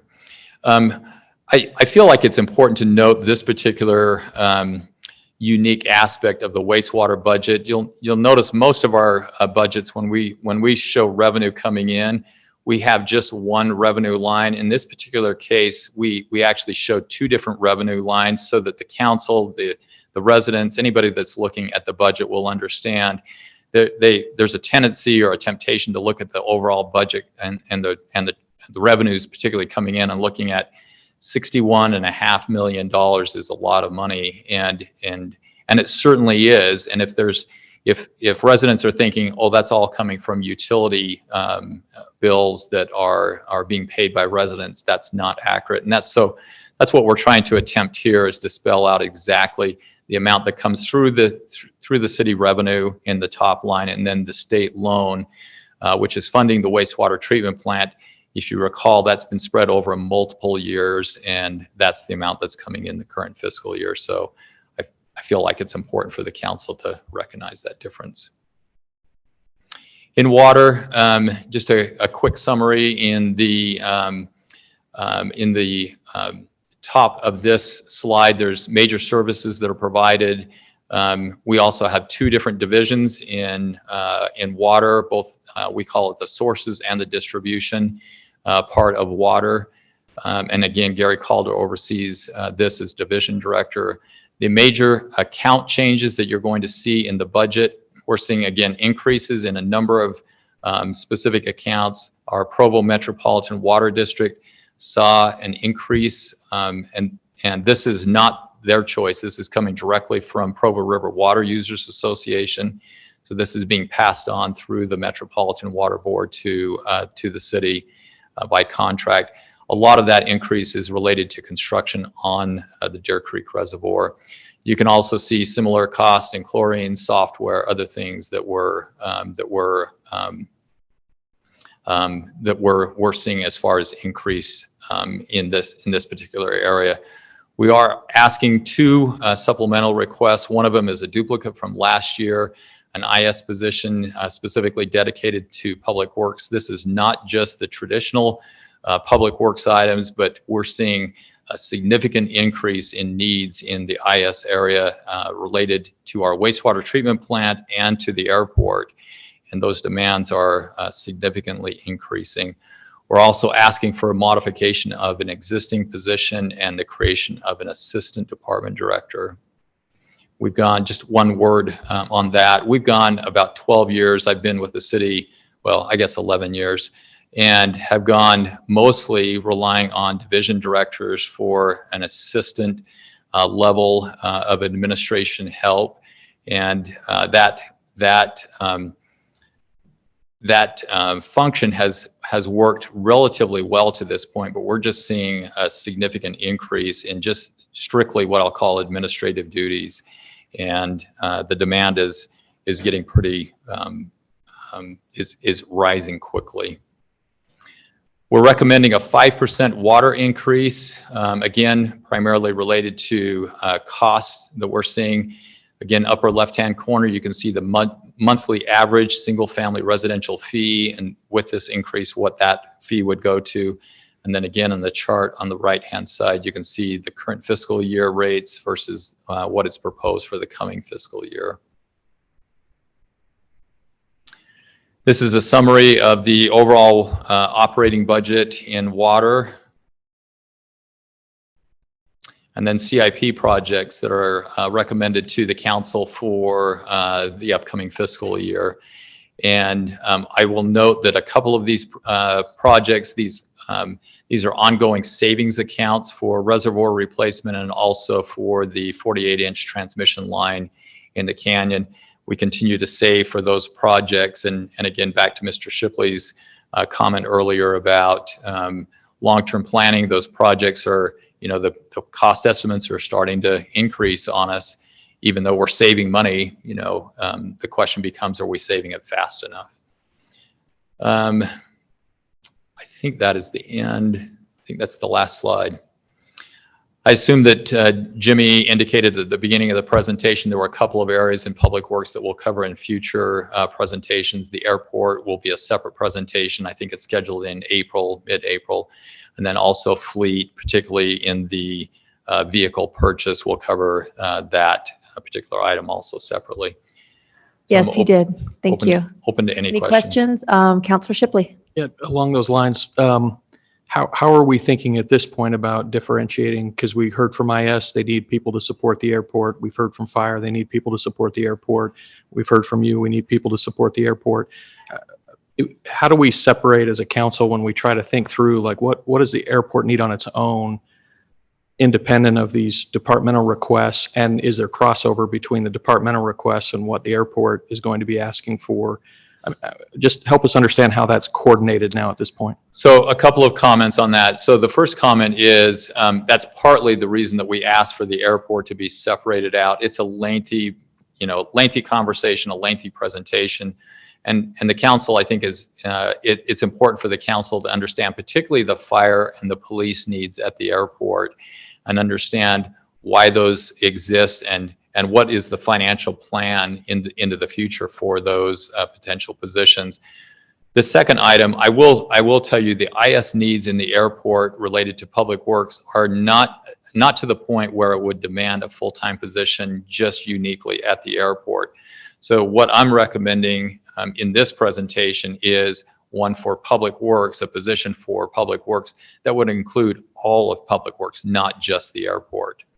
And so there's a demand, but it's not unique to the airport. That's not the only place that we're seeing it. There's significant demands, and the wastewater treatment plant is one that I specifically mentioned. It's a very modern, up-to-date. You can imagine the technology that's related to that new treatment plant, and it's going to be very demanding on IS. Okay. Anyone else? All right. Thank you so much, Dave. Thank you so much, and thanks for being flexible with our presentation. Thanks to Anytime. Jimmy.